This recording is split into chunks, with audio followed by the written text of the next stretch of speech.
Welcome to Pre-Code-Camp's JavaScript development program. My name is Eva, and I'm one of the assistants here at Pre-Code-Camp. We are thrilled to welcome you to our Udemy version. Congratulations on taking the first step towards advancing your skills and knowledge in the exciting world of web development. We are excited to have you as part of our community and are committed to supporting you throughout your journey. At Pre-Code-Camp, we believe in the power of education to transform lives, and we are here to provide you with a dynamic and engaging learning experience in web development. Whether you are looking to enhance your career prospects, explore a new passion, or acquire valuable skills, you've come to the right place. As you embark on this educational adventure in web development with Pre-Code-Camp, here are a few key points to keep in mind for success. 1. Stay committed.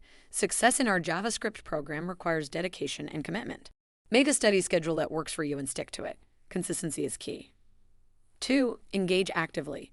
Participate actively in discussions, group chat, and any interactive elements of the program. Engaging with your peers and instructors can enhance your learning experience. 3. Seek help when needed. Don't hesitate to reach out to your instructors or our support team if you have questions or encounter challenges. We are here to help you succeed. We have tutors standing by ready for you to schedule in your hour of need. 4. Practice and apply. JavaScript development requires hands-on practice. Apply what you learn by working on challenges that will help you for the real world. The more you practice, the better you'll become. 5. Network. Building a professional network is crucial in the field of web development. Connect with fellow participants, alumni, and industry professionals to expand your opportunities on platforms like LinkedIn. 6. Stay updated. The JavaScript industry is constantly evolving. Stay updated with the latest web technologies and trends to remain competitive. 7. Stay positive. Learning JavaScript development can be challenging at times, but maintaining a positive mindset and believing in your ability to succeed is essential. 8. Celebrate achievements. Celebrate your milestones, both big and small. Recognizing your progress will keep you motivated. We are here to support you every step of the way in your journey through Pre-Code-Camp's Udemy's version of our JavaScript fundamentals. If you have any questions, concerns, or need assistance, please don't hesitate to reach out. Together, we will work towards your goals and help you achieve success in your learning. Once again, welcome to Pre-Code-Camp's JavaScript fundamental program.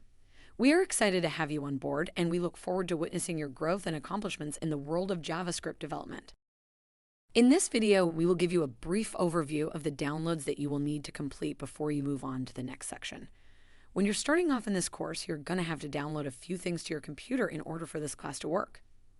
If you're having any trouble with any of these installations, please make sure you let one of the staff members know and we can set up a time to get you situated. The first thing that we're going to have you install is Node.js. Node.js is a powerful runtime environment that allows you to run JavaScript code on the server side. It's a crucial tool for web developers and software engineers, as it enables you to build scalable and efficient server applications, create web services, and execute JavaScript code outside of a web browser. And that is what we are going to use it for, to allow you to run JavaScript outside the web browser as we learn new concepts. Look for the detailed section going over the specific instructions on downloading and installing Node.js. Moving right along, the next thing that we need you to download is Visual Studio Code. Visual Studio Code, commonly known as VS Code, is a free open-source code editor developed by Microsoft. It has quickly become one of the most popular and widely used code editors among developers, and for good reason. VS Code is a valuable tool that can enhance your productivity and simplify your development workflow with extensions you can use to make your life easier. In another module, we will go over important extensions that you should consider downloading. Look for the detailed section going over the specific instructions on downloading and installing VS Code. As for now, those are the downloads that we will need you to have on your computer in order for you to start your modules. Make sure you follow the steps and the links that we have provided. We will see you in the next lesson. All right, so in this video, I just wanted to make sure that we're sort of set up in a way where you're ready to get started and you don't have to ask yourself, well, why doesn't my Visual Studio Code look like the video? And so I wanted to set up a few preferences in here that will kind of make your life a little bit easier when it comes to working with Visual Studio Code and following along. So real quickly, what you'll want to do is when you have VS Code open, you want to open up the folder that you're going to be using for the current project or the video that you're going to be following along with. And in this example here, you can just go to File, Open Folder, and you're going to choose the folder that you care about, right? And so in our example here, we're going to be in the pre-code camp. And obviously you're not going to have that on your computer. So you're going to create a new folder, and then you're able to go ahead and create that from there, right? So go into pre-code camp. I know you don't have any of these other folders. We'll create them later on in other videos, or even this video, we may create some.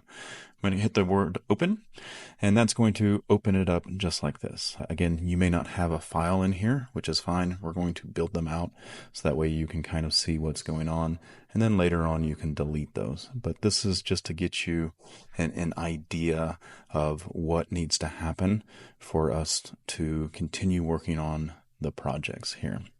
Okay, so you're going to notice that I have these little drop down things for the files. Yours will not look like this.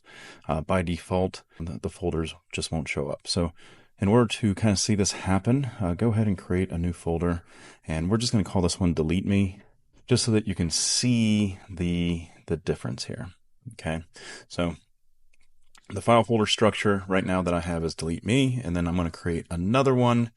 I'm going to create one right here called Delete Me 2. All right, so now I have two folders in there, and then inside the Delete Me 2, I'm going to create one more folder with it open, and I'm going to create another one called Delete Me 3. Okay, so again, by default, your folder structure will not look like this, and we need to change it if you are the type of person that wants to make sure you're in the right directory whenever we're creating new files, right? So in order for that to happen on Mac, if we come up here and we go to Settings, and then we go to Settings again. On Windows, you're going to be going to the File menu system, and then Preferences, and then there should be Settings on there. Okay, so inside here, this is what I would type into the search box. I would type in the word compact, and yours will automatically be checked. And like if I check this, this is how it shows up. I particularly hate this way of how the folder systems show up like this. It makes it very hard to know which folder directory I'm actually in. So I'm going to uncheck that because I can visually see the compact folders here, which one is which. All right, so I'm going to go ahead and make sure that that is checkmarked. The next thing that I would like us to do is the autosave. I would change yours to after delay, starting off, and then maybe later on in the program you have it set to mine, which is on window change. So I would make this say after delay, because as you type, it's going to save. And again, this will help alleviate some of your problems and frustrations with developing, because you're like, why isn't my page updating? Why isn't it working? Well, it's because you forgot to save. So I would put the autosave on. And then the last one that I would do here is the word wrap. I would make sure that word wrap is turned on, right? By default, it is off, and you're going to be scrolling to infinity to the right in order to see your work. At least this way, the word wrap will be on. I believe it by default it is set to 80. If you need to change that, you can based upon the screen size of your monitor. But word wrap will definitely save you some frustration as well, because again, you're not going to see me scroll to the right in any of these videos, and this is why, is because the word wrap is on. All right, so those are the things that I would recommend having, and then your folder structure should sort of look like this. And again, we're going to be deleting these, but we now are able to see that based on the folders and it being open, it's very visually, it gives us that visual cue that we're in the correct folder. All right, so hopefully you enjoyed the video. Keep on watching. If you do have any questions on any of this, please let us know. For beginner JavaScript students, the journey into the world of coding can be both exciting and challenging. Visual Studio Code, a popular code editor, has features that make the learning process smoother and more enjoyable, especially when enhanced with extensions. In this video, we'll explore the magic of VS Code extensions and focus on 3 beginner-friendly ways they can support JavaScript learners. 1. Learning assistance. VS Code extensions can be your best study buddy. They help by providing hints, code suggestions, and highlighting errors in your JavaScript code. Extensions like JavaScript ES6 code snippets offer shortcuts for writing common JavaScript patterns, making it easier to learn and remember the language's syntax. 2. Colorful coding. Understanding code structure is vital for beginners. VS Code extensions offer different themes that change the color scheme of your code editor. You can pick themes that are easy on the eyes and visually separate different parts of your code. A friendly and visually appealing coding environment can make learning JavaScript more enjoyable. 3. Collaboration made easy. Working on group projects or seeking help from peers is part of the learning process. Extensions like Live Share enable real-time collaborative coding sessions. You and your classmates can work together on JavaScript projects, share your code, and learn from each other in a supportive and interactive way. In conclusion, Visual Studio Code extensions are fantastic companions for beginner JavaScript students. They simplify learning by offering coding assistance, improving readability, and enabling collaboration. As you dive into the world of JavaScript, consider exploring these extensions to make your coding journey more accessible and enjoyable. We've listed a few extensions that will be necessary for you to download and use while you are going through these modules. Happy coding, and welcome to the exciting world of JavaScript. Welcome to the world of JavaScript.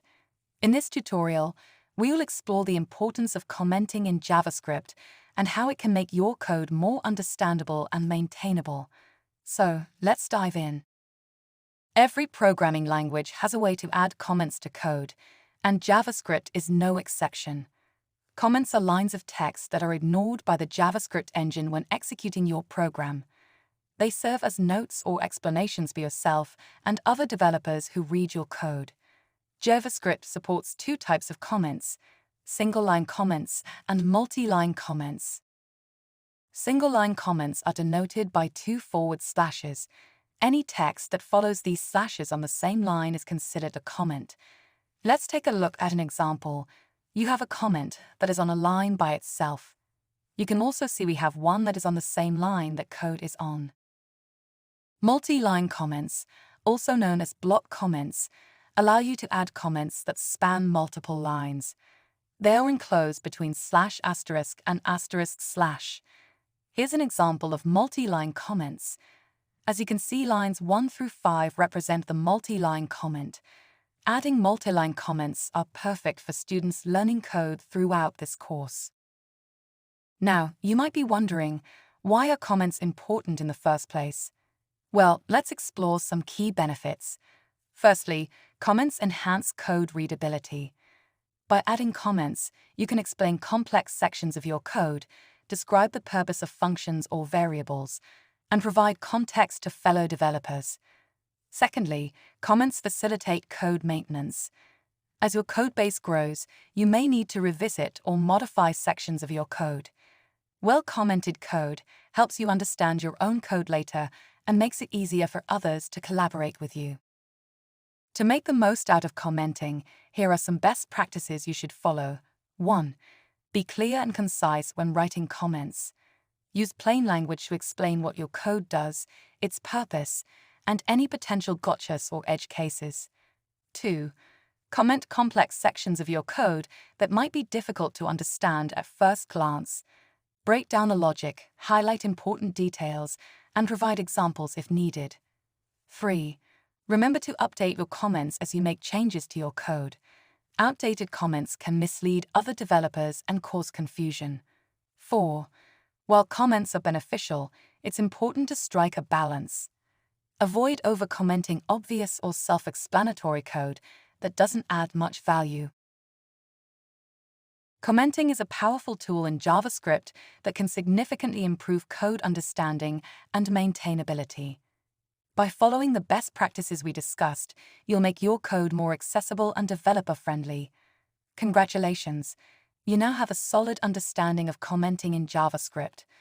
Remember, the next time you write code, think about the developers who will come after you and make their journeys smoother with well-placed comments. All right, so in this video, I just wanted to go a little bit further with the commenting and maybe give you all a good tool or a good extension for you to utilize in your VS Code that will make your life a little bit easier, and maybe a few tips and tricks in VS Code to help you along, because when your instructor is up there typing, you may not know about these keyboard shortcuts, and you're going to want to commit those to memory as well as you're learning something new, and you're going to want to take notes. And a great way to take notes is comment your code. And when you turn in your projects, you're going to want to put comments in your code.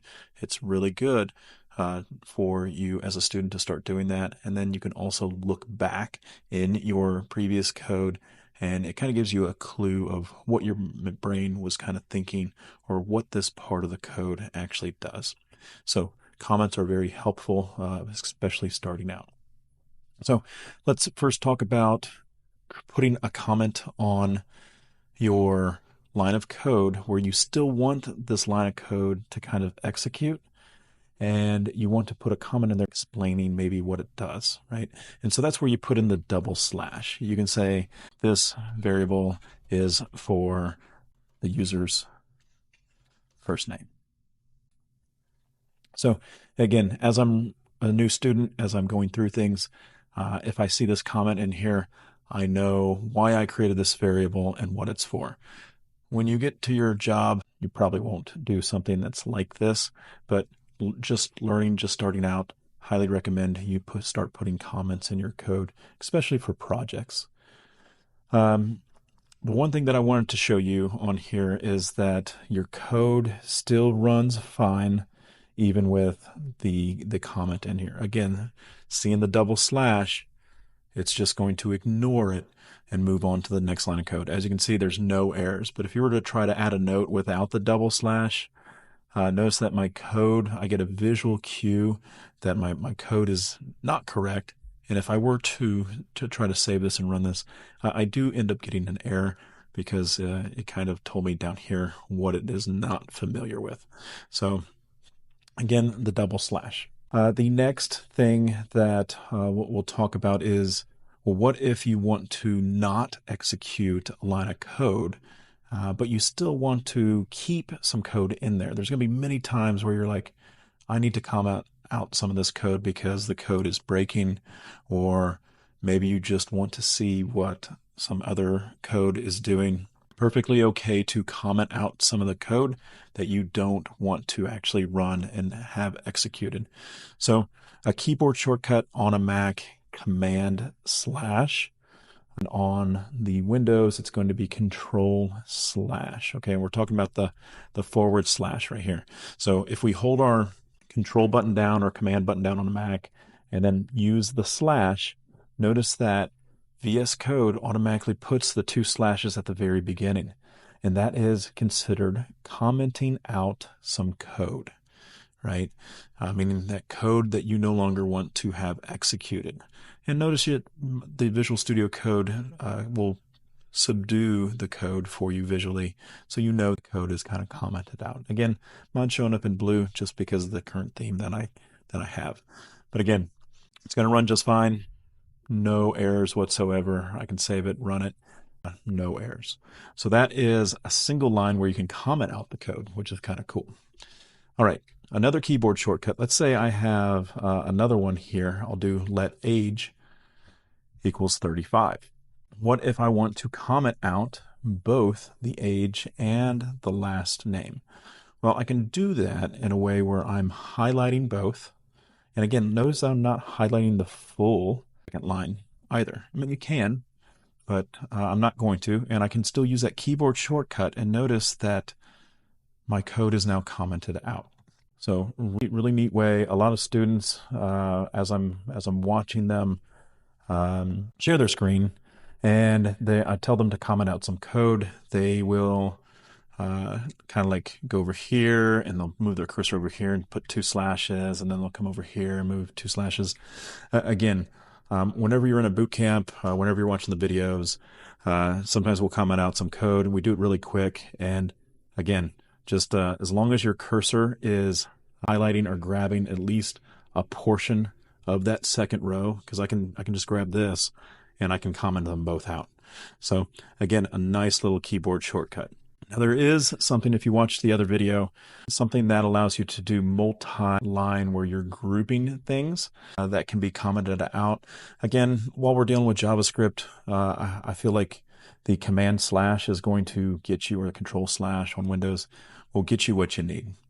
But what I'm talking about is I can highlight both of these right now, and on a Mac I can do Option Shift A, or on Windows I can do an Alt Shift A, and it will put these two little characters that we see up here. I call them snowballs and paddles, right? And so anything in between the snowballs is going to be commented out. Okay. When is this useful? Well, there's going to be times when you're watching some videos and we're making some notes, and maybe we'd like to make them a little more readable than seeing a slash in there. And so what we'll do is we'll give ourselves some space, and then we'll put something in here like this. And you can create nice readable notes as you're going through. Okay. Now, what are some pretty neat extensions that we can use for VS Code?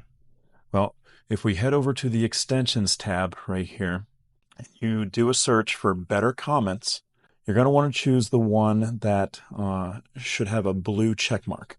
All these other ones are kind of like copycats. You're going to want to install that one. You'll see an install one for you. It's going to help you with color coding your comments to make things stand out. All right, so pause the video, install it, should be really quick, and then let's come back over to the comments and let's play around with that extension. So there's going to be times when you're going to be given a prompt, you're going to be given a challenge, or you're going to be doing a project, and you kind of have an idea of things that you're going to need. And you're almost going to want to do almost a to-do list. And so that's where you can come in here and you're going to be like, all right, I know that I need to create a function that takes two numbers and adds them together, right? So I want to do a to-do colon, and then we're going to do create a function that takes two numbers and returns the sum. Okay. So there we go. We just created a to-do for us to complete later on. And again, it stands out in orange. There's going to be times where your instructor may give you a prompt to do a challenge, right? And so for that, we can do the double slash, or command slash right there, and we're going to add a question mark, and that's going to indicate to you maybe we have a challenge for you to do. Okay, so that's another one to use. There's going to be times where you want to highlight something as being very important, and that's where you're going to do the exclamation mark, right? And that's going to be for something important, right? And so maybe using the keyword const to declare a variable, that means it cannot be reassigned. So again, it just draws attention visually for you whenever you're looking at the comments. Now there's more things that you can do with the better comments, and I'll let you all kind of look at that. But those are going to be the main ones that we're going to use. And your instructor of the boot camp, or even in some of these videos that you're going to see, we're going to be taking full advantage of better comments. So make sure that you install that. All right. Welcome everyone to this JavaScript tutorial. Today, we're going to dive into one of the fundamental concepts of programming, variables. So what exactly are variables in the world of programming? In programming, a variable is like a container that holds data. It's a way to store and manage information that your code can work with. Variables can hold various types of data, such as numbers, text, and more complex structures like objects. They're like labels you give to pieces of information you want to keep track of. In JavaScript, we can declare variables using three keywords, var, let, and const. The let keyword introduced in ES6 is the preferred way to declare variables. It provides block-level scope, which means it's predictable and safe to use. I know we haven't talked anything about scope yet, but later on in this course we will explain it. Just know that there are key differences in these keywords when we are declaring a variable. Then there's const, which also provides block-level scope, but once you assign a value to it, you can't change it. It's perfect for values that shouldn't be altered. Lastly, there's var, which was the traditional way to declare variables in JavaScript. However, it has some scoping issues, so it's less commonly used nowadays. Now, when you name your variables, there are some rules to follow. Variable names are case-sensitive. They can only contain specific characters, and they can't start with a number. It's also a good practice to use meaningful names. To assign values to variables, you simply use the assignment operator, which is the equals sign. Once you've declared and assigned values to variables, you can use them in your code to perform various tasks. Let's take a look at an example. Here I've declared two variables, first name and last name, and I'm using them to create a full name variable by concatenating them. And there you have it. The full name is displayed in the console. So that's the basics of variables in JavaScript. They're essential for storing and managing the data in your code, and they're a fundamental concept you'll use in almost every JavaScript project. I hope you found this tutorial helpful. Stay tuned for more videos on JavaScript and programming fundamentals. Happy coding! All right, so in this video, we're going to be talking about variables. And so in our JavaScript folder, let's go ahead and create a brand new file. We're going to call it variables, and we're going to put a .js at the end of that. Okay, now what are variables? Well, let's go ahead and we're going to utilize this file. We're going to make some notes in it as we go along. We're going to give you some rules about variables as well. So on a Mac, I'm just doing Option Shift A, or on Windows computer, it's going to be Alt Shift A for the Windows users out there. So anyways, I'm just going to give myself a little bit of room here, and I'm going to go ahead and give it a little bit of a title there, variable, so we know what we're actually talking about. And then again, anything in between these two comment brackets, the code's not going to be executed whatsoever. All right, so variables, what are they? So variables are used to store information, and that information we can later on reference inside of our code. I don't know if anybody has ever remembered in math class. I know that it's probably a sensitive subject, right? Math class, nobody wants to think about that. But if we were to go back in math class and we saw the number x, for example, of x equals 10, right? And then later on in the math formula, we saw x plus 5 must equal something, right?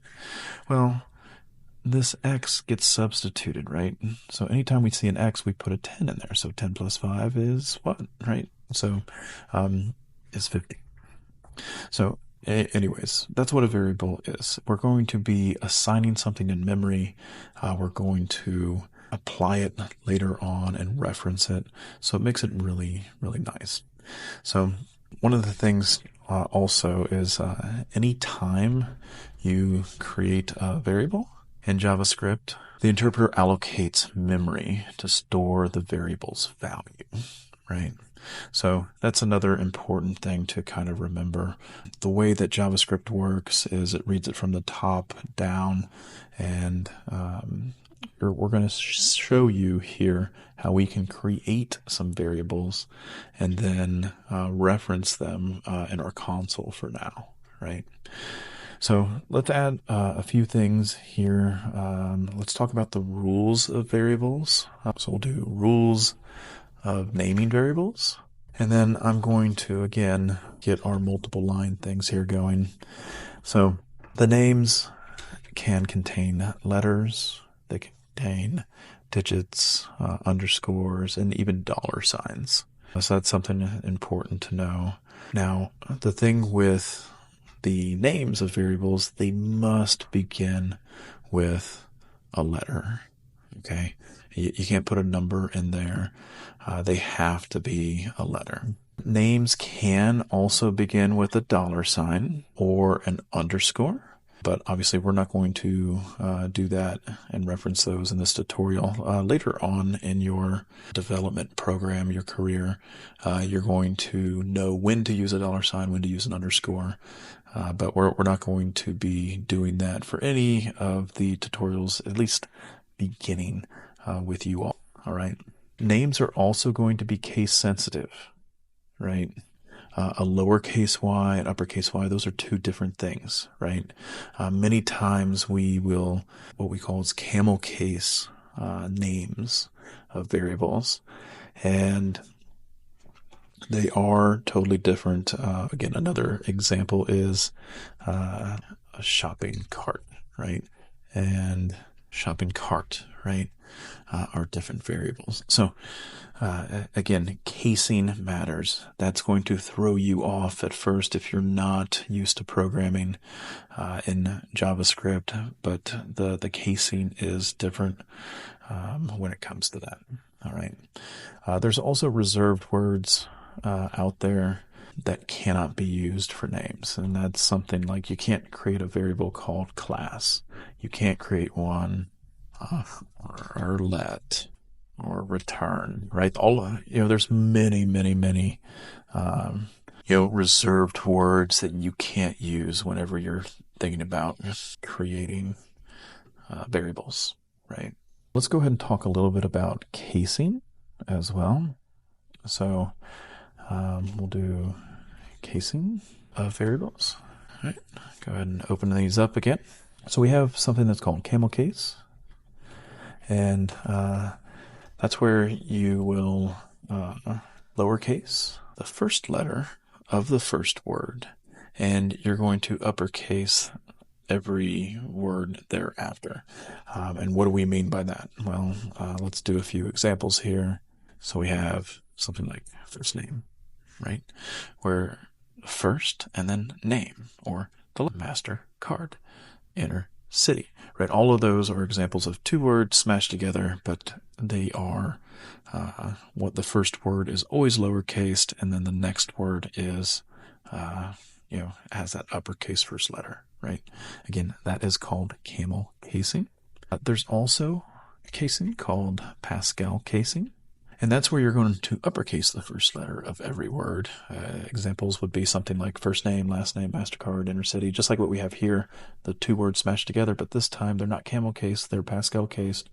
And many times this is used for class names. So we'll put that in parentheses here, used for classes in JavaScript. These here are used for variables. Okay. Later on, we'll figure out some other ones that we'll use in projects and stuff. It's called snake case. You can kind of see that where it's utilized by underscores, right? First underscore name, last underscore name, inner city. So,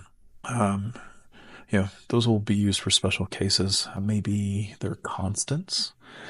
So, things that wouldn't change, right? Some constants. All right. So there's three ways to declare variables, as you saw in the other video. Just to introduce it to you, we have var, we have let, and then we have const. Just to name a few there. So we'll put that in our notes as well.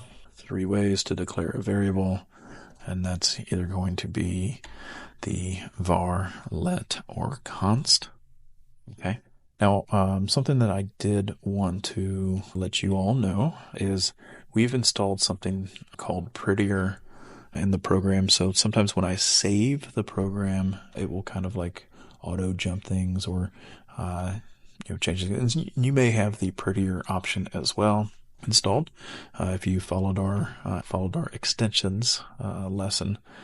And if you ever need Prettier to ignore the file, we can just go in here and type in Prettier, ignore, put a little comment in there, and it will ignore the next line code and won't make it pretty. So I do need pretty or ignore for this next example, which is what I was going to talk to you about. So whenever we are wanting to store a variable, we first need to add either a var, let, or a const. And in that video that you watched prior to this, they mentioned in there that let was introduced, ES6, and that's the one that we should continue on going with. But you do need to know about var, that you could see that in older programming.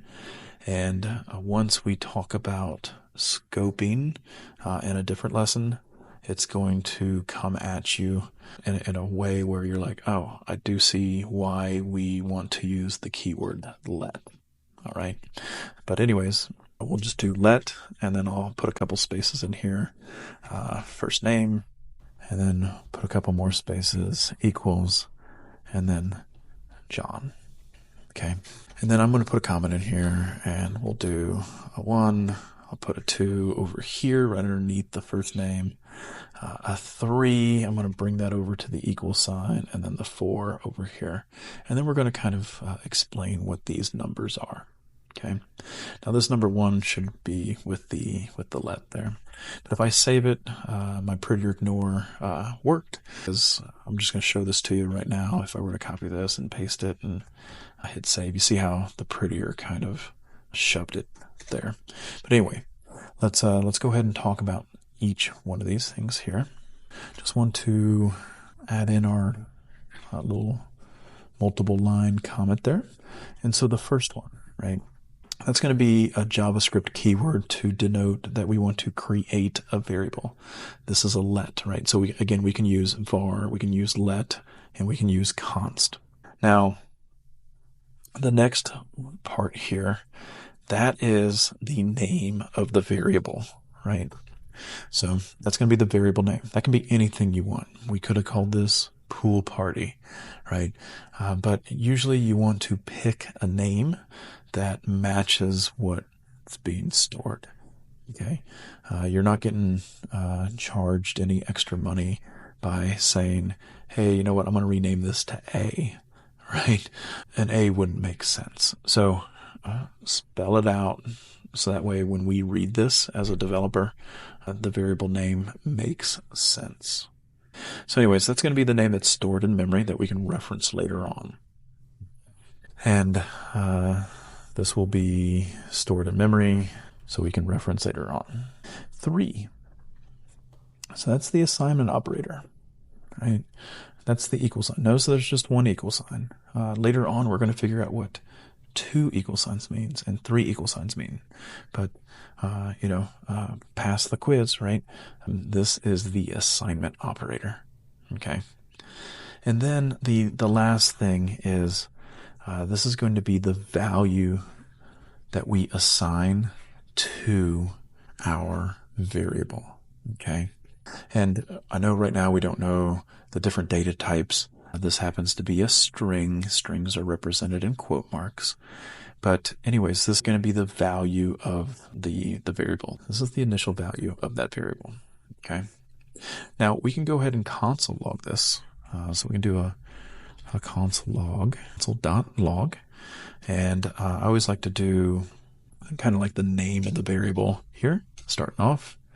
So first name, and then we can put a comma in there, and then we can do the variable name. Okay, so the thing in the quotes here, totally different, but we can go ahead and save that. And if you've gone through the extensions exercise and the normal installation exercise that we had for the video, we should see either a play button up here, or you can hit the F8 button on your keyboard, but we'll hit the play button and we see this right here. The first name, okay, that comes from right here, is John. Perfect, right? We just did our very first console log, and we were able to grab the variable. Now, as we mentioned before, variables, they are case sensitive. Okay, so I'm going to just reiterate that. So variables are case sensitive. We can do a demo of this, and again, we're going to comment out some code here, but if your code breaks, if your getting an error, you're going to want to check the syntax, check the capitalization, right? I'll give you an example down here. Like I said, we'll comment it out. Console.log, first name, wrong. I'll put that on here. Not that we're going to see it, but let's go ahead and change that casing up there to something that looks like this.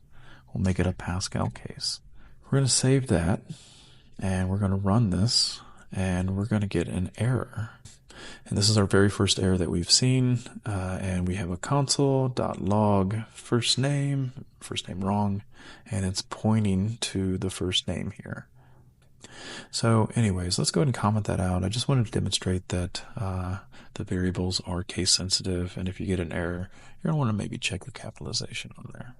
Okay. All right, let's talk about variable reassignment. So we have reassigning a variable. Let's add some notes on this one. So one of the key mistakes that a lot of students make is they try to reinitialize it. Okay, so you do not need to redeclare or reinitialize a variable with the keyword let, var, or const keywords. Okay, so the only thing you need to have is the variable name with an equal sign. So only the variable name followed by the assignment operator and the new value.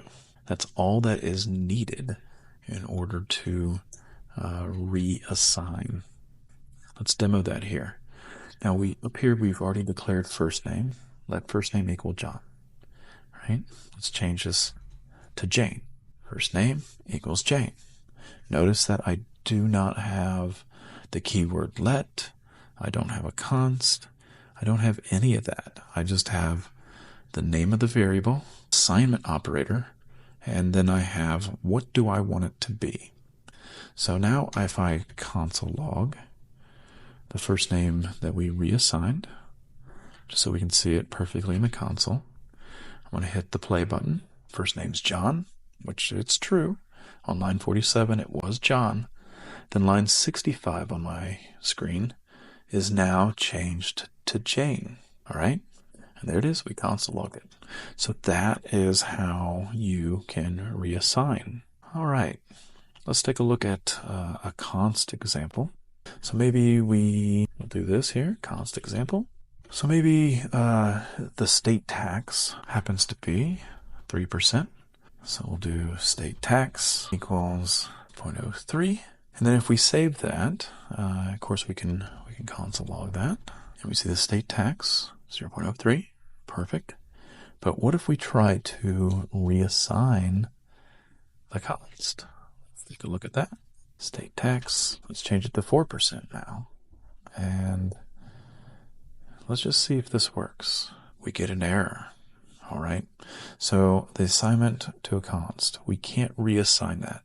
And whenever you make a constant, or if you're looking at a piece of code that you're getting ready to tweak, and you notice that there's some const in there, that's a way that the developer gives other developers an idea saying, hey, this value shouldn't change. We should always keep it like this. A const should not change. So anyways, I'll go ahead and comment that out, and we'll just make a note here that we get an error because we can't reassign a const variable. All right, so at this point here, let's go ahead and give you a moment, a little challenge.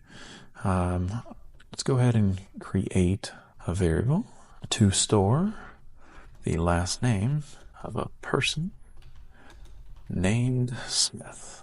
Then we want to print that to the console. And then we want to reassign that value of that variable to another last name called Jones. And then print that variable as well. All right. So go ahead, pause the video, and see if you can do this. Okay.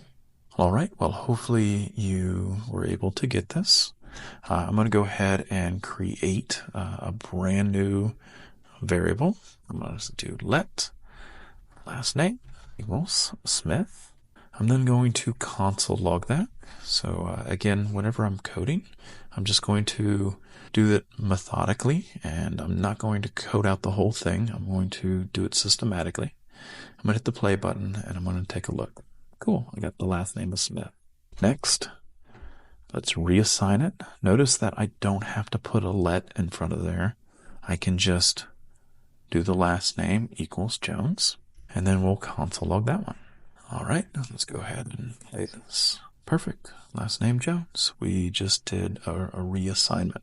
So one of the questions that I normally ask students here is, if you saw something that looked like this, say times 24, right? If you saw that in a document, right?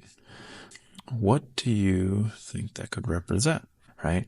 And sometimes we'll see this in code of a student, right? We'll say, for example, let total seconds equals times 60 times 24. But what would really be a little more clear is if we could turn these into variables, right? So let's take a look at this. What if we said const seconds equals 60? So there's 60 seconds in a minute. We'll do minutes equals, there's 60 minutes in an hour. And then there's 24 hours in a day, right? So it's much easier on the eyes if we were to turn these numbers that you see here into the variables that you see above. So we can do seconds times minutes times hours, and that gives us how many seconds there are in one day. So let's go ahead and save that and run. There we go. 86,400 seconds are in a day. All right, so that kind of wraps up the variable section. And again, we're going to have challenges and quizzes to go along with this video and this topic, but it's very imperative that you learn and use these variables and create good variable names when you're coming up with the variables of what you want to store in memory, right? Make it very explicit, just like we know that this number 60 before it didn't have any kind of tangible thing that we didn't know, right?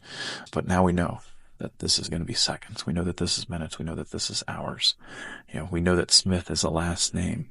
So be methodical in your naming. All right. But hopefully you enjoyed the video. Like I said, practice with the challenges and practice with the quizzes to help solidify your knowledge in variables. In JavaScript, strings are sequences of characters enclosed within single quotes, or double quotes. These characters can be letters, numbers, symbols, or even spaces. Strings are incredibly versatile and serve as a fundamental data type used for storing and manipulating text-based information in your code. To create a string, simply enclose your text within quotes. For example, notice the differences on each of these lines. You can use either single or double quotes for strings, ensuring consistency within your code. JavaScript doesn't distinguish between the two as long as they match at the beginning and end of the string. JavaScript also provides numerous methods to manipulate strings. These include functions like to uppercase, which will convert the text all uppercase. Likewise, there is a function in JavaScript called to lowercase, which is designed to convert the text to lowercase. There is also the function concat to concatenate or join strings together, and there is slice to extract specific parts of a string. What you see on your screen right now are examples of those functions and methods. We'll be going over some of the common ones that you will be using in another video. Make sure you watch that and take good notes because you may actually see that the answers to future challenge problems will be contained in that video. Probably one of the most common ones that you will run into is the length property.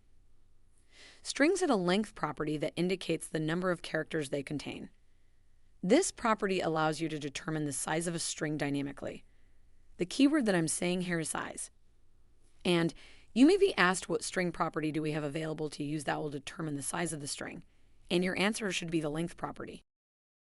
Well, with all that said, there are many string methods out there, and there will be only a select few that you will use often enough to remember. The key thing to get out of this is that you say to yourself, I remember there's a function or a method out there that can do this for me. Let me take a look at the documentation. There's no reason to recreate the wheel when all the hard work is done for you auto-magically. Understanding these properties and methods is pivotal for working effectively with strings in JavaScript, enabling you to manipulate text-based data and perform a wide array of operations in your code. Please continue with us on this topic, as we have a couple more videos going into more details and help solidify your fundamentals about strings in JavaScript. All right, so in this video, we're going to be talking about the data type, and specifically, we're going to be talking about strings and JavaScript. So let's go ahead and get started. Inside the folder here, we're going to create a brand new file. We're going to call this one strings.js, and going to go ahead and open up the multi-line comment, and we're going to go ahead and get started with typing out some notes. All right. So when it comes to strings with JavaScript, strings are mainly used for storing and manipulating text, right? So I want to put strings, and we're going to put in here strings are for storing and manipulating text. And whenever we're talking about strings in JavaScript, in order to store them into a variable, we must use quotes, right? So a string must be inside of quotes. That can be inside single or double quotes, or we can even put it in backticks. So we'll put that in here. Strings can be inside of backticks as well. And so that might be a new quote mark that you're not familiar with, is the backticks. And so we're going to go over a few of those examples here. So let's go ahead and start doing some code. So we're going to do an example of single quotes. Now, if you're using Prettier, like I am, then we're going to need something on here called Prettier Ignore. And that way it doesn't, on our save function, it does not remove the single quotes and put double quotes in there for us automatically. So Prettier Ignore, and that just ignores the next line that we're going to put in here. So I'm going to do let string1 equal, and then I'm going to use single quotes for this one, right? So single quote example. Now let's go ahead and console log that. So notice here, if I use single ones over here, I have to pair that up with single ones over here. You can't mix and match when it comes to quotes. But anyways, these are our single quotes. All right. And if I save this and I hit the play button, you're going to notice in our console, we get it there just fine. All right. Let's take a look at the double quotes. We'd say let string2 equal, and we're going to use the double quote example. And let's make this a nice little comment for separating. So we're going to do double quotes there. And of course, we're going to console log the string2, save this, and we're going to run it. And again, we get the double quotes in there. Perfect. Next, let's do an example of the backticks. We'll do let string3. This is going to be the backtick example. The backticks are found right above the tab key. It's on the tilde key, is that key. Again, your pinky may have to stretch for it, but it's right there above the tab button to get the backticks. Also notice in your VS Code, it may be a different color to sort of indicate that you did use backticks. All right. And again, we can console log that, console log string3, and we're going to go ahead and run that. And there's the backtick example. So again, some people like using the backticks because it's easier to strings or strings and numbers, text, give you something visible for the user to kind of see. So again, we're going to show you that here next. One of the things that most likely you'll end up doing is you'll be pulling data from different sets, and you're going to need to combine it to make it a complete sentence. And so for that, we call that string concatenation. So I'm going to open up my multi-line here, and we'll call this string concatenation. And that's when you want to add two or more strings and turn it into a single string. Okay. And We're going to use the plus button on some of these, and we may use the backticks on there, and we'll show you the difference on what that kind of looks like. All right, so string concatenation. Let's pretend we have a greeting that we would like to say, and we're going to assume when somebody logs in, we want to capture their first name, and we want to say welcome and then their first name. Maybe like a welcome message. And so we can say something like, let the first name equal John. So John has logged into our system, and we want to provide a greeting for that person, right? Or maybe we'll say let greeting equal welcome. So in the end, we want to combine both of these and add them together to make a completed welcome message. So let's do that. So we'll say let welcome message equal greeting. And for now, I just want to smash them together and kind of show you a little bit of an error, a forced error here, to get you thinking, what should I do differently in order to get this to work? So I'm going to clear out the terminal. I'm going to hit the play button, and notice I don't see anything at all because I did not console log. So let's console log the welcome message, save it, and then we can run it. And then we get this right here, welcome John. It's like smashed together, right? It did exactly what we wanted, but readability-wise, it didn't help us at all, right? So we would need to put a space in between there.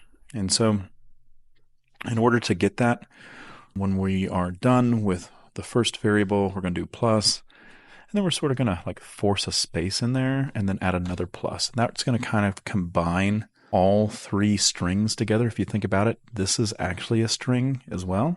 It's a space, but it's a string, okay? We could have totally created another variable up here called space and just had it be one space, and we could have put greeting space plus first name, right? And if we save this and then we push the play button, you'll see welcome John. All right, let's look at it from string interpolation point of view. So we got string interpolation, and what we're going to do next is we're going to say let welcome message to equal, and then we're going to do the backticks this time, okay? And so once we have the backticks, then we can do this interpolation here where it's a $, curly bracket, and then it's going to be the variable name that we want to have happen first. So we want the greeting to happen first. We're going to hard put in a space, just using a space bar. Again, we're still inside the backticks.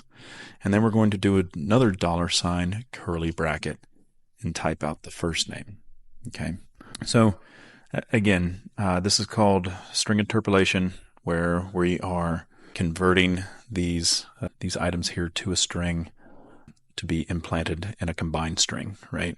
So we're combining these variables and making them a string, and we're adding them together kind of. So anyway, if we go ahead and console log this one, we can hit the play button. We'll go ahead and save that, hit the play button, and we can see that we still get the welcome John, right? So no difference, but this one might be a little more readable or maybe coder friendly for you instead of having to hard code in a space, especially if you can think about having a very long sentence to use and it includes a lot of variables. So string interpolation really does help out the developer to kind of make it readable in a non-codey kind of language. All right. So again, string interpolation there. If you ever want to know what type of data it is that you're working with, you can do something like this. We'll put a question mark in here. How do you know what data type the variable is? Well, we can use something here called a type of. All right, so we can do a console log. You're going to do type of, and then we'll do first name. If we save that and run it, we get a string. All right, so again, strings are really neat. We're going to have another video, another section to kind of go over some string properties, some string methods that are out there for you all to use, because it is kind of cool on some of the things that we have access to all out of the box with JavaScript. All right.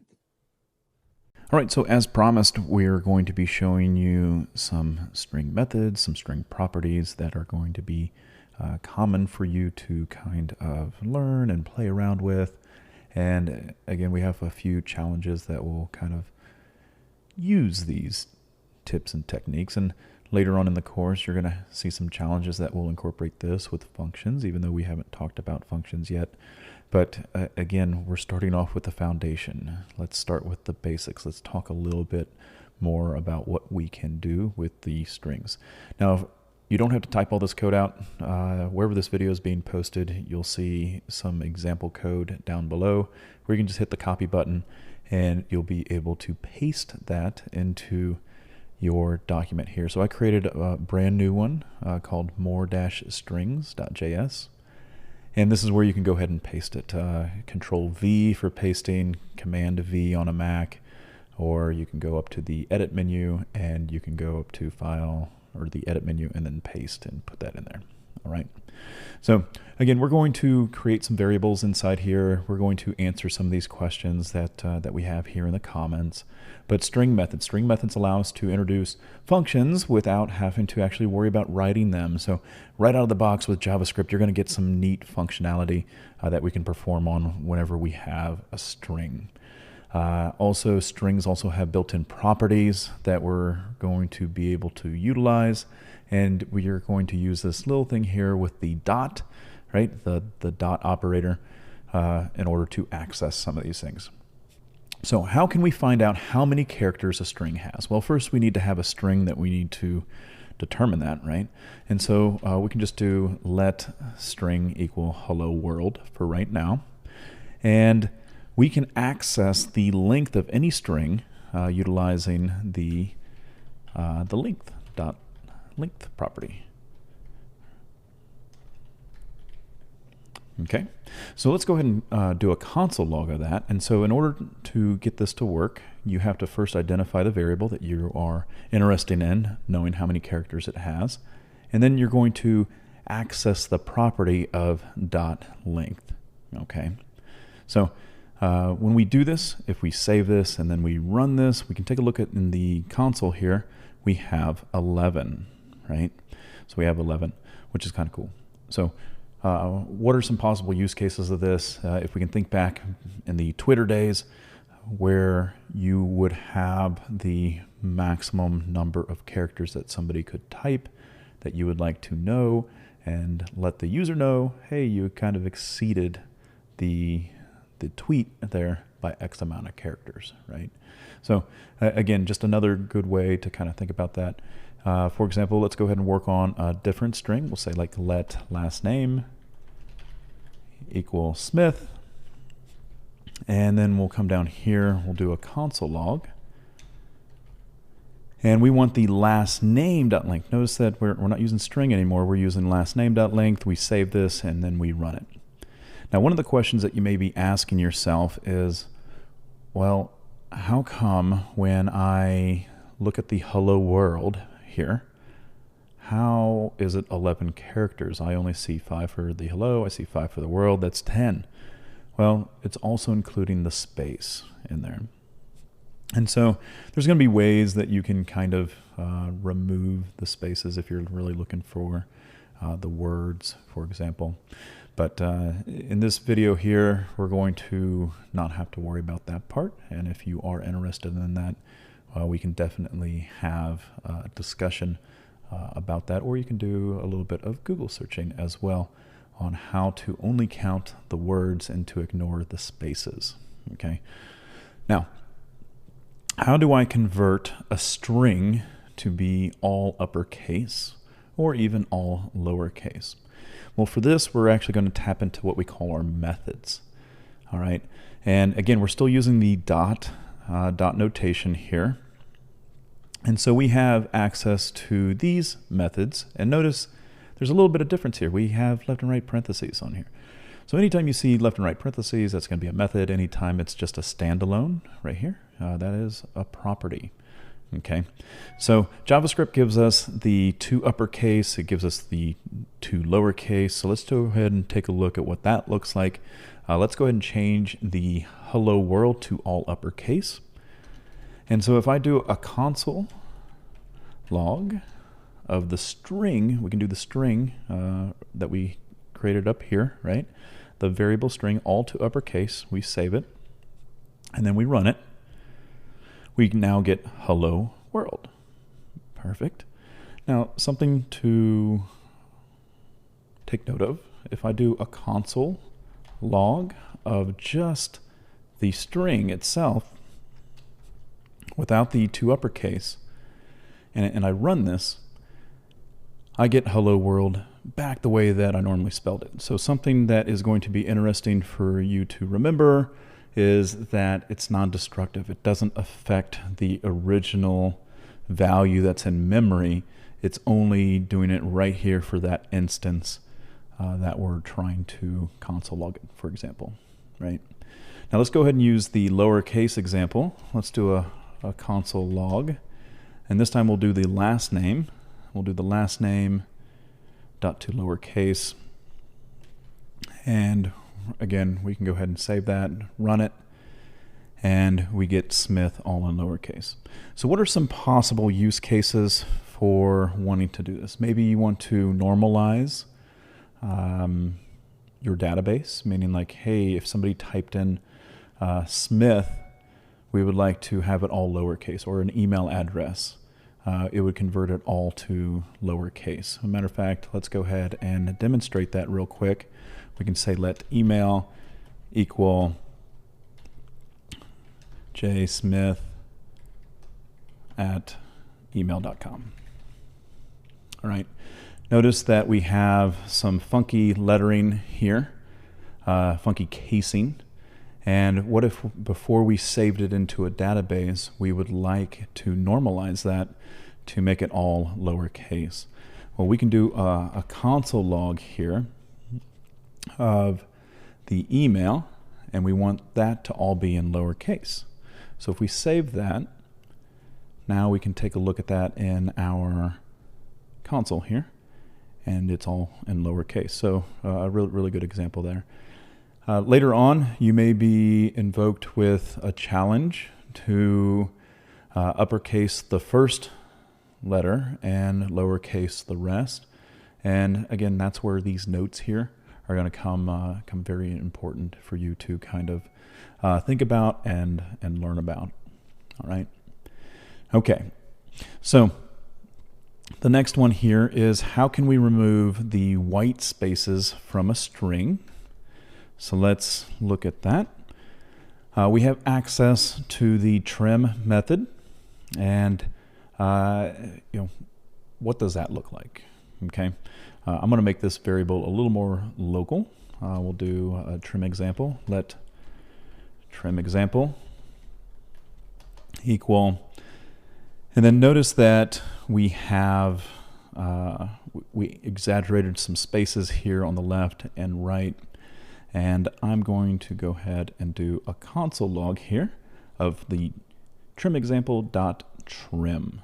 Okay, and for this, I'm just going to highlight both of these here and hit the play button just so that we focus solely on it. And then we get the hello world. Notice that the spaces on the left-hand side and the right-hand side, they are gone, right? We don't have them anymore. So that's a way to kind of help clean up some data. Think about somebody typed in a form, had a bunch of extra spaces on the left-hand side, a bunch of extra spaces on the right-hand side. Again, you may want to use the trim in order to remove some of the white space. All right. I know we haven't really talked about arrays, but there is a string method that does allow us to talk about how do we get a string into an array format, right? So let's go ahead and put a little bit of notes in here for that. So we're going to use the split method, and what it's going to do for us, it will allow us to split up things by either we can do spaces or we can do characters. All right, so let's do an example of split by character. say let split example equal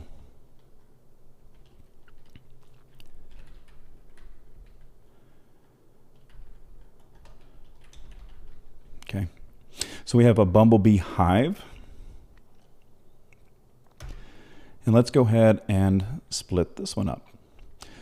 So we can do a console log of split. We're going to split it based off of nothing, which gives us our individual characters.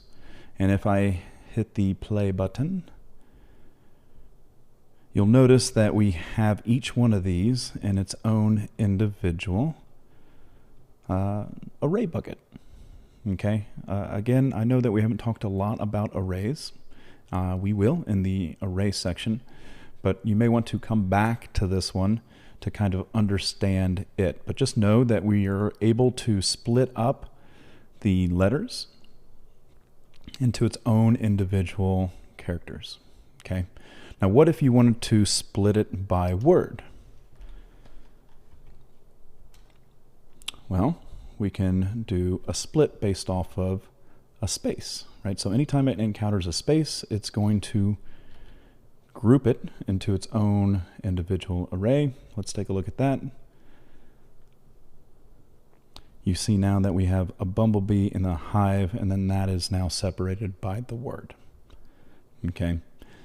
This may come into play where maybe you're taking a user's input from a web page, from a website, and maybe you need to move a character up. You can say move up and split it up into two different words, and your character can now have an action and a response.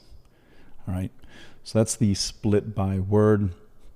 And one of the interesting things which comes to our next question here is that a letter, if you just want an individual letter from one of these things here, we'll create another one here.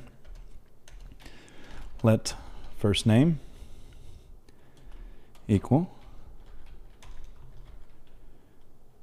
Rebecca.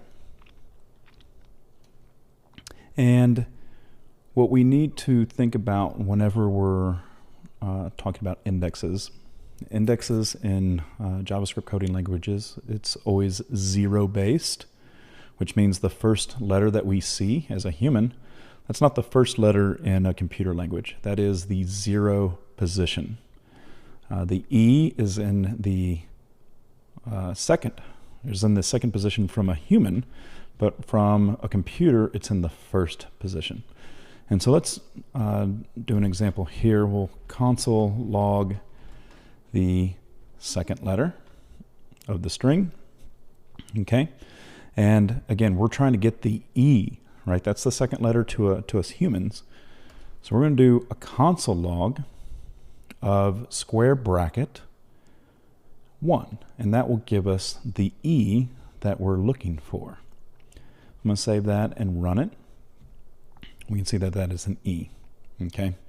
Now, what if we wanted the first letter that we see as a human, right? Console log the first letter of the string. There we go. It's the zero position, and we can save that and then run it. Okay, that is the R. Now, what if we wanted the last letter of the string? This one is a little bit tricky because we can combine two things that we've learned. Now, obviously, you can hard code it in, right? So Rebecca, R-E-B, so there's 3, 4, 5, 6, 7. There's 7 letters in the name of Rebecca, and we want the last position. Well, if there's 7 letters, remember it's zero-based, so 7 minus 1 is 6, and if we save that and highlight this and run it, we get the A, right? But what if we came up with the name of Bobby, and we save this and then we run this, we're going to get an undefined, meaning that it doesn't have a seventh letter in the name of Bobby. So that's why we wanted to make this a little more universal. We can take the first name and we can use the property that we learned about way up here, the dot length, and we can just do the -1, and that will grab the last character of no matter what string we put in here. Right? We could do Ricky Bobby. Save that, run it, and we get a Y. Okay? So again, something that's very universal. You can get that right there. Another thing that you may see is, what if you want to know what does a word end with? Or if a word has a certain thing in there that ends with that ending, that group of letters. And so we can say, let fruit equal, we'll do banana. And we can do a console log of fruit dot ends with ANA. Now we can save this, we can run this, and we get a value here called true, and that just means that, hey, it found that this word here ends in ANA, okay? And it's telling you, yes, that is true. I know we haven't talked about Booleans quite yet, but this is a Boolean. It's either going to return true or false. If I type the word BAN and hit save, and I'm going to highlight this and run it, I get a false because it does not end in BAN, it ends in ANA.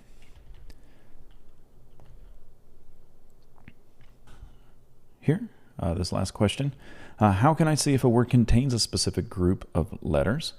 Well, the answer to that is going to be the following here. Let's go ahead and do let fruit2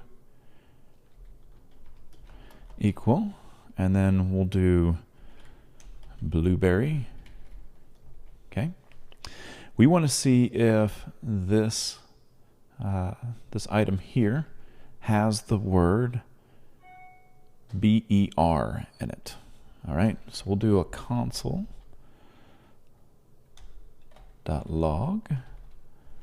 of fruit2.includes BER.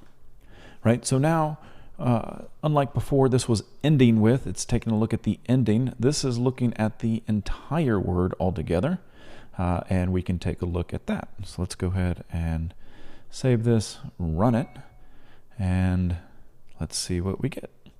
We get a true, right? Well, what if we put in here red instead? If we save it and run it, we get a false. Okay. All right.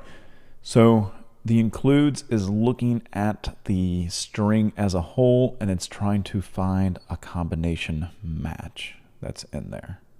All right. So it's looking for the entire string, and if it finds a match, it's going to return true. If it finds it, if it does not, it's going to return false. All right. Okay.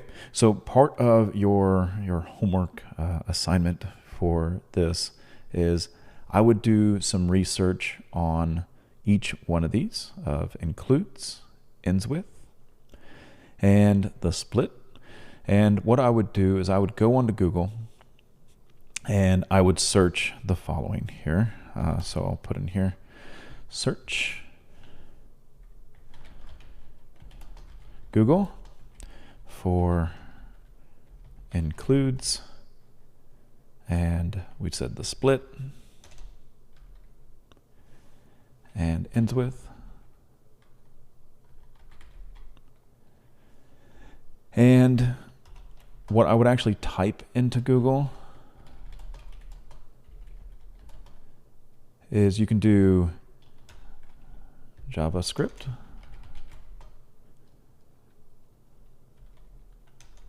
Includes method, and then put in like a W3 schools in there. W3 schools really great at documentation. There's also MDN, but if you type into Google JavaScript includes method W3 schools, there are lots of string methods out there. Okay. What I would recommend is going to W3 schools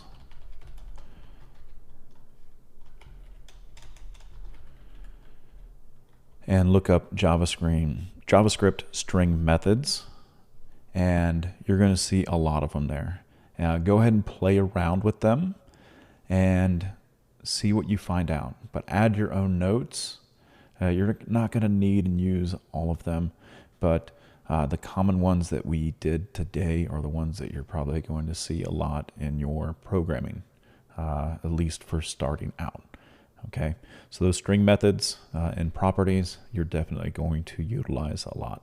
Okay, so save this file, review it for later, because other projects that you're going to have throughout this course and your actual coding bootcamp course, you're going to need it. Okay. All right. Well, thanks for watching. Welcome to the world of JavaScript numbers, where the language provides a versatile toolbox for handling numeric data. In JavaScript, numbers come in two main flavors: integers for whole numbers and floating point numbers for those with decimals.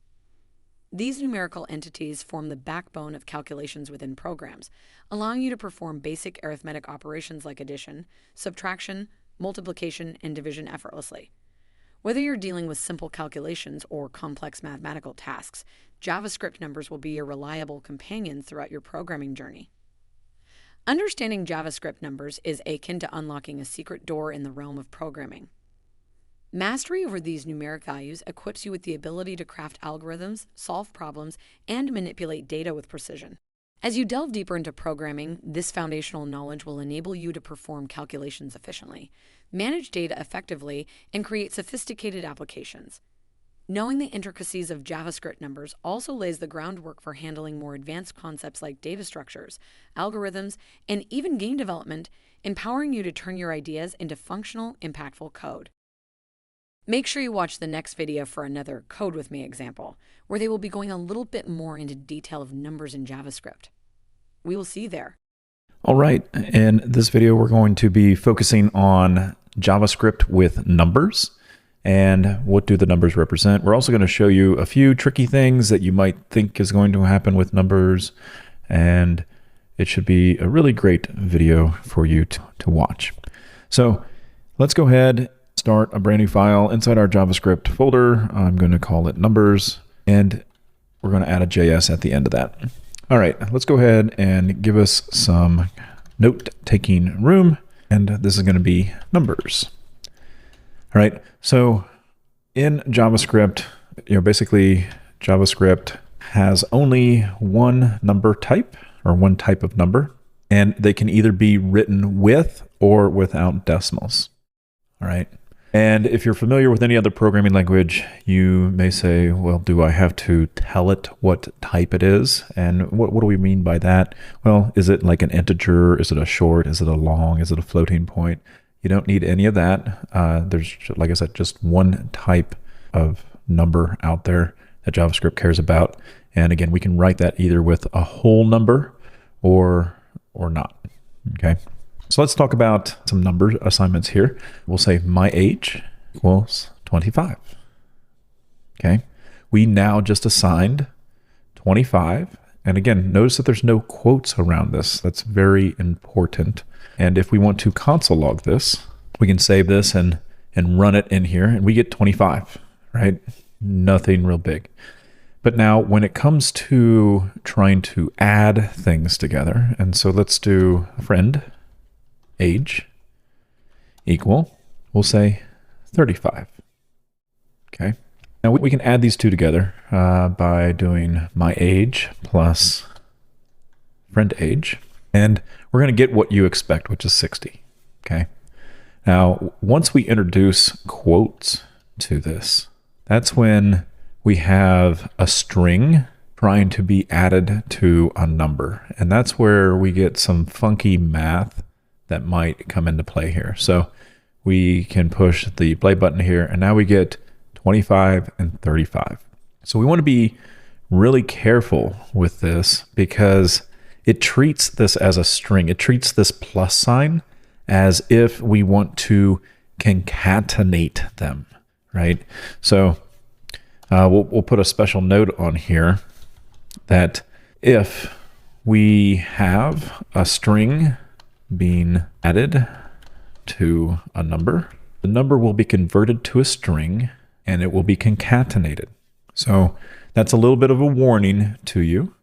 Okay. Now, are there things out there that can kind of help us? What if we did get data back that was a string? Is there any way that we can convert this to a number to be able to add them together again? And so what I would suggest that you all maybe kind of look up is we have several ways of going about this. We can look up parcent. Okay. This is going to be a function that parses the string and returns an integer. Spaces are allowed and only the first number is kind of returned here. So how does parcent work?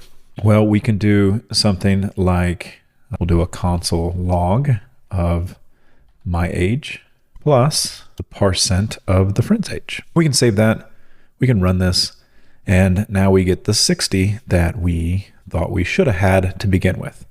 So again, one of the common mistakes that a lot of students will make once we start getting into getting data back from the website, maybe from like an input field, for example, it will come back to us as a string, but really we wanted it to treat it like a number. Now, something interesting is, well, what if we had this, for example? We'll say our annual salary. So we'll do like let annual salary equal, and then we'll do 75,000.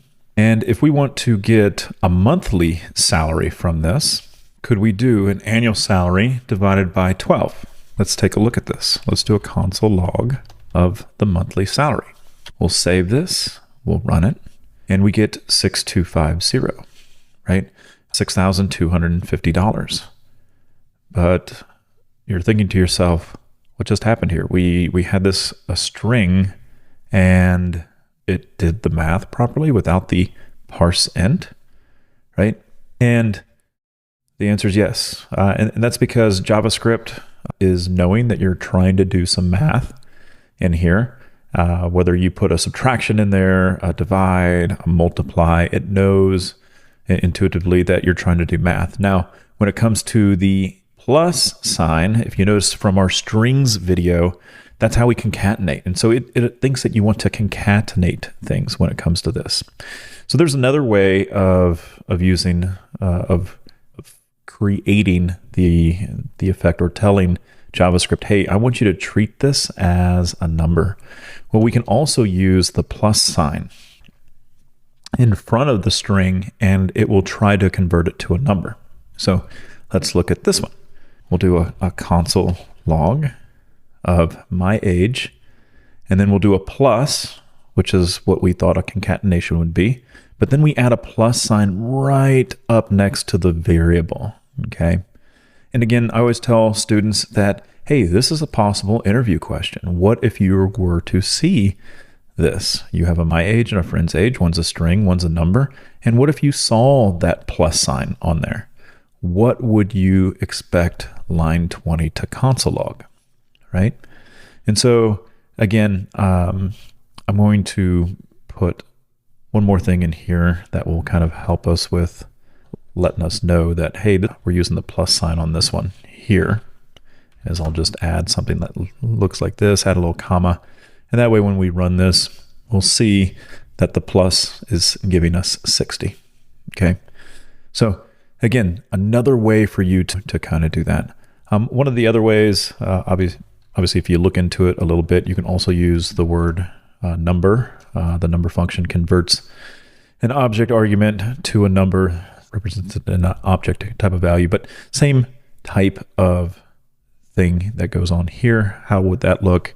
Let's do a console log. We'll do a number, And we'll just throw this in here as well. We save it and we run it.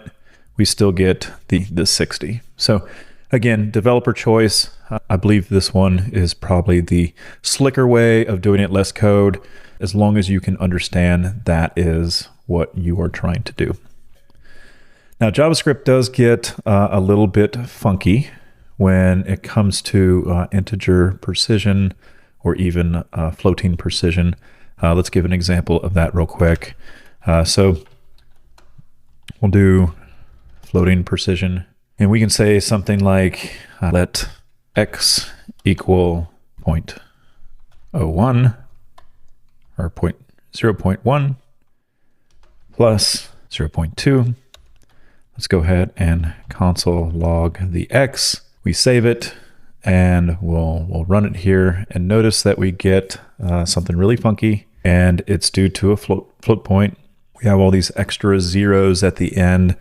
So again, whenever we're talking about doing a little bit of decimal work or even money, how do we get rid of this? Well, let's do another one. We'll say let y equal, and in this case here, we want to add an extra decimal point or shift the decimal point over one to make it like a whole number. And then at the end, we're going to divide everything by 10. So we're multiplying by 10 here, and then we're just going to divide everything by 10. And what that will do is that will give us our precision number where we're not getting all those extra zeros in it. So let's do a y, comma y. Let's take a look.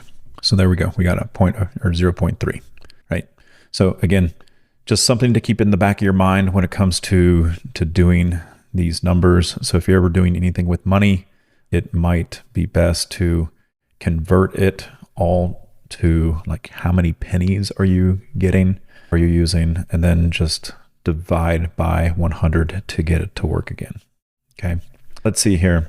When it comes to anything arithmetic wise, all you have to do here is use these special operators that we have for numbers. So we'll do number operators. And for the number operators, I'm going to go ahead and add a little bit more spacing here for notes. So if you're going to add, you're going to want to use a plus sign. If you're going to subtract, you want to use the subtraction sign. Multiplying, you're going to use the star on the keyboard. And then for the divide, you have it. Okay. Other important ones that you may see, you may use, we have exponents with the stars.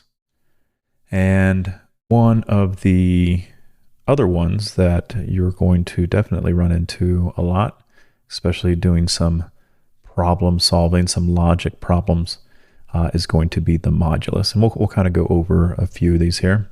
So we've already seen the addition, subtraction, multiplication, division.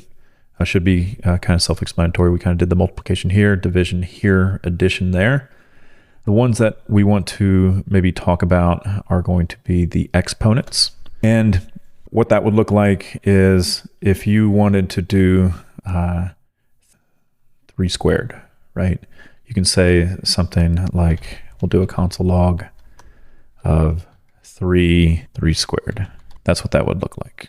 So let's go ahead and highlight this and run it. So 3 times 3 is 9, right? What if you wanted that to be cubed? Well, we can come up there like so, save it and run it, and we get the 27.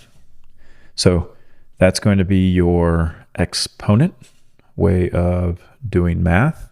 And then the modulus one is probably one that is very common with something with a challenge or something known as FizzBuzz. Modulus just provides us with the remainder, right?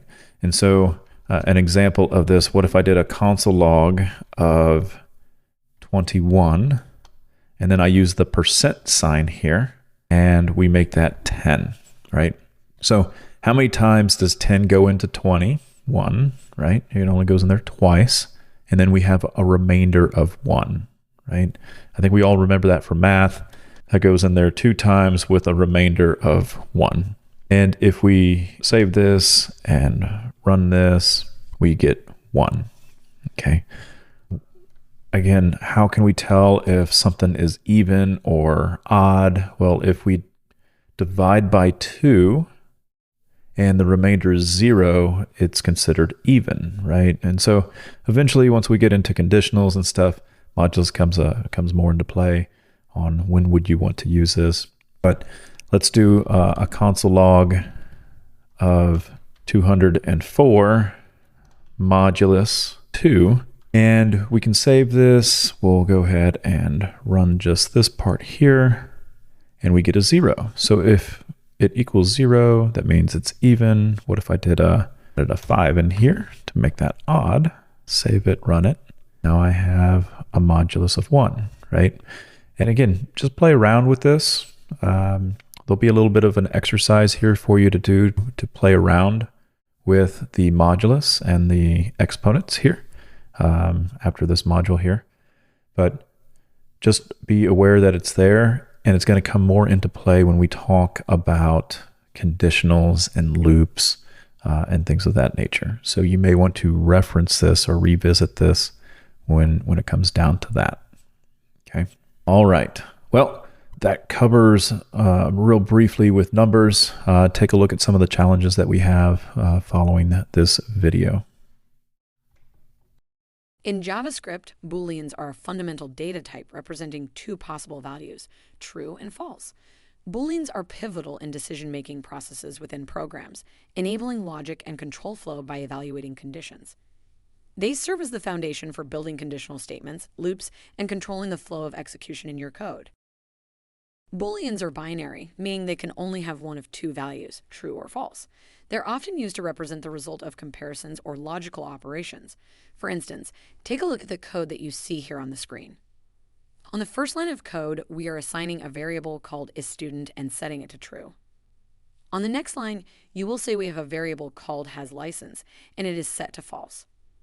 The thing that I would like you to take out of this is notice syntactically that these keywords of true or false are represented with no quotes around them.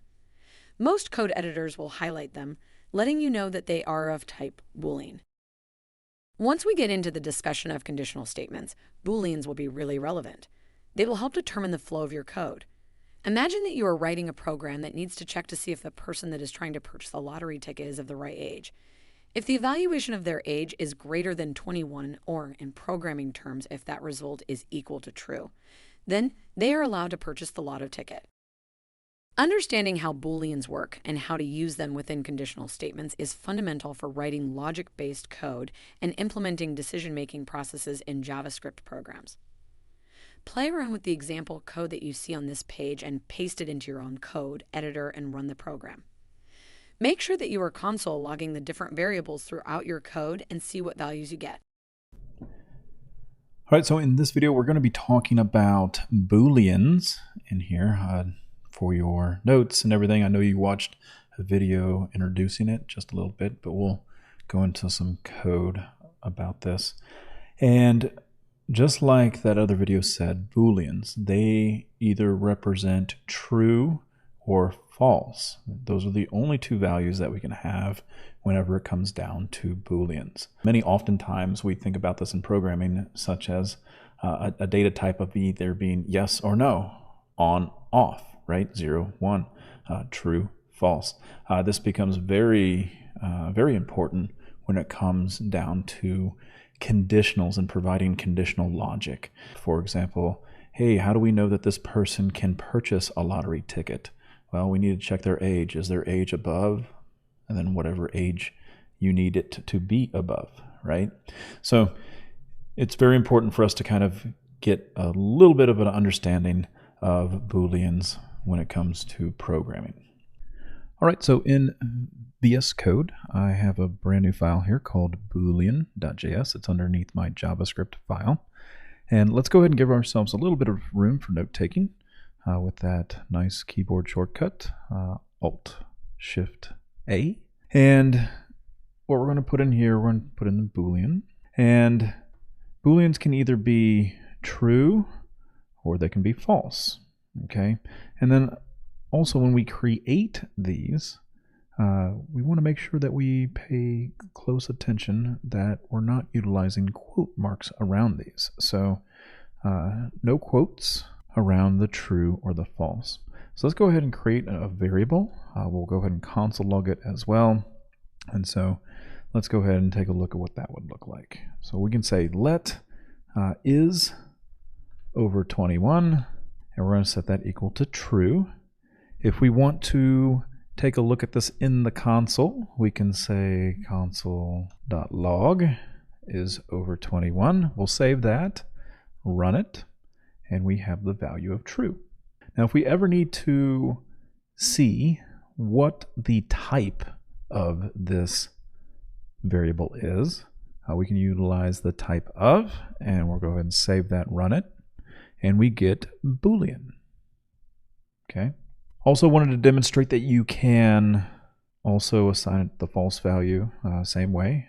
We can do let can purchase alcohol, and we'll set this to false. We'll save this one, we'll console log it, and then we'll go ahead and run it. And so now we get a true, a Boolean, and a false. Okay.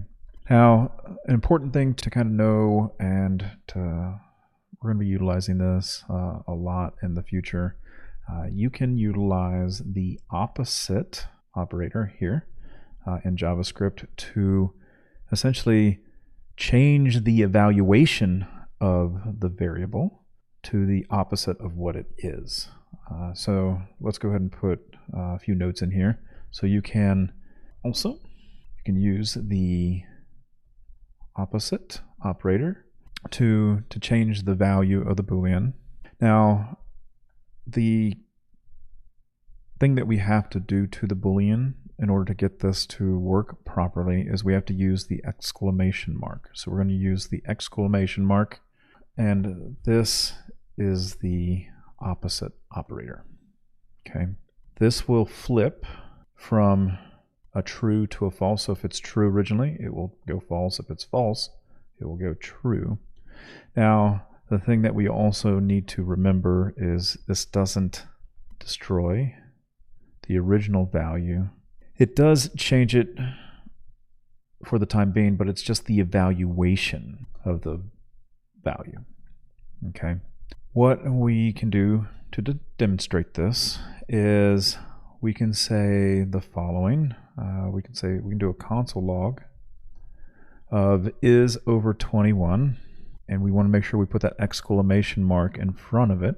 Okay. So if I go ahead and save that and we run it, again, it's our very last console log here, false. So originally it's true, and then here we just console logged the opposite. Okay, I want to be very clear with this part here is if I were to copy this and paste this right down below, I can go ahead and run this and I get a false and then I get a true. Okay, it doesn't change the original value of the is over 21, right? We initialized this to be true. We did not change it anywhere else in memory, but we just said, hey, take the evaluation of it, whatever it is right now, and make it go opposite. Okay, this becomes very important later on when we're talking about conditionals later on. So we'll explore this a whole heck of a lot more in that module, but just wanted you to be aware that we can use this bang operator, the exclamation mark, to sort of indicate that we want to flip it to something else.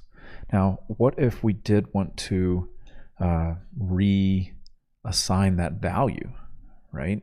So how do we reassign the value? Using the operator. So how's that work? Well, let's take a look at it. We can do an is over 21, and now we put that bang operator right in front of that, and now we can go ahead and do a console log of this, and we'll go ahead and run it. And notice we now get a false right here. So again, just wanted to show you a little bit of the differences with controlling this bang operator, the not aspect of this. Like I said, once we get into if statements, conditionals, and even comparison operators, the exclamation mark is going to come in handy. All right. So keep on watching through the modules, and we'll see you in the next video. Welcome to the module on conditionals. In programming, conditionals are statements that allow us to make decisions based on certain conditions. They play a crucial role in controlling the flow of our code and enable us to create dynamic and interactive programs. Conditionals help us handle different scenarios by executing different blocks of code depending on whether a condition is true or false. This decision-making ability is essential for creating programs that can respond to user input, handle different situations, and perform specific actions based on specific conditions. So, let's dive into the world of conditionals and discover how they can enhance our programming skills and make our code more powerful. What exactly are conditionals? Well, think of them as decision makers in our code. They allow us to create different paths or branches within our program and execute specific code blocks based on certain conditions. To understand conditionals better, let's consider some real-life examples. Imagine you're about to leave your house and you see dark clouds in the sky. You might say to yourself, if it's raining, take an umbrella. This decision depends on the condition of whether it's raining or not. Similarly, when you approach a traffic light, you know that if the light is red, you need to stop. This is another example of a conditional statement. In programming, conditionals work in a similar way, allowing us to make decisions and execute different blocks of code based on specific conditions. Let's explore the different types of conditionals and see how they work in JavaScript. Let's start with the most basic conditional statement, the if statement. An if statement allows us to execute a block of code only if a specified condition is true. You can see the if condition block of code here. Let's take a look at this code example. In this example, we check if the variable num is greater than 0. If the condition is true, the code inside the if block will be executed, and we'll see the message, the number is positive, printed to the console. Now, let's move on to the if-else statement. This statement allows us to execute different blocks of code based on whether a condition is true or false. Let's see an example. In this example, if the condition num greater than 0 is true, the code inside the if block will be executed. Otherwise, the code inside the else block will be executed. Depending on the value of num, we'll see either the number is positive or the number is not positive printed to the console. Feel free to pause the video and make an if-else statement based off of a coin flip. If the coin flip is heads, then console log the coin flip is heads, then you can make an else statement that the coin flip is tails. Here is the solution to the coin flip challenge. Next, let's explore the else if statement. This statement allows us to check multiple conditions and execute the code block associated with the first condition that is true. This looks like an if statement followed by an else if statement and ending with just an else statement. Take a look at this example. In this example, we check if num is greater than 0, less than 0, or equal to 0. Based on the value of num, the corresponding message will be printed to the console. To summarize, conditionals are essential for controlling the flow of a program based on certain conditions. We covered 3 important conditional statements: if, if-else, and else if. These statements allow us to execute different blocks of code depending on whether conditions are true or false. Remember, conditionals play a crucial role in decision-making within programs. As you continue your coding journey, it's important to practice and experiment with conditionals in various scenarios. This will help you develop problem-solving skills and create more dynamic and interactive applications. Keep up the great work and happy coding. All right, in this video, we're going to be talking about operators, which are going to be your logical and your comparison operators. I know that you watched a video on this in an earlier module to kind of an introduction. Now we're going to dive a little bit deeper into it, get our hands a little dirty with the code. So hopefully it will fill in a few of the gaps that you might have had from watching the intro video to this. All right, so as usual, I created a file inside my JavaScript folder called operators.js. And I'm going to go ahead and create some note-taking room for us. And I'm just going to put in here logical operators. And the first one that we're going to talk about is the comparison one, right? Now, comparison operators, they are going to return Boolean values. And that's going to either be true or false whenever we're talking about a Boolean value, okay? So let's go ahead and start off with something very easy to kind of understand is the strictly equals, okay? So we're going to do comparison operators. We're going to do the strictly equals, and that's with the 3 equal signs, okay? So it's going to be based off of type and value. Those both must be the same whenever we're utilizing the 3 equals. And let's demonstrate that here. We're going to create a variable called age. So we're going to say let age equals 10. And then we're just going to console log the age with a triple equal sign of 10. And I'm going to also put in here strict equality. Okay, so that way we know. We're going to be doing a lot of console logs in here. So we'll put that in here. And then we'll add a comma.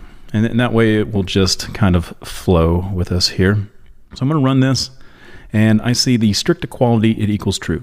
Notice that I have age of 10, and what type of data type is this? Well, it's of type number, okay? And so if you can imagine this over here being replaced with another number 10, and it has to be exactly the same type, which is of type number, it's going to be true. Let's create a false one here. We'll do another example here, showing you that the string, if we put quotes around the number, it is now considered a string. And utilizing the triple equals, again, it's going to treat this as a string. It's not going to convert it to a number or anything like that. It's going to treat it as a string, and a string and a number will always result in a false.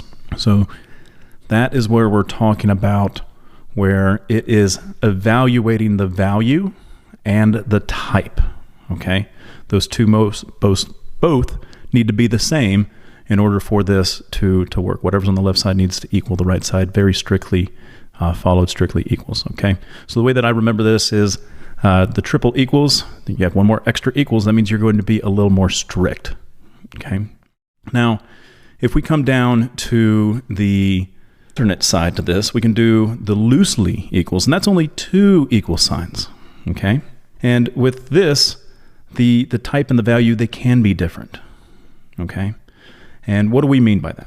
Well, let's do the same console log, okay, with a 10, right? No difference besides the 2 equal signs, okay? They're both numbers. This is going to return true, okay? So really no different than the triple equals when we're actually comparing to an apple, right? And now with this next one here, we're comparing a number data type versus a string data type, okay? Because we are missing one of the equal signs from up here, it's a little more loosey, right? It's a little bit loosey-goosey when it comes to comparing these two. You're okay with it being a string, all right? In the background, it is utilizing coercion, which is going to try to treat this as a number, but if it gets the same value, it's okay with it, and it treats it as true. So if we run this, see the loose equality here, we see a true, and we see a true down here.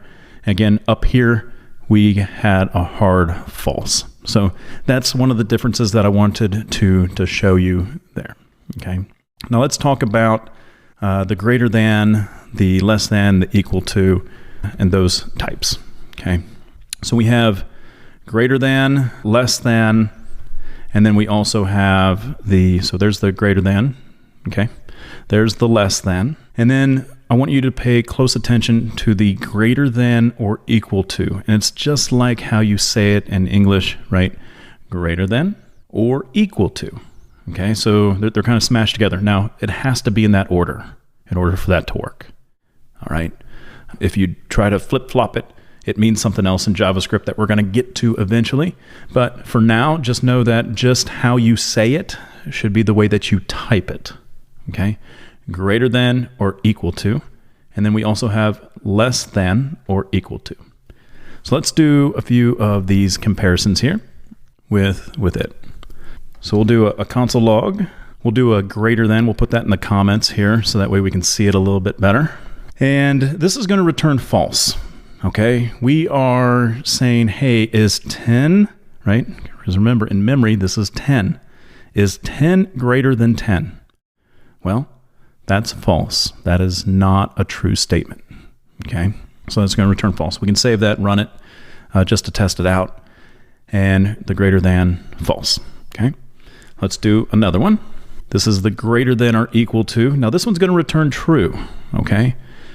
Is 10 greater than 10? No, it's not, but it does equal 10, okay? And it's going to come back as true, all right? Let's try another one here.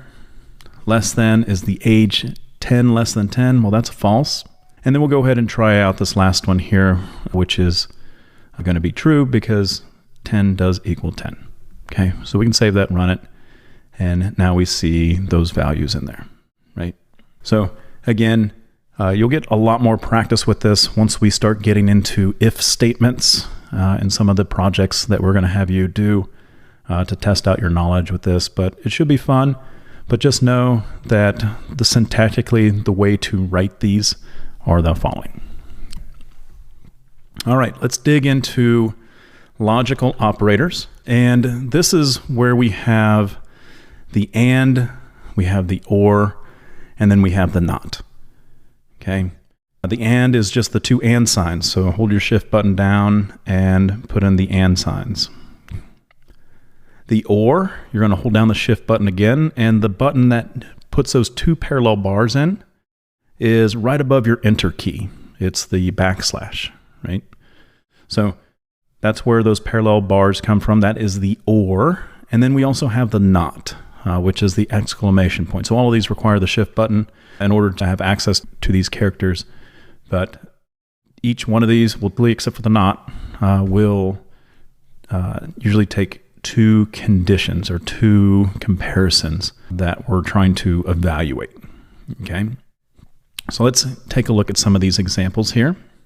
We'll do the following with the and. We'll say let age 2 equal 25.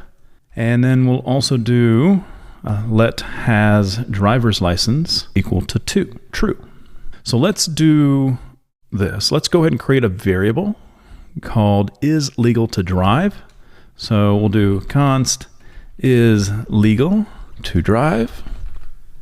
We are going to compare, okay, the age 2, and we want to make sure that they are greater than or equal to 16 and they have a driver's license. So we can go ahead and do that, and that will be a good example of a comparison of utilizing the and, because both of these conditions have to be met in order for this to return true.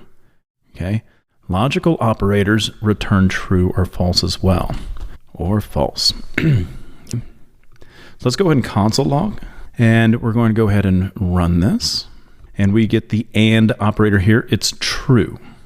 Okay, now I told you before that it is looking for both of these things, both of these evaluations to equal to true. Now, if we take a look at this right here, we did not specify this with an equality, right? We didn't do equals true. That is because JavaScript has shorthand code that will just evaluate the variable as is. It goes true, false is false, right? So as long as has driver's license equals true, and we're above 16, this should be fine. That this should result in a true. So let's go ahead and make this, turn this one to false. So I could be of age 25 and not have a license, right? So if I save this and I run it, we now get this statement. It's now false. It is not legal for this person to drive, right? Now, I don't know why this would ever be the case, but we could make this person 15, they have a driver's license, right? But we can run this and we still get false. So again, both conditions need to be resultant of true in order for this statement as a whole to come back as true. That's what the and is. All right, I'm going to change this back to 25 and save it. That way our comment will still be valid. Let's work on the or. Let's do an example of that. So we'll do the or, okay? Now, for this one, we're going to create two names and we're going to kind of compare them, okay? We'll say let person 1 equal, and we'll say John. We'll do let person 2 equal Jane, and Unst is able to enter. Well, let's make it so that either John or Jane can come on in. And so we can say the following. We can say, hey, if person 1 is John, or if person 2 is Jane, then go ahead and let them in. Okay, so let's console log that. And we're going to save that, run it, and let's take a look. So here's the or, and it's true. Okay, so we just happen to have both of them match who we need. Let's say that John is now Jeff. Okay, and if we want to run this and save it, now we can see that it is going to report back as true. Again, only one condition needs to be met, not both of them, right? So again, really neat way. And again, we can also check out the following. What if we changed Jane to Sally and tested this out? We get a false. Okay, so we didn't match any of these. Okay, so like I said, later on, we're going to show you that you can utilize some of these or statements when it comes to some of your logic-driven code. Okay. Now, one of the extra things that you may want to do while we're on this, maybe an extra challenge here, is we may have to dive a little bit deeper into our memory banks here, because whenever we're doing comparisons, let me change this to a lowercase John. So John matches this, but Sally doesn't match Jane.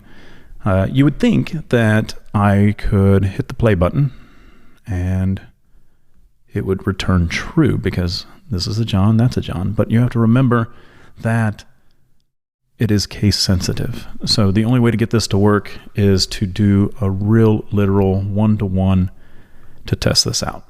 Okay. So that's how you'd make that work. But later on in a challenge, you may be asked, hey, what kind of JavaScript method do we have out there that will allow us to have an uppercase John up here and a lowercase one down here, and it still reports back as true. Okay, so keep that in the back of your mind as we're kind of going through some of this. All right, the last one that we wanted to talk about is the not operator. And again, you kind of saw this with the Boolean video if you watched it. If not, we'll go ahead and show you now. Let's go ahead and use one. We'll call this one let is vaccinated. We're going to set that to false, and then we can console log the inverse of that. So that's what the not stands for, the inverse of that, and it's going to come back as true. So if I save that, run it, we can take a look at that, and it says not true. Another thing that I wanted to bring to your attention, that I brought to your attention in the Boolean one, is it does not affect the original code, right? It doesn't affect what was stored in memory, because if I console log this one, I get the original false. All right, so that's one of the takeaways. All right, so hopefully we touched a little bit more into depth with these operators. You're going to get very familiar with them once we get to if statements and logic-driven code that is not just a simple storing this in a variable. Eventually, we're going to expand upon this, but we will give you some challenges, obviously, and hopefully it won't hurt your brain too much. All right, so hopefully we'll see you in the next video. Thanks for watching. All right, welcome back. In this video, we're going to be talking about conditionals, really focusing on the if statements. And just as a reminder, conditionals are statements that really allow your code to kind of make a decision based upon certain conditions. And if you remember the video that we did with logical operators and comparisons, right, going into that again, right, and that's going to give us a better foundation to help with our logic of code. All right, so let's go ahead and get started. I do have a file up here called conditionals.js. It's inside our JavaScript folder that we've been working with. And I'm going to, again, go ahead and give ourselves a little bit of room for some notes. And we're going to start off with conditionals, right? So there's if statements. There's also what we call our else if statements. And there's also else statements. So we're going to be hitting up on all of these topics here. And the first one that we're going to talk about is the simplest form of an if statement. Okay, so I call this simple if statement. This is going to happen when we want to create just a very simple if block of code, and this will execute the block of code only if the condition is true. If it finds out that whatever we put inside the condition section of the if statement, if it turns out to be true, then the block of code is going to get executed. So let's go ahead and write a few notes here. So if the condition is true, the code inside the curly braces will run. That's called the block of code. Okay. And then if the condition is false, anything inside the curly braces will not run. Okay. So let's go ahead and demonstrate that here. We're going to say let person equal John. Now we can make an if statement saying if the person equals John, then let's go ahead and console log hello John. All right. So here's the simple if block, right? And I'm going to just put this in here like so. This is going to be the block of code that will be executed if the condition is true, right? So inside the little parentheses here, that is your condition. Okay. So what can go in here? Well, if you remember back in our logical operators or conditionals, right, we had something called the triple equals, right? The strictly equals. And we can say if the person variable equals John, then we want to greet John in the console with a hello John. So I'm going to go ahead and save that. And again, anything inside the curly braces will be executed if this condition in here results in a true. Okay. So right now, if we were to run this, we get down to this line right here, 12. Person equals John, right? And then line 14, we are comparing that. We're saying, hey, does John equal John? Well, it does. Well, then I'm going to console log hello John. Let's go ahead and run this. Hello John. Okay. What if I put Sally in here? I save it and then I run it, right? And notice that I don't get anything inside here. So this block of code only executes inside here, right? I can put in here a console log after the if statement. And notice that I hit the play button and it doesn't even go inside of here, right? So if I were to change this back to John, I save it and then I run it. Now I get the hello John and then I get the after the if statement. Okay, so that's how we can start controlling some of our logic when it comes to the if statements, right? Let's try another one here. Let's say let num equal 10. Okay, let's go ahead and say if the number is positive, so if the number is greater than 0, we can console log the number is positive. Let's go ahead and save that, and then we can run it. It says, hey, the number is positive. Okay, let's start talking a little bit about the if-else statements. We're going to add a little bit more complexity to it, but it should still be readable to us based off of what we know so far. So the if-else statement, if the condition is true, the code inside the curly braces will run. That is still true from our simple if statement. But here's the next part that we didn't go over with this because it doesn't have it. This is the else statement. If the condition is false, the code inside the curly braces will run. The other part of the curly braces will run for the else. And let's take a look at that. We're going to say let num2 equal -10. And we're going to take this same exact code that we had up here and apply it down here. So we're going to say if num2 this time, okay, if it's greater than 0, hey, the number is positive. Else, the number is negative. So this is where we have an either or, right? You flip a coin. It's either heads or it's either tails, right? So num2 is a -10. We come down here to this if block right here on line 29. It does a quick evaluation. It says, hey, is -10 greater than 0? It's not. So it's going to totally bypass this block of code, and it's going to move down to the else. So it doesn't do any further evaluations with this. It just does one evaluation, and it's either it's positive or it's negative. All right, so let's go ahead and try another example here. So let's go ahead and feel free to pause the video as well to type this all out. But let's go ahead and see if we can write an if statement that checks the weather. If the weather is greater than 75 degrees, let's console log it's hot outside. Otherwise, let's console log it's cold outside. Okay, so with this, kind of like pause the video and see if you can set things up very similar to what you saw up here, where we created a variable, we stored in a value, and then we did some sort of evaluation down here, and then we did a console log with an if-else, okay? So this is another if-else challenge here. And so go ahead and pause the video after you get done typing this out, and then go ahead and resume the video. All right, well, hopefully you ended up getting it correct. If not, no worries. We're still going to go through this here with you.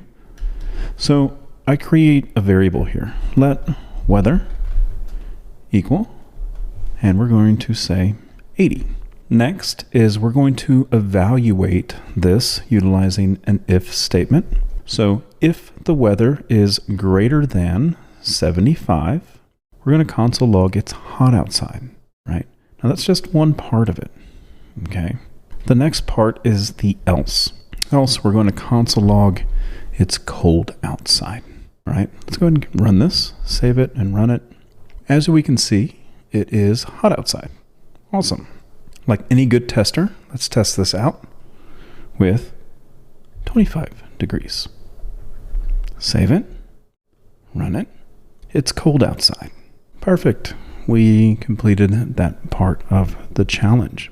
Let's go ahead and move on to the very last thing that we have to do or demonstrate to you, which is the if, else if, else.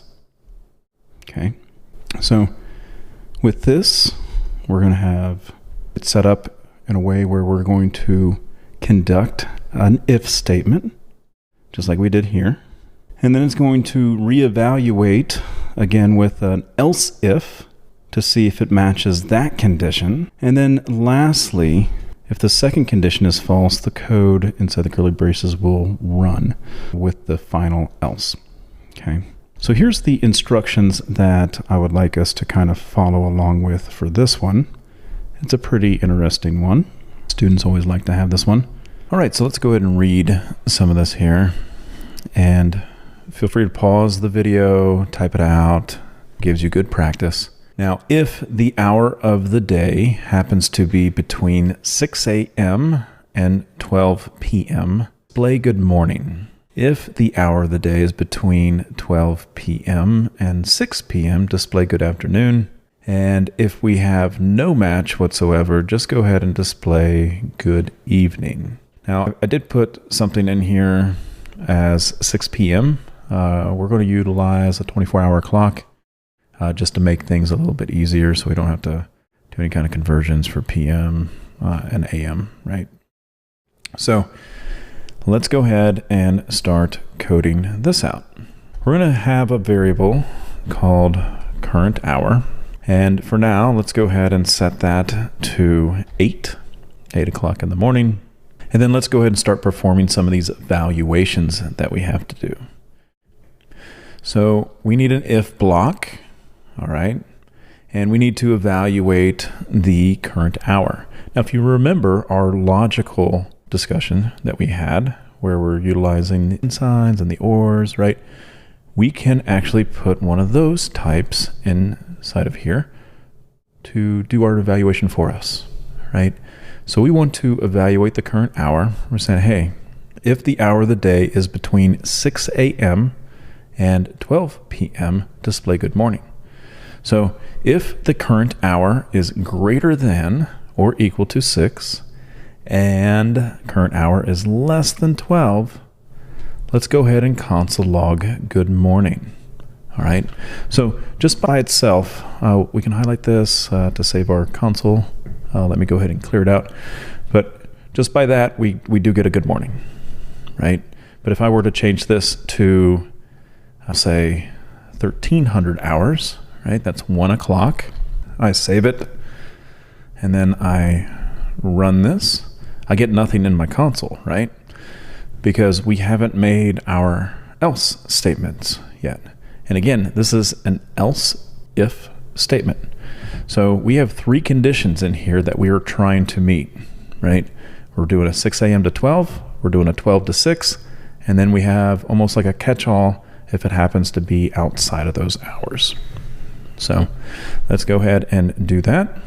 And again, we did an else up here, but this time we need to do an else if. This is where that new concept is going to be coming in here for you. So if the current hour is less or is greater than or equal to 12 and current hour is less than 18, let's go ahead and console log good afternoon, right? Let's go and save that. We're going to run it, and we do see good afternoon. Okay. I guess I could have just highlighted it and ran it like I did the last time. Highlight, run, we get good afternoon. Okay. Now, the last condition that we need to meet is what happens if it's 2000 hours, right? So 8 o'clock, 8 p.m. If I save it and run it, I don't get anything. That's why we need to have our very final else statement to kind of end this all as a little catch-all. So we're going to do a good evening, and we'll save that. We'll run it. I'll highlight and run it. And there we go. We have good evening. All right, so that concludes this lesson utilizing if statements. There's tons of things in future lessons here that you'll just learn a whole lot more about if statements, conditionals, and how they can really help drive the flow. I encourage you to challenge yourself with some of the challenges that we have associated with the if statements to help solidify your understanding of this. Logic flow is going to be very fundamental for you to learn and to know how to accomplish things, and it's just going to take practice. All right. So we'll see you in the next module. All right. In this lesson, we're going to be talking about switch statements. Now, switch statements inside JavaScript is a real convenient way for you to be able to choose multiple options based off a value from an expression. So as you can see here, this is a generic switch statement, and feel free to put this in your notes. But the switch statement starts off with evaluating some sort of expression.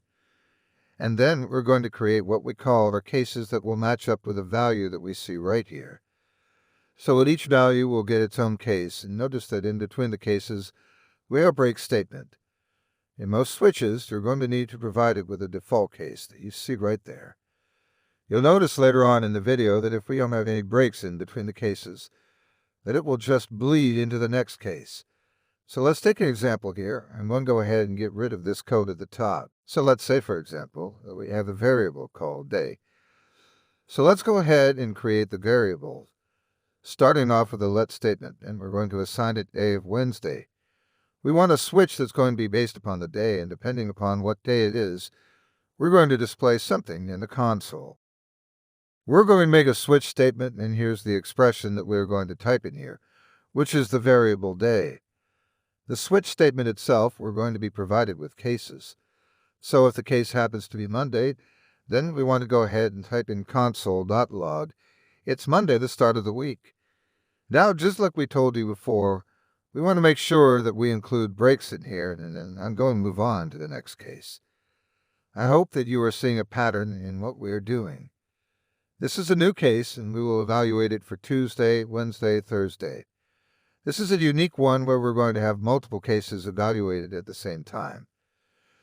So based on Tuesday, Wednesday, or Thursday, we're wanted to say it's a weekday. Keep going in our console. So as you can see, this is the syntax that you will want to use when doing multiple cases. We're almost at the end of the week, so we will do case for Friday. But remember that in between each one of these cases, you're going to want to put a colon at the end of each case. That's going to be the standard. We'll type out the case for Friday, and then we'll do a console.log of it's Friday. Let me put break in here, and then we'll do another console.log of after we do the case of Saturday and Sunday. It is just like the Tuesday, Wednesday, and Thursday one we did earlier. The cases will be stacked on top of each other. In the console.log of this one, we want to type out, it's the weekend time to relax. Then we'll put a break on the next line. It is good practice to have a default case at the end of the switch. Because what if somebody has typed a day in here that does not exist? We do not want our code to break.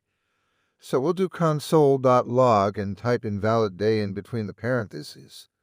All right, so there we go. And now we can go ahead and execute this by pushing the play button. As you can see, it's a weekday. Keep going. It's displayed in the terminal. Next, if we take a look at this, we have to let day equal Wednesday. So it's Wednesday. It's going to go down through the switch statement till it matches the case. And now we see that it's a weekday. Keep on going. We can do Sunday to test that out. Save it and run it. It's a weekend time to relax. What if we throw in a day that doesn't exist? Based on our code, we should get invalid day to be displayed in our console. Let's go ahead and put in a Monday, and let's comment out the break. We will see what actually gets console logged. So I see it's Monday, the start of the week, and it's a weekday. Keep going. And again, that's because if the break is missing. Remember, after every case, or right before the end of the case, you need to put a break, and that way the code will not bleed through the next case. Well, that covers the switch statement example. Hope you enjoyed this video. So in this lesson, we're going to be talking about the ternary operator, and it's a real slick way of thinking about if statements and making it really shorthand code. All right, you're going to take a look at it. You're going to say, hey, this looks really funny, but it's going to be really neat to use. And eventually, where I see students utilize this the most is going and looking at their projects that they're going to be creating with React. So I actually see a lot of it with React as opposed to just trying to use it right off the bat. But just know that it's out there, and of course you can always come back and take a look at this video again. All right, so I have a file in here named ternary.js inside my JavaScript folder. And with that open, let's go ahead and add in our handy dandy note-taking comments. And we're going to be talking about the ternary operator. Okay, it is a shorthand way of writing an if-else statement.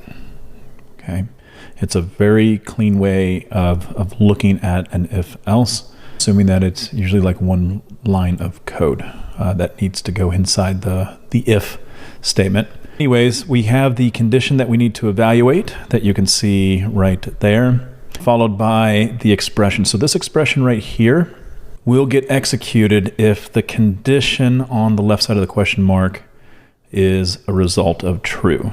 So the way to kind of read this is we're going to evaluate a condition. If it's true, our code is going to execute right there. If it's false, then it comes down here. All right, so let's take a look at what a normal if statement would look like. So I'm going to do an example here, and we'll do let age equal 18. And then we'll say if age is greater than 16, let's go ahead and console log that you can drive. You cannot drive. All right. So again, we're starting off with the real basics here, and we're going to go ahead and run this, and we get you can drive. Okay. So how would this look in a ternary? Okay. So instead of using this if statement, and notice that we're taking up 5 lines of code in order to get this if statement to work. What if we were able to do it with 1 line of code?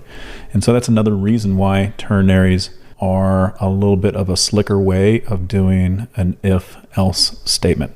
So we can simply do the following. We can say, hey, you know what? Let's go ahead and test out this theory here with the condition. What is our condition? Well, our condition right here is the age is greater than or less, or greater than or equal to 16. So that's what we can put first. And then if we're following this recipe up here, what comes after the condition? Well, it's a question mark, right? Well, if we are greater than 16, what should happen? Well, we put this inside here, right? Okay. Now we don't want the semicolon. We do want a colon, okay? And then what goes on the right-hand side of this? Well, it's what did you have underneath the else? So now if I save this, run this, I get you can drive twice.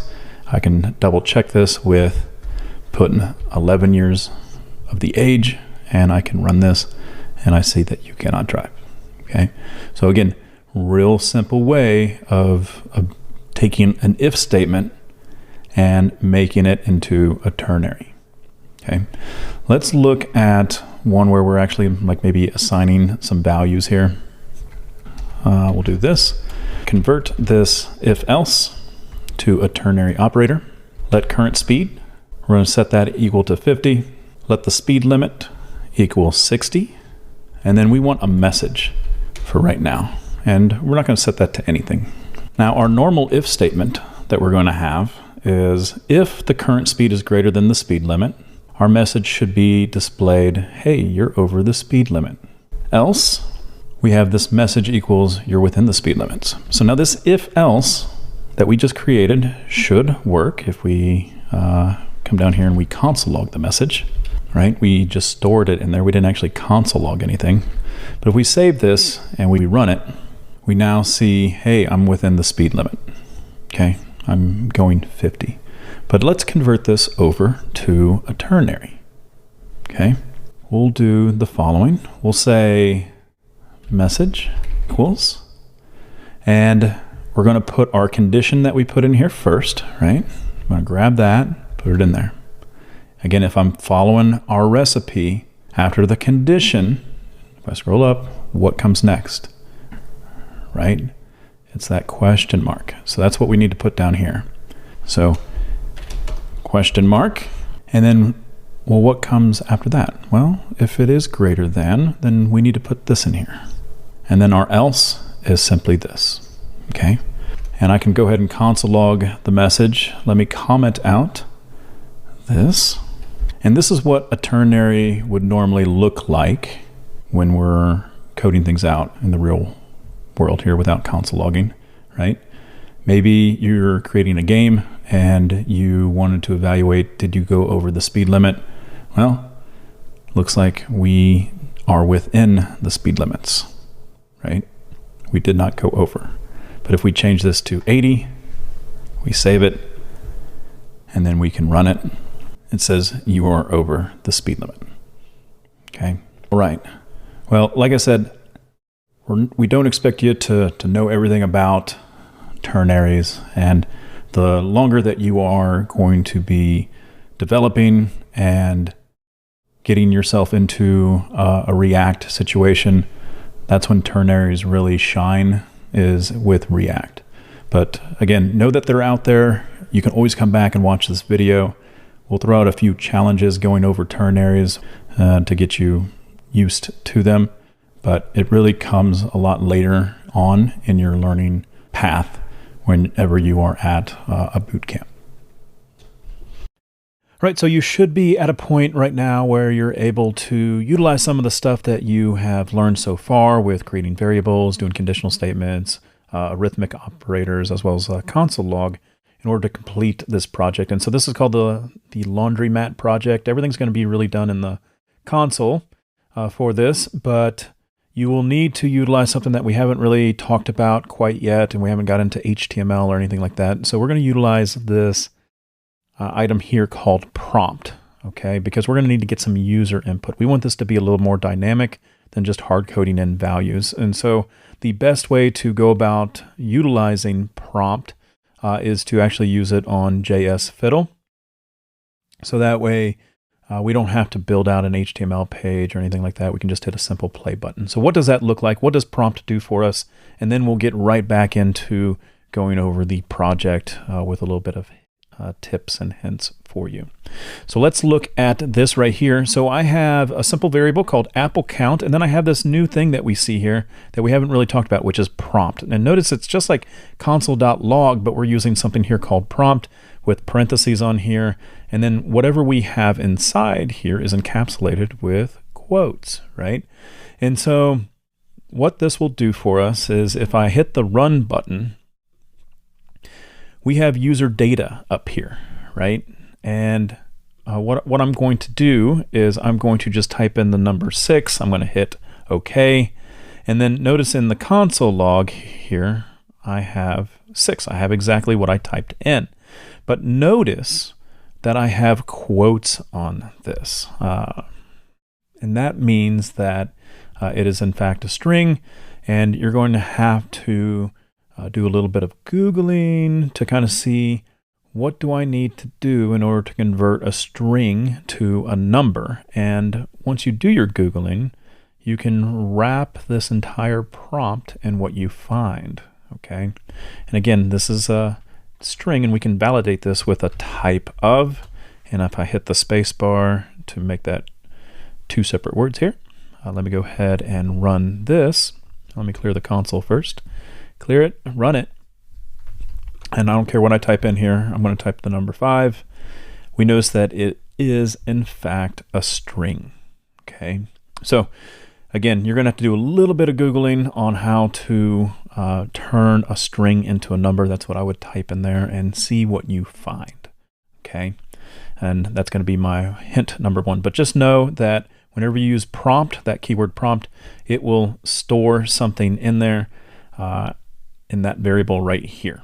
Okay, again, I can do something like let orange count equal, and then do another prompt, right? How many oranges would you like? And this is going to get us 2 prompts, not together, but in a row, right? So if I hit the run button, and how many apples would you like? Well, I'd like 3. And all right, how many oranges would you like? 5. Right, so this is going to be a way for you to capture data utilizing the prompt. Okay. All right, let's go back to the lesson, or back to the overview. The pricing is going to be as following. So just remember here that a load of laundry can hold up to 10 pounds of clothes. So we threw in this here for you. So when you're prompting the user and they type in 15, well, that's more than 10, and we need to add another wash. You know, if they type in 25, that's more than 2 washes. That needs to be 3 loads, right? And so a load of laundry can hold up to 10 pounds of clothes. If the load is more than 10 pounds, the customer will need to pay for additional loads per 10 pounds. Okay, the cost of the washing and drying machines are as follows. So we have the colors set to $2.50, whites to $4. So all these things that we're listing here, you're going to need to have a prompt. How many pounds of color will you be washing today? How many pounds of whites will you be washing today? And so those are the questions that you're going to need to prompt and store those into variables. Next here, detergent, whether or not they brought detergent or not, you're going to have to ask them. You'll be asking them, do you need detergent for your loads? And do you need fabric softener for your loads? And then dryer sheets. How many dryer sheets would you need per load? Okay, so those are the things that we're going to be prompting them. So here's your instructions. Create a program that calculates the cost of washing and drying the clothes at the laundromat. The program should prompt the user to enter the weight of the load based upon the type. The program should also ask if the person would like to add fabric softener or detergent to the transaction as a whole, right? So we're going to assume if you have 6 loads to do, that all 6 are going to get detergent. If you tell me that you need 2 dryer sheets per load, we're going to assume that you need them for all of the loads. So you're not going to be nitpicky and saying, yep, this load gets it and this load does not, right? We're just going to assume that you need them for the entire laundry visit that you're doing today. Now the program should then calculate the cost of washing and drying the clothes based upon what the user input has displayed as a total cost. Again, if the load is over 10 pounds, the program should display a message indicating that additional load is required and display the total cost for the additional load. So here's some hints that we have, as well as some starter code. Again, work on the one part of the program at a time. Start by prompting the user for the weight of a specific type of clothes, meaning like, hey, let's just first get the color load to work, okay? And then let's focus on the whites. Then let's focus on the darks. Now let's focus on the additional services, okay? So as you move along, you'll go through it in a nice methodical way, right? So once you get one part working, move on to the next. This will make your problem a lot easier to solve and you won't get overwhelmed. There is going to be a lot of conditional statements within this program. Make sure you utilize these if statements because you're going to say, hey, do you need detergent? Oh, we do. Then let's go ahead and add that to your list here. Okay. So anyways, hopefully this little walkthrough helps. Again, it's going to test your knowledge on math and conditionals, variables, and console logging. Have fun with this for sure. And let us know if you have any problems or issues with this. Okay. So on the next module, you'll be asked to supply your JS fiddle. That way we can take a look at it and explore this when we see you for your next visit with your tutor. Okay, so please don't skip this part. It's very much going to help you out in coding. All right, in this video, we're going to be focusing on for loops. Obviously, we know that there's several different types of loops out there. And in JavaScript, a for loop is a very powerful way that allows you to repeat a block of code multiple times. All right, so let's go ahead. I have a file here. I have it for-loops.js, and we're going to go through a few for loop examples and even provide you a few challenges as well. And we're going to do a little bit of recall from some of our data type strings as well. Some neat things that you can do with loops while you're practicing. And then later on, we're going to get into more practical uses of loops, but now we're just trying to understand them, right? So it's crawl, walk, run. So again, let's go ahead and do our normal note-taking space up here. And this one is going to be called for loops. And in for loops, there's 3 parts to a for loop. One is going to be the initialization. We need to initialize the variable. So this is where the loop starts by setting up an initial state. Now, the next part of it is going to be the condition. And the condition part of this is what is our loop going to be checked against? So every time the loop runs, what are we going to check it against to see if we have to go through the loop again? And then the last part here is going to be your increment, right? So we'll do 3 here and the increment. And this is the final expression that's going to be performed at the end of each loop iteration. It's kind of used to update the initial state of the loop. Okay, so I know that's a lot of words, right? Let's breathe and let's go into an example here. Okay, I did want to point out that there is some danger that you may get stuck in an infinite loop. So we'll put that in here. So anyways, we'll just be very mindful of that. When we are running these loops, you'll notice like for temporarily, you'll see maybe a stop button show up here, and that's going to be your clue on, hey, maybe I can end this. But our very first example, let's go over a very basic for loop. Okay, so we'll do example 1, simple for loop. Okay, so in order to get a loop started, we first need to use that key identifier of the letter, or the letters FOR, and in parentheses, we need to set up a few things. Okay, again, here's our 3 steps. The first thing is the initialization. So this is where we want to start at. A lot of times you're going to use the letter I for your variable, and that is just customary. It means incrementer, right? And we'll say let I equal, and we're going to do 0. Our initial state is going to be 0. In JavaScript, semicolons are typically optional. Well, whenever we're doing a for loop like this, semicolons are mandatory, and it's going to be what separates these 3 parts of the for loop. Okay, so there's our first part. Our next part is our condition. When do we want this loop to end? And in our example here, let's do a loop that will loop from 0 and go all the way to 10. Okay, so we can do this. We can do I. As long as I is less than 10, and we need to include 10, up to, but including 10. And then at the end of this, a lot of times you'll see your incrementer, which is our letter I, and then we see a plus plus at the end. And there's no difference between I plus plus and I equals I plus 1. Okay, those things are synonymous, but many of the times you'll just see the I plus plus. All right, so let's go over these parts one more time before we push the play button. All right, so this first part here, that is the initialization. Okay, we're setting I equal to 0. This next part here is the condition. How long do we want this to go for? And then this last part here is your increment. Every time you go through the loop, you're going to add 1. In this case here, we're just adding 1 to I. So it starts off at 0. Right? It goes through the end of the loop.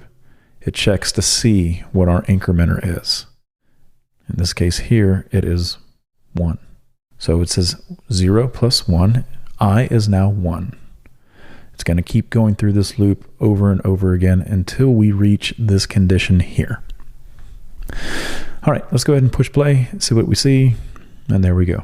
We have 0 through 10. Okay.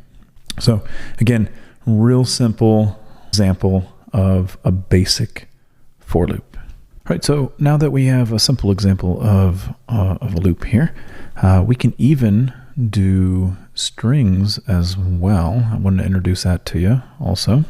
So let's do an example of a string. We can loop through a string. Okay, so let's do this example here. Let's do let city equals Atlanta.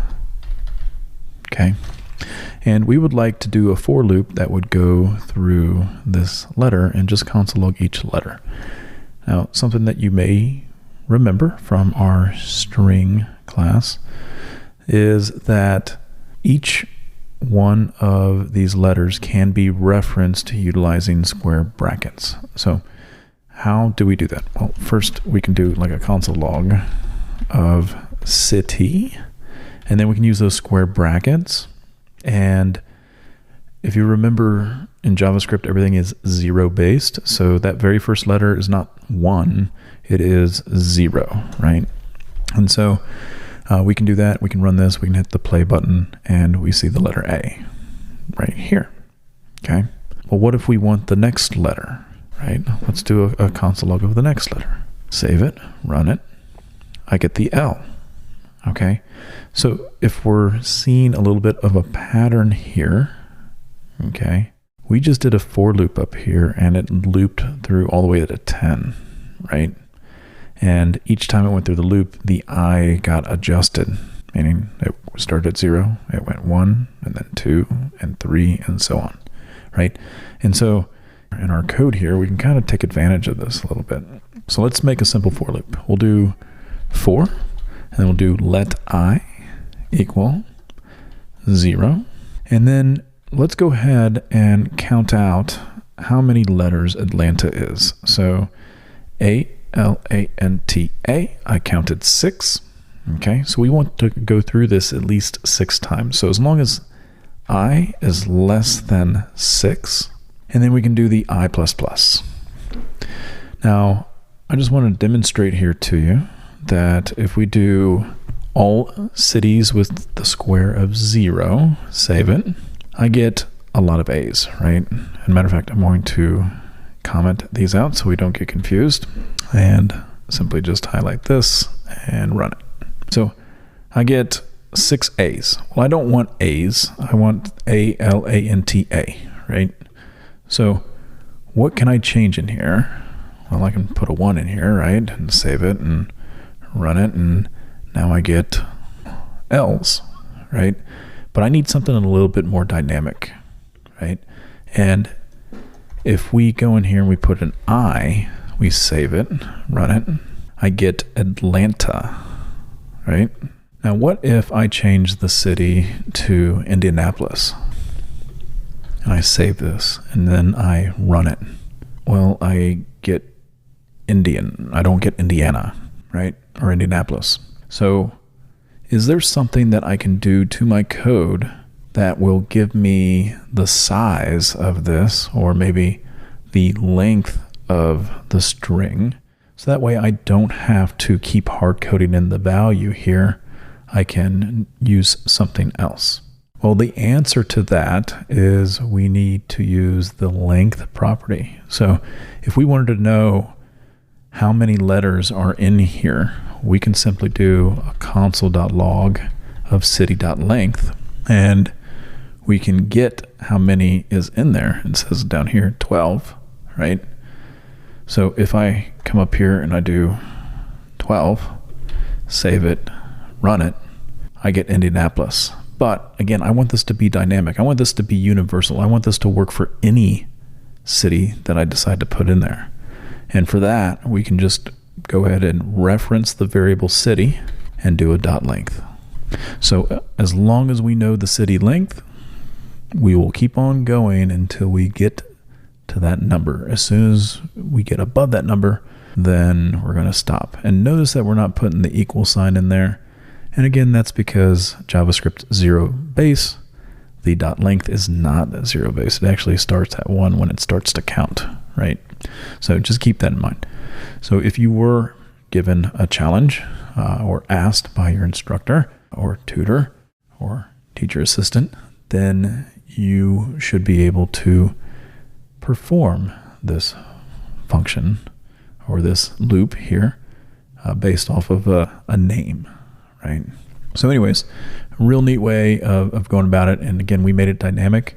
We can put any city we want in here and it will work just fine. All right, let's look at some more loops, right? Let's go ahead and have you guys do another loop here.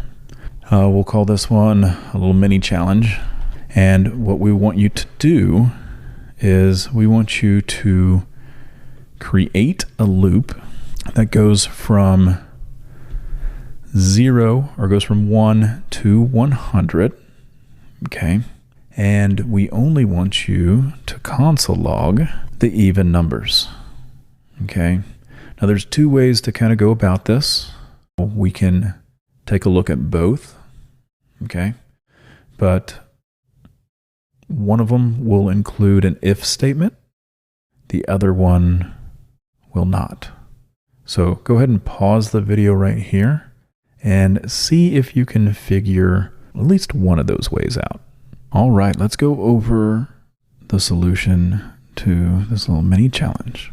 All right. So one of the first ways that you can do this is we're going to utilize the modulus and the if statement. So we're going to create our little for loop here. And we have the let I equal 1. All right, so hopefully you kind of got that one. That one might have been a little bit tricky. We did ask for you to start with 1. And so no longer is it 0. We're starting it off with 1. Okay, so that was trick number 1. And then we want to go up to an even equal 100. And that's where we're going right here. Okay. And then the incrementer, we're going to set that to the I++. So every time it goes through the loop, we're going to increment it by 1. All right, so in between the curly boys here, we want to have an if statement, and we're going to use the modulus, right? And again, that seems to be a reoccurring theme in some of our little mini challenges that we've been giving you, just to be aware of that. So what does this mean? Say I is 2, 2 divided by 2 has a remainder of 0. So that is even, and that additional that we have right there, right here, that will be true, which means that we'll go inside these curly brackets and execute this code right here, which is the console log. Okay, and then we'll just go ahead and close that off. So whenever you are coding, just make sure that you're aware of your curly boys, making sure that you have both opening and closing ones as you're going along. So that's another one that you'll get a little bit frustrated on while you're coding. All right, let's go ahead and test this out here. So I'm going to highlight this code, and then I'm going to push the play button. And notice that I am getting all the even ones. I'm getting 2, 4, 6, 8, 10, 12, 14, and so on. All right. So that's method number 1 of doing it. Okay. The other way of doing it is it's all about your incrementer. You don't even need an if statement. Okay. So let's take a look at what that would look like. So I wanted to go ahead and do another for loop. And this time we can do a plus equals to, or if you're a little more comfortable with it looking something like this, where it's going to be I plus 2. That means every time we go through the loop, we are going to be adding 2 to it. And again, we're starting at 0 this time instead of 1. Okay, so those are the two differences, right? We have a 0 here and then a 1 there. Because we want to start off with 0. Next time it goes through the loop, then it's going to go to the 2, right? Then it's going to go to the 4, and so on. So this is the other way of doing this challenge. So let's let me highlight it and run it, and we get the same exact thing. All right. So again, these are the for loops. We're going to have a little more challenges along with these videos here. Make sure that you go through them and then scroll down to the bottom. You'll see the solution set for them. All right. So in this video, we're going to be talking about while loops, and just to give you a few examples of what you can actually do with them, what's their purpose.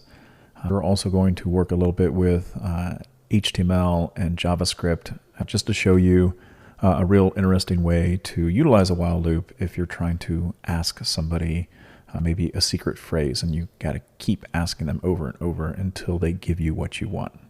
Okay, and that's going to be like the purpose of a while loop. It allows us to execute a block of code given a specific amount of time until we reach a condition that is true. Okay, so let's go ahead and discuss some of this.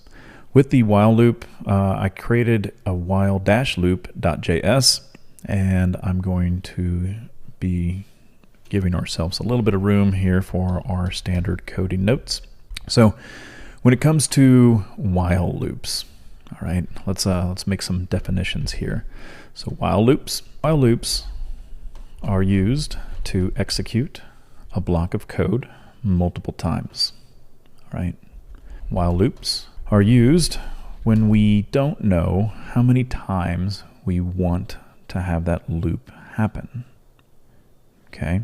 And of course, while loops need a condition to be true in order to run. Okay. So let's take a look at what a while loop looks like. Now, I will tell you this, while loops are also very dangerous when it comes to, you could be stuck in an infinite loop if you're not too careful. Sometimes the browser might freeze up on you. So just keep that in mind as you're going through this. But to kind of reinforce the ideas that we learned before in the other video with the normal for loop, let's go ahead and show you what that would look like in a while loop. The for loop required 3 parts. We're going to kind of have the 3 parts, but they're going to be spread throughout this here, right? So we're going to do let I equal 0. Just right off the bat, it's going to be outside of the loop. And in the normal for loop, that was actually included in it, right? So this time it's a little bit different. We're going to do while I is less than 10. And then we're going to add these curly boys here. Okay, so I'm going to pause right here, and this is our key indicator while, all right, I is less than 10. That's our condition. And then whatever happens in between the curly brackets, that's the block of code that's going to get executed. Now, we don't want to run this right now, otherwise we're going to get stuck in a loop. So what we'll do is we're going to first make sure that we put an incrementer in there. And just like what we learned before, that incrementer can be the I++ or I equals I plus 1, same thing. But at least we're in a loop. This will get us out of it. And we're going to be in this loop as long as this condition that we put inside here is true. So the very first time we go through this loop, I is 0. Is I is 0 less than 10? It is. So that is true, which means we're going to stay in this loop. Okay, we're going to keep going in this loop until we reach our final number, which is, it's going to try to do 10, but 10 is greater than or equal to 10. So we're going to exit out of the loop. All right, so let's go ahead and console log I. I'm going to save that, and then we're going to run it. And you can see that we go from 0 all the way down to 9 in our console. Okay, so that is a very simple while loop for us to demonstrate to you. Some other things that we can do to kind of play fun or make fun with while loops. We can kind of draw things out. Sometimes we'll do this with the students, is we'll print out a pyramid and we'll say something like this. We'll say let equal, and it's just going to be a hashtag. Okay, and this time we'll do I equal 0, just so we can keep everything in context here. And I'm going to comment out this very first one. And matter of fact, I'll comment out all this here just so that we're dealing strictly with the pyramid. And we can come in here and we can say while I is less than 10. Let's go ahead and console log the pyramid. And then at the end of that printing to our terminal, we would like to add on to this with another hashtag. So it's going to continue on growing. It's going to take whatever pyramid is before, and it's going to add on to it another hashtag, right? And then of course we also have to utilize our incrementer here, which is the I++. So if we save this, I'm going to clear out my terminal just so that we can see this and we can run this. And you can see that we kind of have a little bit of a lopsided pyramid. So again, really fun way to kind of play around with this. And of course you can increase this to 100 and play around with it with a save and then a play. So play around with that. What we're going to do next is we're going to show you an example of an HTML file as well as a JavaScript file, so that way we can run some code inside of it utilizing a while loop of asking a question. We're going to say, hey, do you know the password, or what's the passphrase? And if it doesn't match, it's going to keep asking it over and over until you get it correct. Favorite topics, and it could definitely go on for a very long time, but it's called functions. All right, and functions are blocks of code that can get executed whenever you decide to call them. All right, and we execute functions all the time in real life, meaning that they're there in the back of our minds, but we only use them whenever we need them, meaning that if we're driving through an intersection and we see a red light, we probably are running in our minds, hey, there's a function out there that I probably need to start slowing down and putting on the brakes, right? So it doesn't mean that I'm always putting on the brakes all the time. It's only during a given situation, and that's what functions allow us to do. So without further ado, I'm inside our JavaScript folder. I have a file named functions.js, and that's where we're going to be. All right. So inside our functions.js, let's go ahead like we normally do, give ourselves some room here, and we're going to start off with functions, right? So functions provide a block of code that will be ran once it is called upon. So we'll put that in there. Functions provide a block of code that can be executed when needed. Okay. Now, in order for a function to work, it must start off with a keyword of function followed by the name that you would like to give your function. Okay, so most of the times functions will have names associated with them. If they don't, they're called an anonymous function. But for this lesson, we're going to be naming our functions. And just as a side note here, because we'll get into explaining some of this stuff, is that functions do not need to have arguments or parameters. And functions can and most likely will return something. So those are the things that we need to keep in the back of our minds, that, hey, functions aren't just for console logging things. They typically return something, and we store that in a variable for whatever reason, right? So let's go over our very first function. So I'm going to go ahead and save that here and move on. So with functions, we're going to need three things here. And I'll do some other snowball and slashes here to give ourselves a little bit of room. So we want to first start off with the key function. So the keyword is function. So that's the word that we're going to start off with. 2 is going to be the name of the function.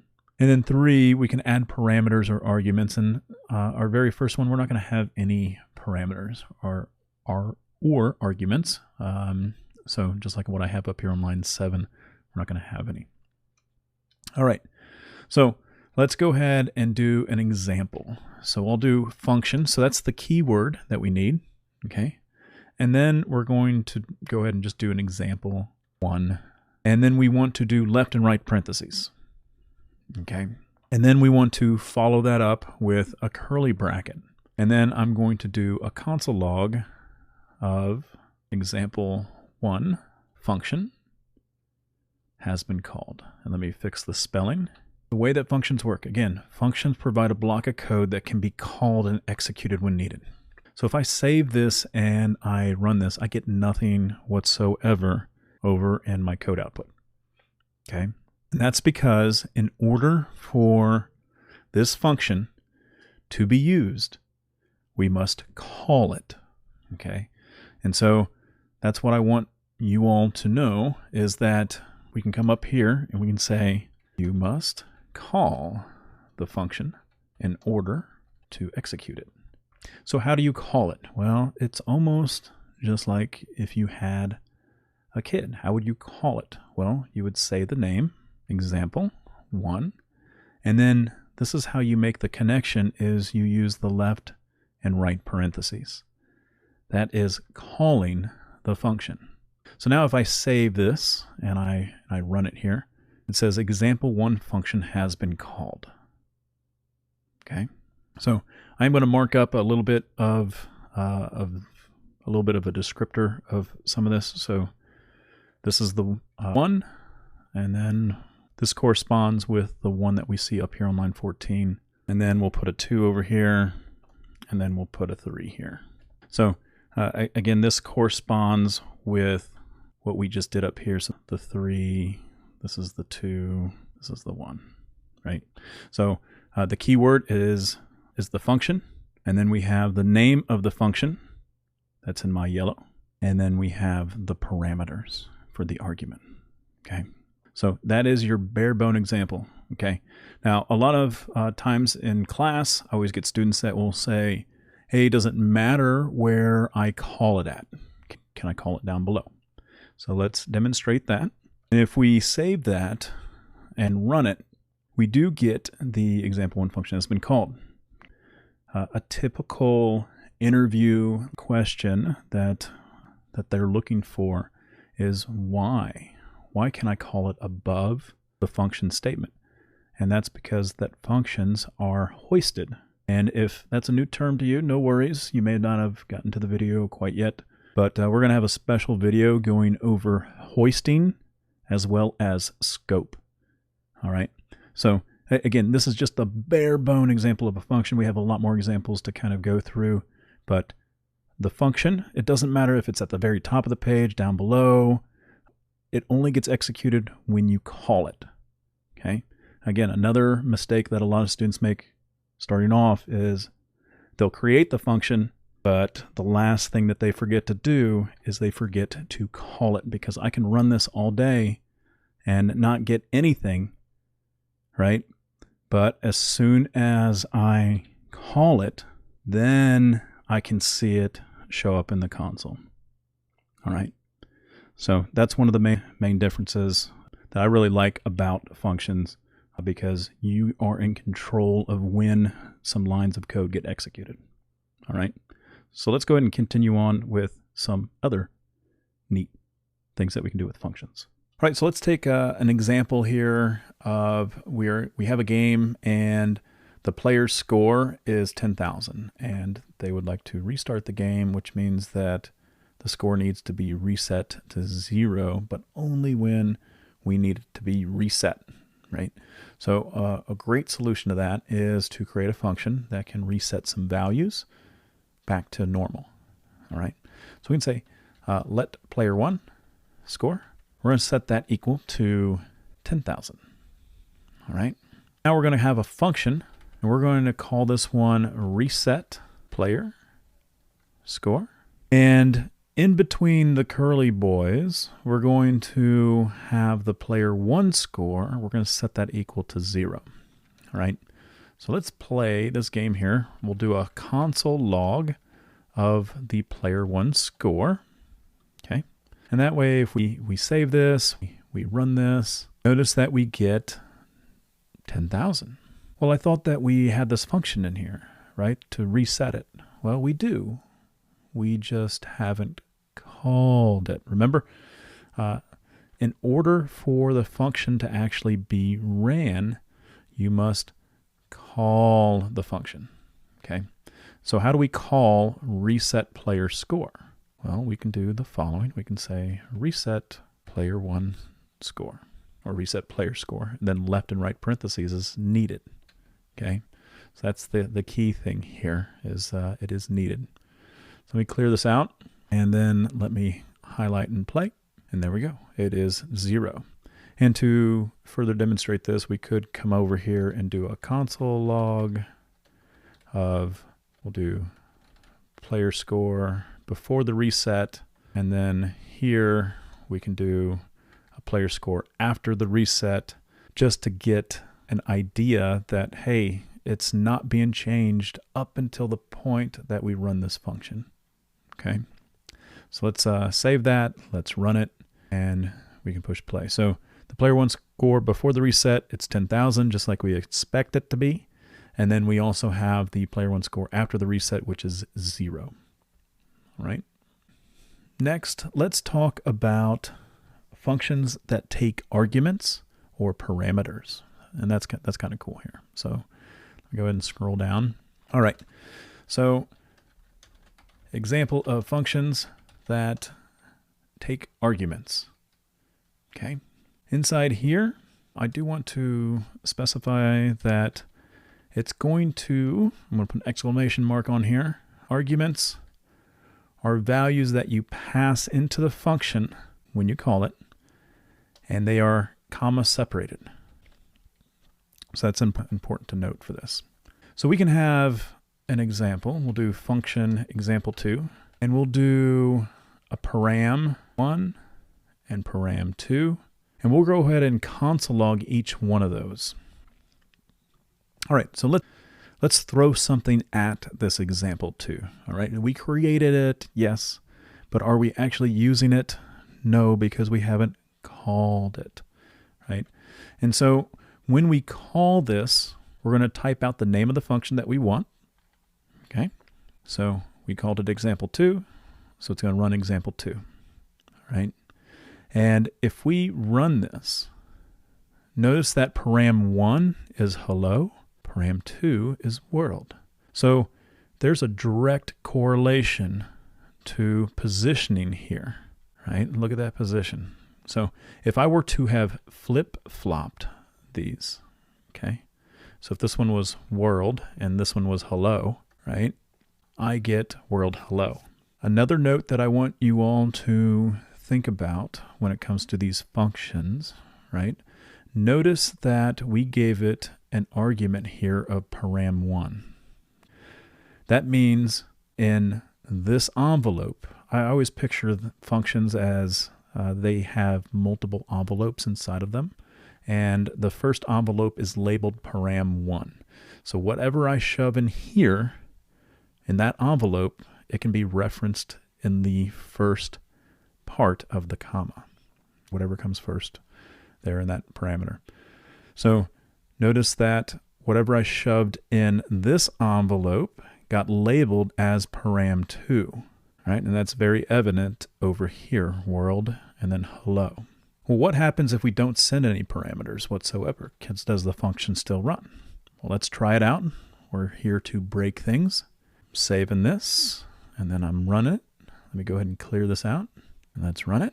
I get undefined, which means that we didn't send anything with it. So if you don't send anything with it, it's going to come back as undefined. All right. Let's go into a real world example, but we're going to start out really slow. Okay. I want to provide you with a function. Right now we've been console logging. We're still going to console log in here, but this one's going to be a little bit special because I told you at the very beginning that functions can return something, and that's very key. We're going to do all the work inside of the function, and then once we're done with that work, we're going to pass it back to the person that called it, which is going to be something new for you. So let's create a function that will add up two numbers. All right, so let's do function sum two numbers. We're going to open up our parentheses. It's going to take two parameters, and this is where you can pick and choose what you want your parameters to be or your arguments to be. Please pick something that is developer readable. You could totally put X and Y in here, right? But that doesn't really make sense if I'm trying to add two numbers. So we're just going to do num1, comma num2. We know that it needs to take two parameters. And then inside here, I'm going to console log things just to make sure that I can have access to them. So I'm going to call this one num1, and then I'm going to do another one for the num2, just like I did up here. And I just want to validate that I'm getting some numbers in there. And after that, I'm going to really add them together inside there. Okay, so let's do the sum two numbers. We're going to call it here, highlight this, save it, and run it. And I get num1 as 10, and then I get the other one as 20. Again, same example that we just did with the hello world. Notice that if we take a look at these parameters, they go in order, right? Num1 equates to the 10, num2 equates to the 20. So hopefully you're starting to see a little bit of that pattern that we're trying to instill in you. So again, console logging is great. It's only good for taking a look at things inside of the terminal or the console. So what I really want is I really want to add these two things together. And so what I always tell students to try to start out doing is just go ahead and create a variable in here, maybe called total, and just add up the two numbers. And for now, let's console log the total. Just for now, we'll console log it and see if we get what we want. Perfect. 10 plus 20, it is indeed 30. Awesome. Well, this is where functions are coming really handy for returning values. Okay, so let's do this. So instead of console logging the total, let's just go ahead and do the following. We're going to do a return of total. Now, if I save it and run it, I'm not going to see anything. Okay, one, I didn't console log anything, but B, I'm returning something that I need to store in a variable. So what if I come out here and say let sum1 equal this, and then I can do a console log of sum1.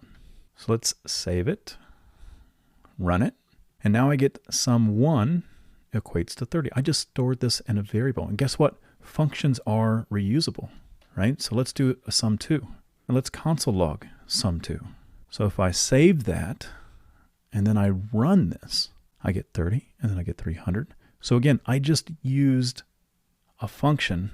I supplied it two totally different numbers, right? And then I saved its value into a variable.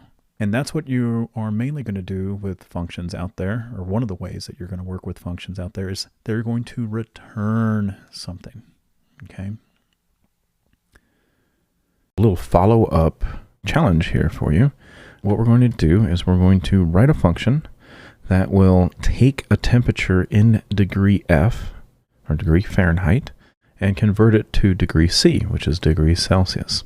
Now, you could go and look for the formula for this. However, we're kind enough here to produce this here for you. So you take whatever the Fahrenheit temperature is, we're going to subtract 32 from it, and then we multiply by 5/9. So that's going to be the formula to get the degree Celsius. So again, write a function that will take a temperature in degree F, convert it to degree C, and return that value. So that way we know that we need a function, we know that it needs to have a return, and let's go ahead and come up with a function name. And usually those are the hardest things to come across.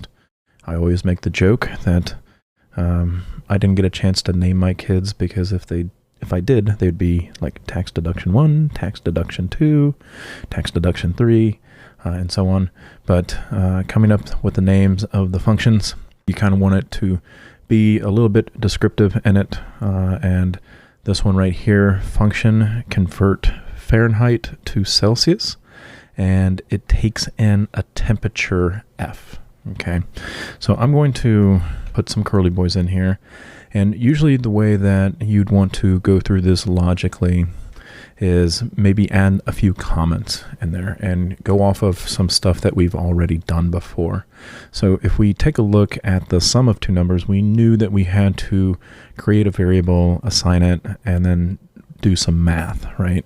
So let's kind of do that. Let's make a comment in here. Let's say we're gonna have to create a variable that will hold the converted value. And then the other thing that we need to do is we need to convert the temp F to a temp C. So let's go ahead and create a variable called temp C, and we'll do like let temp C. And when we set this equal to the form, right, the formula that we gave you, well, if we look up here, we have this F minus 32. Well, what does that signify based on our function? Well, guess what? We have a temperature coming in to this, and it's being stored in this envelope called temp F, right? So that's going to be our F that we saw up there on my line 60. So it's going to be temp F minus 32 times, and then 5/9. Now, of course, we can always console log this and run the program. And I always do this in class where I try to run it, and I highlight it and I run it and I get nothing back. Well, and then I always ask, well, why did I not get something back? And hopefully you said, hey, well, we have a function we just need to call it. And so that's what we're going to do here. And we're going to provide the temperature of 32, which happens to be, we all know, 0, and that's how we can validate this. And we'll go ahead and highlight it now and run it. And now we do get the temp C equals 0, right? But that's not what our challenge had us do. It says it needs to return a value. And in order for a function to return something, we need to return temp C, okay? So I'm going to get rid of this console log and introduce a new problem. I want to comment this out so you can still keep it if you want it. But I'm going to save this, and then I'm going to run this. Notice we're back to nothing, and that's because we didn't console log anything, but B, we have this temp C right here that we're not doing anything with, right? And so what we would need to do is we can either A, console log this, and that would give us our 0 back. So we got 0 back, but many times you will create a variable like let temp1 equal, and then convert F to C, and we'll do 212, and then we'll console log the temp1. So let's do that, and then we can run it. And so we get the 100, right? And so we just created another function where we can supply any number, right? And we saw that right here. We took the 32, and then we took this 212. But many times you'll have a variable, and you'll assign it the function of whatever it returns back. And so you let the function do the work and let it provide the value, and that way you can reference it later on. All right, so in this video we're going to do a few more challenges just to get functions a little more attention. And again, you're going to be using functions all the time in all of your code. So the more practice, the more reps we get with this, the better. All right, so this function right here, have a little prompt for us. It's going to be write a function that will accept a dog's age and return a human age. Now we just got done writing a function for temperature, right? If I scroll up here, function convert Fahrenheit to Celsius, right? We had a formula for the temperature, and it is to return the answer or that result from that formula, right? And we want to do the same exact thing here with writing this function out, all right? So feel free to pause the video now, and we're going to go over this one, all right? Okay, well, hopefully you had enough time to go over this, all right? We're going to create a function. If you didn't create a function naming convention that we did, that's fine. Again, you can use whatever function name you want. What I am encouraging you to do is to create functions that make sense. So if another developer comes to your code, they can read it. All right. So let's take a look at this here. I'll call it function, and it's going to be convert dog age to human age. And notice that we're going to be taking a parameter in. Not only do we want to have good function names, but we want to have good parameter names, like age would work well, right? But we added dog age. What we should not see in the parameter, and what I'm talking about here, is this right here, dog age. What I would not want to see here is a number, right? I don't want to see num. I want to have this be as descriptive as I can, okay? Because this allows us inside of these curly brackets for us to reference the dog age that gets sent to this function, okay? So just keep that in mind as we're going through this. All right, so we have that. Just like before, what we need to do is we need to have a formula, and we need to assign it to a variable. So we're going to say let human age equal the dog age that comes in. We're going to subtract 2, and then we're going to multiply by 4 and add 21. Okay, and then this last part here, it says that we need to return the human age. So let's take a look at this. Usually in class, I ask a few people about their age of their dog, like how many years have you had the dog? And we'll go ahead and do a console log. And here, let's say I have a dog that is 5 years old. So I'm going to go ahead and save that, highlight this, and run it. So I get 33. So a 5-year-old dog in this equation here gives me 33. 33. All right. Let's do another one here. Let's do a console log. Let's do another one of 10 years old. You know, as dogs get older, you know, we wonder what that represents in our human years. So let me go ahead and highlight that and run it. And there we go. We get 53. So yeah, really cool thing. And again, like I said, usually I go around the class, grab a couple dog ages, and we play around with these numbers. All right, so feel free to play around with these, making sure that it works. And it kind of even makes sense when we're thinking about that. Oh, wow, I have a dog that's only 1 year old. How old is that dog? Right? So it's a pretty neat little exercise. All right, for this next challenge, let's do a cuboid. Okay, so I'm going to grab the prompt here, and we want to write a function that takes 3 arguments. Okay, that's going to be length, width, and height. All right, usually I talk about this and I talk about a cube, or you know, and people remind me that a cube means that it all has the same 3 lengths, width, and heights, right? And you cube it. So a cuboid is something that can have a different length, width, and height. So that's what we're going to do. And again, the function should return the volume of it, right? And that formula happens to be length times width times height. Okay. So again, pause the video and let's see if you end up getting it. All right. So hopefully this worked out here for you. All right. We can go ahead and add that formula in there. Again, function naming. Let's practice with that. Calculate cuboid volume. Perfect. I told you that the parameters need to be length, width, and height. So that's what we need to put inside there. And we're going to follow this pattern of creating a variable inside of the function and assigning it the formula. Okay. Hopefully we are seeing a pattern in this, and then we need to return what we just stored. Okay. And for any of you all that are watching this, you're like, hey, is there any way that we can shorten it down? There is. We're going to get to that in a different video. But for starting out, let's think about what steps do I need to do in order to accomplish the task. Okay. The next thing is we're going to calculate this. We'll do a 10, 20, 30, and we'll save that, and we'll highlight and run this. And there we go. We get 6,000. All right.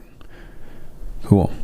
So hopefully you've learned a few things about creating functions. We're going to make another video going over a real common question that may get asked to you in a project or even a one-on-one session.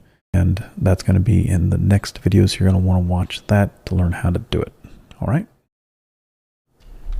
All right. So let's go into this video with that we're going to create a function that will generate a random number between 1 and 10. And this function, again, needs to return the random number that we generate. Now this lesson right here that we're going to go over this walkthrough, you're probably going to want to bookmark this code somehow or reference it, because I guarantee it, even we have challenges that will challenge you, and we need to generate a random number in order for the challenge to work. So it's going to be something that you can reuse, refactor to meet the needs of your program, right? Random number generation is really cool for flipping heads and tails. It's really cool for rolling dice. That's really cool for guess the number. So there's many ways that we can go about this that you're going to know how to do it, because you have this function that you've already written that you can just rewrite and tweak to meet the needs, right? So for this first part of this, we just want a function that generates a random number between 1 and 10. All right, nothing too special with this, but we're going to eventually grow this out so that we can generate any number that we would like. And all we would have to supply as a minimum or a maximum, for example. So let's go ahead and create this function. Okay.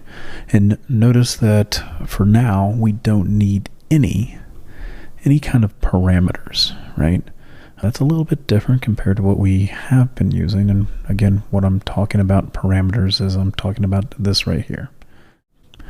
But notice right now it's blank. We don't need it. And again, whatever goes inside the curly boys is going to be executed whenever we call this function. Now we have this method out there. It's called the math, right? And if we utilize math, we can generate a random number. Let's take a look at that real quick. So let's just do let random number equal math dot random. And what we'll do next is we'll just console log the random number, and then we'll just end it right there. And now we can go ahead and call this out with generate random number. Okay, so if I save this and I run this, notice that I do get a random number, but it's a decimal, right? And I can run this many times and I'll get a different number every single time, but it's an integer, right? And we need to be able to have a number between 1 and 10. Okay. So a way to go about this is we can take this number that we have, right? And we can multiply it by 10, for example. And let's see what we get when we do this. So we'll do math.rand times 10. Okay. So let's go ahead and save that. And we ran it and we got 7, right? So we're getting pretty close here. Let me highlight this stuff, clear out this, and we'll run it. We'll run it again, run it again, run it again. And so we're getting a random number, but it's really between 0 and 9.99999. Okay, so there's got to be a way for us to kind of truncate whatever's to the right of the decimal. Okay, and we use that. We can do this with a math.floor. Okay, so the math.random helps us generate a number between 0 all the way up to 1. Okay, and whenever we multiply by 10, right? So if I get a 1, that means I actually can get a 10, right? Because 10 times 1 is 10. So that would be the way to generate that. Next thing that we need to do here, like I said, we need to floor this. So I'm going to wrap this in a parenthesis, and I'm going to put math.floor at the beginning. So math.floor. And what this will do, it will return the greatest integer less than or equal to the numeric argument, right? So let's run this again and see what it does. So I'm going to go ahead and clear this out. I'm going to highlight this, and then I'm going to run the code. All right, so I got 9. Notice that I no longer have the decimal places, right? So now I get 0 all the way up to, but not including 10. Okay, well, how do we get it shifted over just by 1? Okay, well, we want to add a 1 to the end of this. Okay, and that's going to help us generate a number between 1 and 10. And you can keep hitting the button on here. Notice that I now have a 1, and now I have a 10, and I'm not going to get anything higher than that. And the math.floor ensures that I'm not going to get anything more than 10, because it kind of truncates that number. All right, so we kind of solved our problem there with the math.floor. We added the random number, and then we have a 1. And if we were to kind of encapsulate this formula somehow, is that The number that we have right here, okay, provides us our range, the range that we would like to have, right? Because I want to go from, right now, 1 to 10. And so I have that as my range, okay? And then over here is what value would I like us to start off at, okay? So what if I added 20 to this, and I save this, and I run it? Let me clear this again, and highlight this. Notice that it is now shifted. It starts off with 20, right? So my range is still 10, but I want to start at 20. Okay. So anyways, I'm going to put this back to 1, and then this is going to give me a number between 1 and 10. Let's do another one here. Keep this in our view. And so we're going to write a function that will generate a random number between a min and a max. This function should return a random number. Oh, and before I go on too long, this did not return a random number. We just need to go in here and do return random number. Okay. All right. Let's go ahead and create a new function. We'll call this one function get random number. Now it's going to take in a min and a max. And then what I typically like to do is I will create a variable to calculate the range. And so I'll do something like this. I'll say let range equal the maximum that it comes in minus the min. The next thing that I'll do is I will go ahead and say let random number. And we want to do the exact same thing that we did up here, right? So we did a math floor. We're doing a math floor down here. We did a math random. We're doing one down here. We're multiplying by 10 up here, but this, we said, hey, this can be our range. So how do you get the range? Well, it's going to be your max minus the min. Okay. And then the last part over here is we're going to add in the min. Let's go ahead and give this a try. We're going to return the random number. And this time we're going to store it in a variable.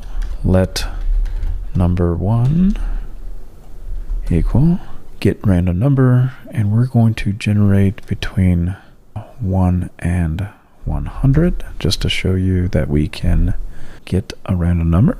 Oh, we forgot to console log, so let's do that. Console.log number 1. Save it and run it. I get 12, get 39, 97, 31, and so on. Let's try this out with 1 and 2, and let's see what we get. Let's clear this out, run it. But I'm not seeing the 2, no matter how many times I do this. Well, that's because we need to add a 1 to this. And once we do that, we should be able to get our proper functioning random number. There's a 1, there's a 2, there's a 2, there's a 1, there's a 1. So that's what we would need to do to the range. We take the max and the min, and then we just need to add 1 to it in order to get this to work properly with our function of get random number. Again, potential use cases for this. Hey, let's do a coin flip. All right, let's do a computer where it guesses the number. Let's roll the dice and see who wins, right? Those are all neat things that we can do with that. And that's what we're going to give you as far as some challenges to do, to kind of go through and think about to see how you can use this random number generator that we created, this part right here, to generate a random number, and then you should be able to compare things to it, right?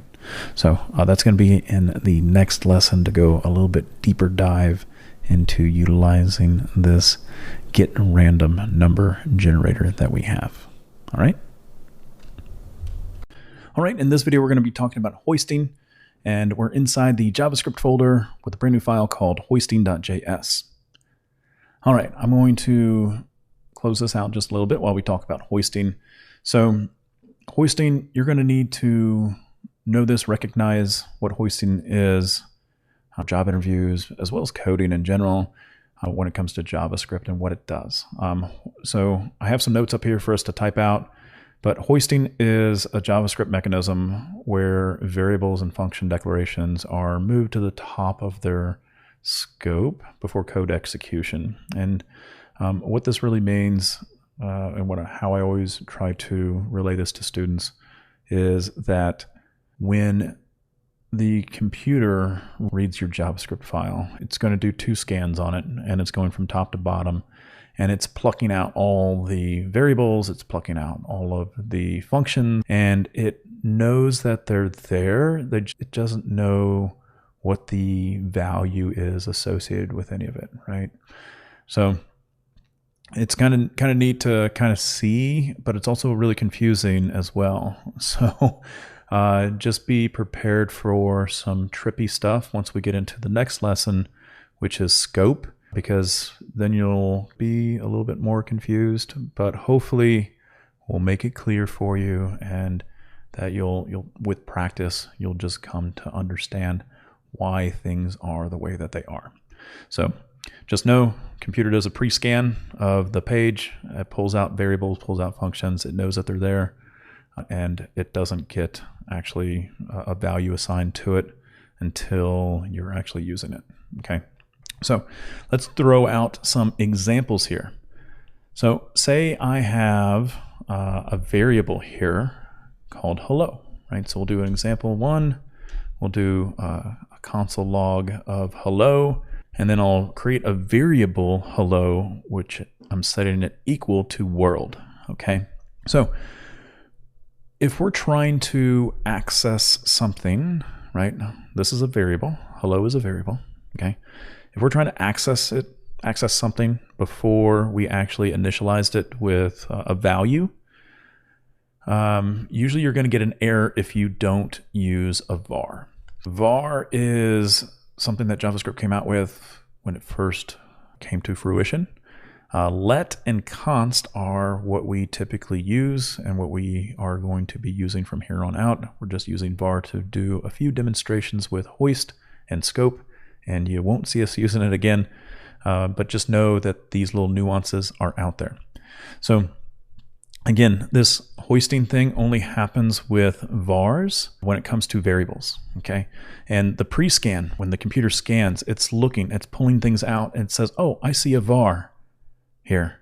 I know that you're there. I know that there's a variable called hello, but I don't know what is in it quite yet because I haven't got to that line of code. So if you're trying to access a variable before it is defined and initialized, then it doesn't know. It doesn't know what the value is whenever you're using a var. So if I hit the play button, I get undefined.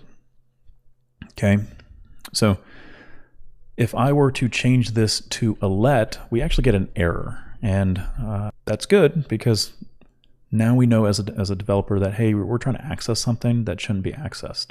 So if I save this and run it this time, you can see how I get an error over here. It's just saying, hey, you cannot access the variable hello before it's initialized. Okay, so I'm going to change that back to a var. Okay, so vars get hoisted up, and if you try to access the variable, you'll get an undefined. Another example of hoisting is with functions. So if I created a function out there, and let me go ahead and just create a function here, a function called test, and inside here, we're just going to say the test ran. Now notice that if I save this run as, I don't see anything in my console, okay, which is good. That means that I didn't call this function. So you can have functions above the code, right? We're trying to access it now. And if I save this and I run this, it works just fine. If I move this up, and I'm holding my Alt key down here, if I move that up above the function, right, we're trying to access the function before this line of code, and guess what? Do we get an error? We don't. The test ran just fine. So Functions get hoisted, meaning get pulled up to the top. Vars get hoisted, meaning it gets pulled up to the top. And you won't get an error on it, but you won't also get a value. So if you're trying to do math, or if you're trying to get a string, or if you're trying to get a value from something before it's defined, then you're just going to get it. It's going to say undefined unless you're using let or const, then you're going to get your program to crash.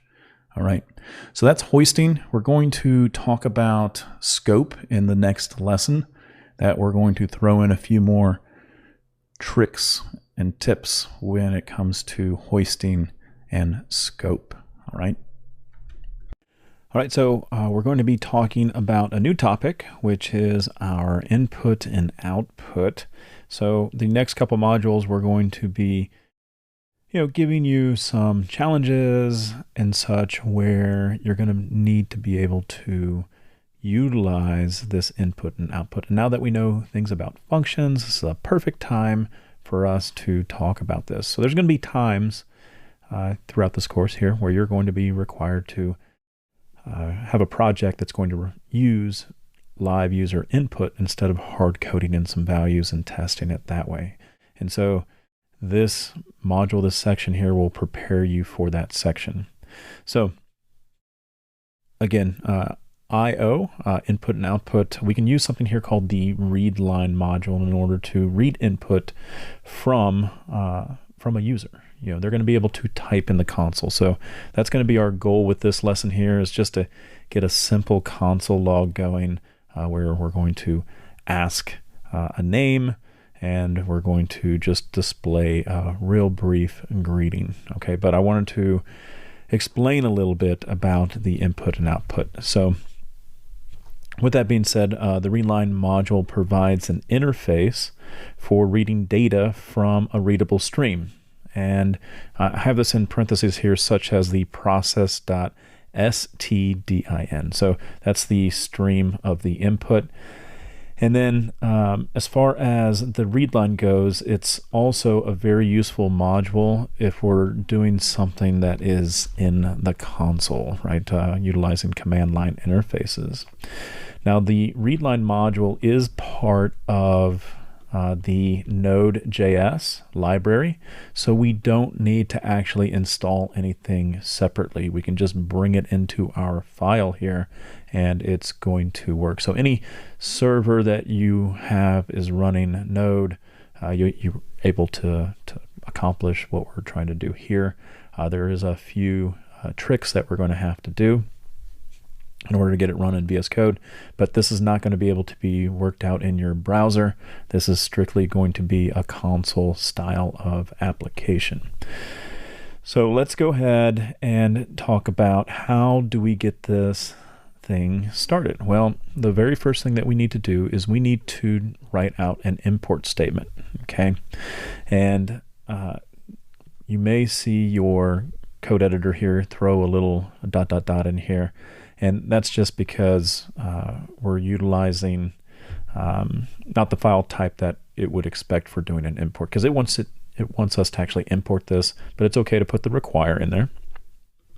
The next line that we need to add to this, again, this is going to be standard for the next few lessons, and I'm just going to call this input-output boilerplate code that you're going to want to put into these projects. Okay. The next thing, once we've brought in, read line, now we want to create an instance of it. Okay. And so let's add a few more notes on here. So we have this standard in, right? So we'll put a few notes on it. This is the readable stream. It's used to read the input that the user has typed out. And then we also have the ability to write something as well, write the output to the user utilizing the std out, the standard out. Okay. Now this create interface that we see here, this is just a method. It's used to create an instance of the read line. So if you see that there on my line 21, you'll notice that Now it's 22. You'll see that we have this method right here of create interface. And again, that comes from the read line that we're bringing in to this file. And so the create interface does take 2 arguments, and that is going to be where we're utilizing the input and the output. So that's why we have the process.stdin and the process.stdout. Okay. So just know that when we are going through your next few modules, these 2 lines are going to be required, and then we're going to talk about a few more lines that will be required for your boilerplate style code for doing input and output. Okay. All right, the next thing that we need to do is we're going to create a function that has a promise on it. And again, a promise is something that can either resolve or reject. And we're just going to make a very simple one, and it's just always going to resolve. We're not going to reject, but basically we need to have this set up this way. So that way we're waiting for the user's input. And what do I mean by that is typically we'll have something here called a function ask. Let me scroll on up here. Function ask, and it's going to take in the question text, right? Like, what kind of question do we want to ask? What kind of user input are we waiting for? And that's going to display in the console, okay? So this right here is going to display in the console for us once we get this thing all started. So right here, this question text, again, we're going to be utilizing this function. And again, we're just returning something, which is a promise. Okay, and we're going to be waiting for the user to respond. Okay, and we get to supply a question, and then this right here allows us to grab what the user has actually typed in, and we can store that in a variable, and we'll see that here. Okay, so the next thing that we'll do is we need to create a function down here, and I'm just going to call this one start, where we're starting the program, and it needs to be an asynchronous function as well. So we're going to do an async function, and we'll just call it start, because many times in these other modules here, you're going to start a game. You're going to put all of your logic inside of this function that will kind of start and run the script for us. Okay. Another thing that I wanted to make sure that I mentioned, that we're not going to be able to hit the play button in here in order to get this stuff to run. Okay. All right. So the next part of this is, let's go ahead and do the following. We can say something like let response equal, and then we want to utilize this keyword here called await. And then we want to run this function here called ask. And then right now I'm just going to go ahead and just do a console log, and we can put in there hello and then $curly boy response. All right, let's see what we get with this once we call the function of start. Okay. And then there's one more thing that we do need to put on here in order to stop the program, is we'll put a process here, exit, just to make sure that we're not in any kind of endangerment of any kind of loops or anything. All right, so I got the start here saved. Now, in order to run this, this is going to be a little bit different, and the way that I typically teach it is you need to be in the directory that the file's in. Okay, and then you need to execute this with a node and then the file name. And the easiest way to do this in Visual Studio Code is to come up here where you have your files, right click, and then open integrated terminal on the actual file itself. Okay, so I'm going to go ahead and open integrated terminal, and now I'm going to go ahead and close this out to make this a little bit bigger. Okay, so now in order to run this, I'm just going to type in node, and then I'm going to start spelling out my file name. Now, if you look at the very top, you'll see what the file name is. This one is called input output. And so if I just start typing the name of it, I'll just do an IN and then hit tab on my keyboard. Notice that it auto completes for me, and that is what I actually need. I need input-output.js. And then I hit the enter key, okay? And then I can go ahead and type my name in here, and then the program exits, okay? And it says, hello, Rob. Notice that it waited for me to type. It wasn't instantaneous.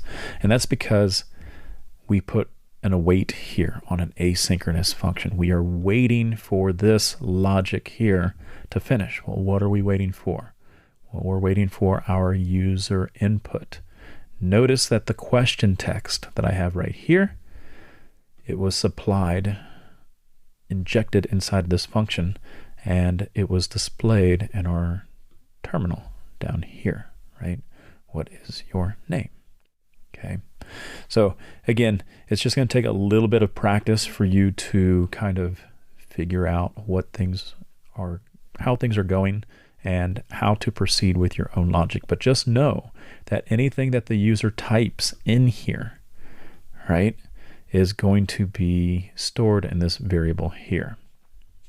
So if you have something like this, you can say, make this be first name, and then we'll do another one for the age.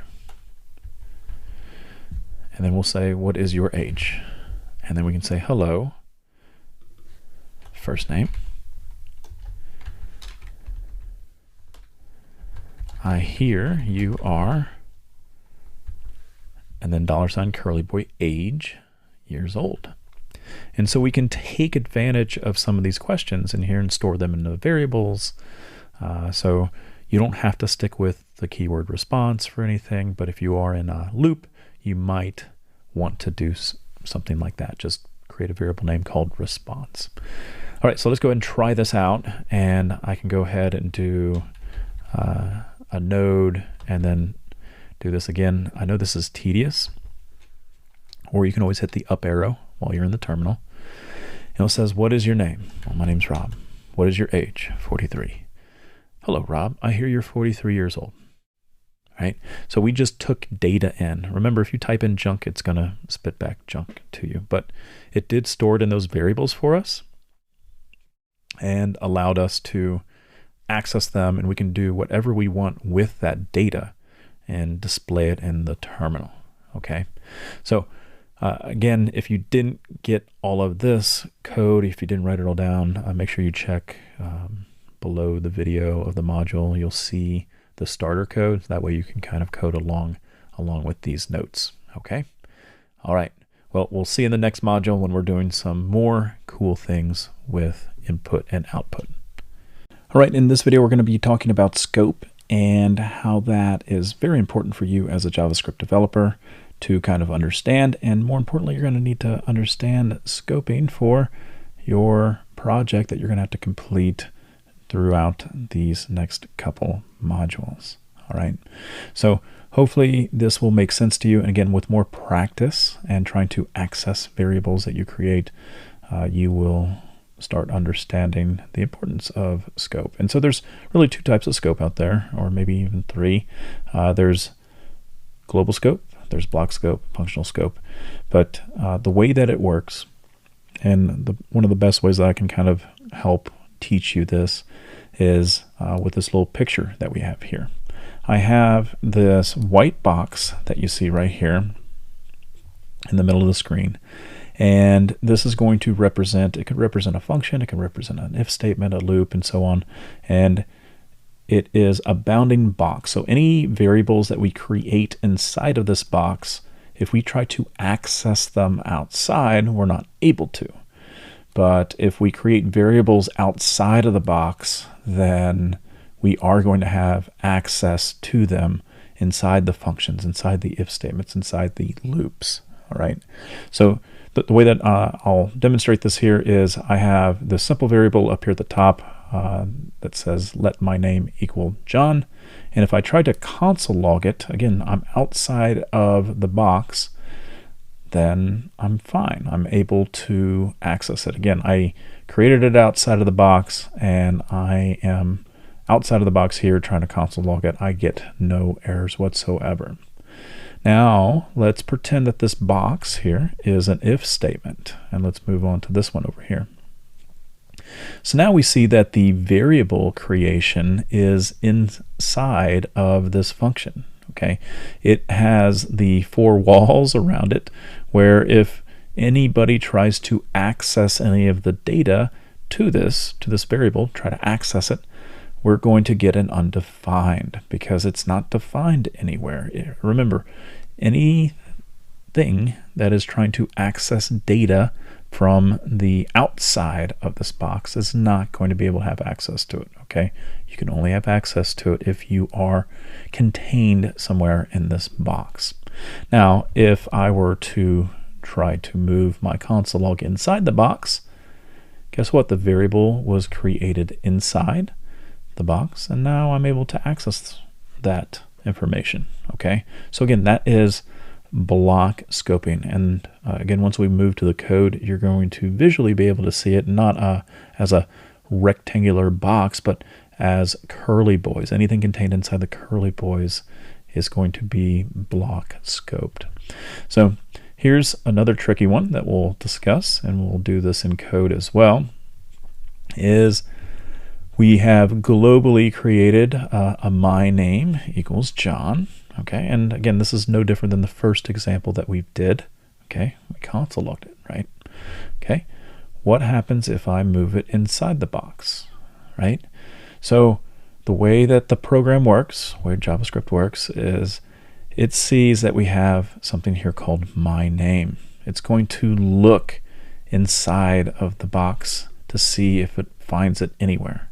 If it doesn't, it's going to search on the outside of the box and it says, hey, is this anywhere on the outside? And it finds it right here. So it will in fact console log. Let's do another one. Let's move this inside here. Again, the way that JavaScript is going to work, it's going to look inside here, inside this box, and it doesn't find it. Then it's going to move to the next box. Doesn't find it. Then it's going to move to the outside of the box. Again, it found it. So this one works as well. Now, if we move it inside the function, again, no change because it looked first in this orange box and then it moves to the next box and it found it. All right, so that one works. Let's move this inside here. So now the variable creation is inside of the if statement, this orange box here, and it found it. You're able to console log it. Now the next thing that we're going to do here is if we do a console log on the outside, remember, it cannot see this, right? Because it's going to try to see it. It's going to try to look for it, but it's only looking in the white box here, and then it's looking on the outside of the box. Okay, so it doesn't find it because this let my name is John is being hidden by the if statement code block. Okay, so that's something very important for you to know. And again, if you're going to be creating variables, you'll want to create them in the lowest scope possible, so that way you're not cluttering up your code. All right, so let's take a look at some examples inside of the code instead of utilizing these pictures. Code here, and I just have a folder JavaScript and then a file named scope.js for your notes. And then I'm going to go ahead and close this off here. So just like we talked about earlier, in JavaScript, there are 3 types of scope. We have global scope, block scope, and functional scope. And we're going to show you examples of that in code. I know we showed you the pictures, but let's take those pictures and write it out to code. So what I would like you to do is go ahead and copy down this code here. I'm going to put it up on the screen. And this is going to be our block example. We're going to say let x equal 10. And then we're going to have our little if statement. Remember, if statements have block code, and there's loops, there's functions, really anything that you can think of that might have these curly boys and you have code in between, that's going to be considered block scoping. Okay, so if I were to just console log this y, I should be able to access it, no problem, right? I can hit the run button over here, and we see it console logged. I can even do an x plus y, and because I told you before that we are referencing a variable right here, x, it's going to look in the first block scope and say, hey, is there an x inside here? Oh, there's not. Well, let me look outward, and then I can look, and there's a 10. So now we have 10 plus 20. We should get a 30. So there it is. No errors. But as soon as I try to move this outside of that if block, and I save this, I'm going to hit the run button here, and now I get an error because it doesn't know what y is. I get this little error. Okay, so I'm going to go ahead and move that back in, and maybe we can just do a copy and paste, and then put in here just a tiny little comment like this, where we get a reference error where y is not defined. And then I'm going to go ahead and comment out the entire line so that way we don't break code later on down the line. The next example that I'm going to give you is we have the functional scope. Okay, so if we copied this code down, let me go ahead and scroll up into the view. So we have a function here called myFunction. I have a variable in here called a. Let a equal 4, and then I'm console logging it right here on my line 27. So let's go ahead and call this function. So I'll do my function and call it. So if I highlight the code here and I run it, let me bring this up into view, I do get 4. But if I need to reference that a that was generated inside of that my function, I get another error, right? So let me go ahead and highlight that and run it. You can see that I get a is not defined. Okay, so again, we're talking about the scoping, right? Now how do you fix that? Well, you can move the let a equal 4 outside of the function if you're really trying to access it. So again, in your development planning, if you need access to the variable that you think that you only need in the function and you need it outside, then you may want to think about moving it to the outside. Okay. All right. So I'm going to go ahead and comment this one out as well. And then we talked a little bit about the global scope, right? Where we're able to just create a variable on the outside. Let me go ahead and scroll that up into view, clear this out. And we have up here, we have a let b equal 5. And guess what? Inside here, the function, right? My function 2, I have something here called a console log b, and then down here we're console logging outside. And so right now we're not even calling the function, but if we go ahead and run it, or I'll go ahead and clear this and let me highlight and run. So the outside of the function, the b is 5, right? So I am able to access it outside of the function. Let's test to see if I'm able to access it in the function by calling my function 2. Let me save that and highlight and run that. And so I do get 5, right? And again, this is coming from inside of the function. Okay.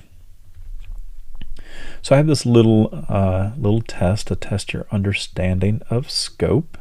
and see what you think. Okay. Because this one's a little tricky. So we have test your knowledge of scope. Okay. And again, this is a really good oral type of test for you to kind of look at. And maybe in a job interview, you may get asked a question for a junior position of, all right, so if I put a console log on my line 51, what is going to be console logged, right? So let's go ahead and highlight this, and then we'll run it, and then we'll talk about it. But just look up here on my line 47. We initialize a variable called C, and we assign it 10. And then inside the function, we create another variable. You know, that's the question that you kind of need to ask yourself is that going to be allowed? And then we're going to look at line 51 and see what it says. All right, so inside the function of my function 3, it console logged it as 20. So this goes back to what I was telling you before, which is what happens if when we're trying to console log something or trying to access a variable inside of a block scope, right? And so we're trying to console log this C, okay? Well, it's going to look in the curly braces first. If it finds it, then it's going to use it, all right? So it found it, boom, it's 20. It doesn't need to look any further, all right? So if I were to comment this line out and save it, and if I were to run this, oops, let me highlight all of it here. Let me clear this out. Before it was 20, now it's 10, because it looked inside of the block scope of my function 3. It did not find a C, and it went to the outside. Okay, and it found it right there on line 47. All right, so here's the tricky one that that gets you thinking is, what if I did this whole block of group here, saving it here, and then running it? Well, let's talk about it. So inside the function, it is 20, right? Perfect. So now over here, it's saying, hey, I need to know what C is. Well, remember, it cannot peek inside any other block scope element, right? So it's looking at the whole page. Does it find a C somewhere else? It does. It's line 47. It has to go with it. And again, this would be considered global scope. So line 47 is global scope. This one is your functional scope or block scope with its value. So you are able in JavaScript to create a variable on the outside, and when you go inside of a function or loop or an if block, you are able to create variables that are named the exact same thing on the outside.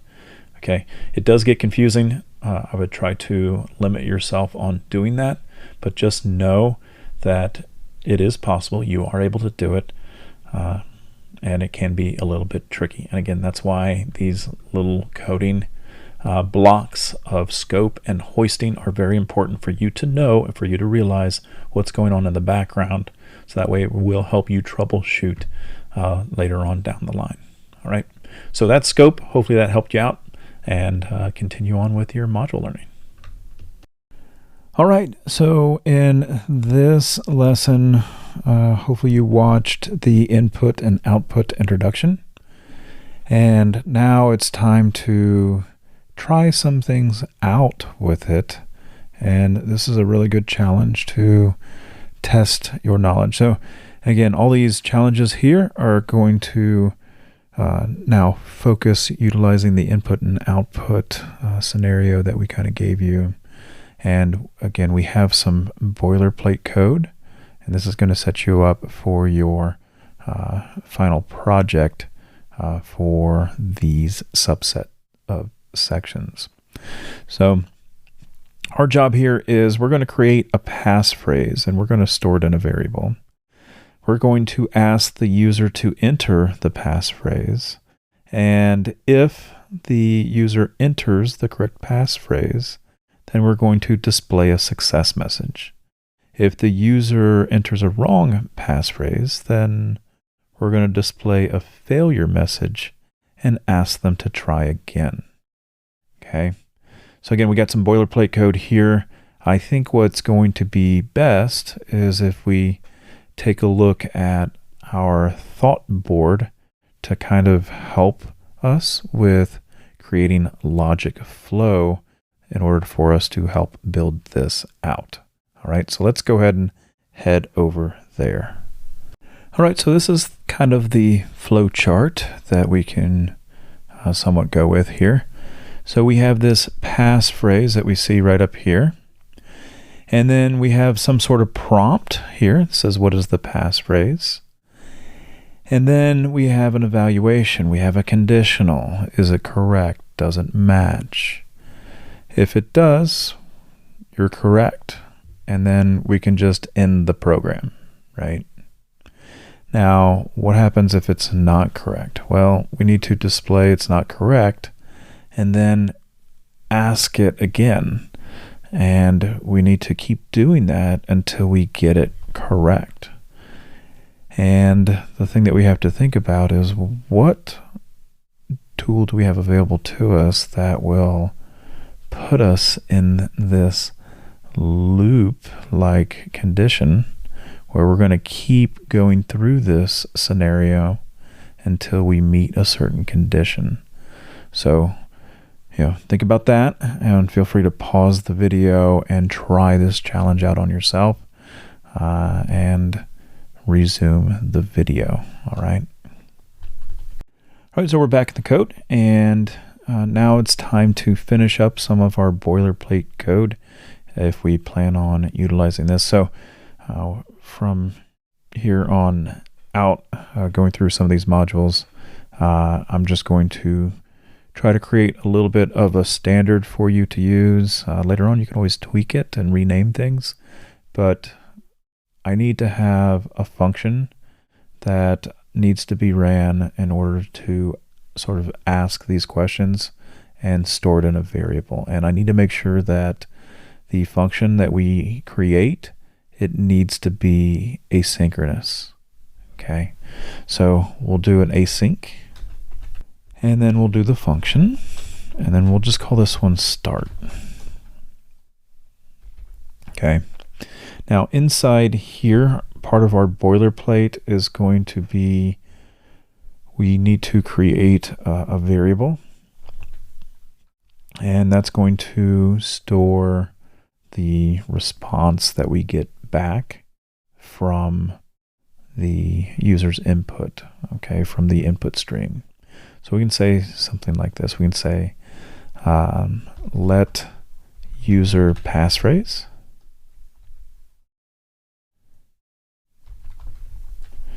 equal await, and then we want to ask the question, enter the passphrase. Okay.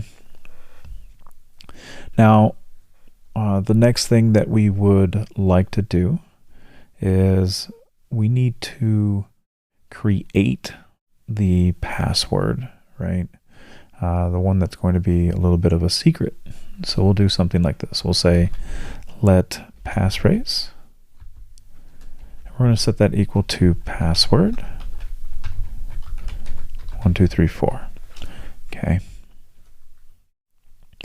Now the next thing that we can do here is we'll just go ahead and do a process exit, and then we'll do the left and right parenthesis there. Okay. Now we need to invoke this function. We'll do start left and right parentheses. All right, I'm going to go ahead and save that. Now in order to get this to run, we need to do what we did in the previous module. Is we need to select the file, right click, open integrated terminal. You'll see mine is over here, and we need to type in the word node over in the terminal. And then the name of the file. And the name of my file is input-output. Now you can hit the tab. Now mine automatically came up because I don't have any other files named input, output. You may have yours, and it will only tab out to the section that matches both files, and then you can start typing the rest of the file name. But it needs to be just like what you see here. And then I'm going to hit the enter key. So I now see something that says enter the passphrase, and I can go ahead and type anything I want in here and hit the enter key, and notice that my program now ends. Okay, it ran the start and it did all this. Now, what we need to do is we need to create this loop that we're going to continually to be in unless it meets a certain condition. Okay, so what we can do is we can do something like this. We can say while, and then in here we can put the condition in here. We can say, hey, if the user passphrase does not match the passphrase that we see on line 24, then we want to stay inside this loop. We want to revisit this loop. And if we're in this loop, if we're in this while loop, that means that we've already got the wrong passphrase. So I can do a console log of wrong passphrase. Okay. But then we need to ask it again, and we can do something like this. We can say user passphrase equals await ask, and then we're just going to go ahead and ask them for the passphrase again. Enter the passphrase. Okay. Now, if we actually exit the while loop, we need to do a console log here saying passphrase correct.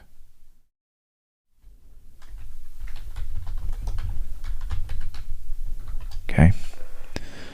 All right, so let's give this one a try. I'm going to make sure that I save it. And then I'm coming over here to my terminal. I'm hitting the up arrow since I've already ran this one time. And I'm hitting the enter key. So now it says enter the passphrase. So if I just type in anything and hit the enter key, I'm now stuck in that loop, right? Enter the passphrase. Password 1, 2, 3, 4. I'm going to hit the enter key, and that is correct. Okay. Now I did notice that I needed to put a colon here and then a space in order to make it look a lot prettier. But that is how that challenge kind of worked. And so let's just go through this one more time, line by line, to make sure that we are understanding a few things. Okay. So we hit this right here, line 34. It comes up here. It runs our function. We are waiting for user input at this point here. That's why we have the await. Okay.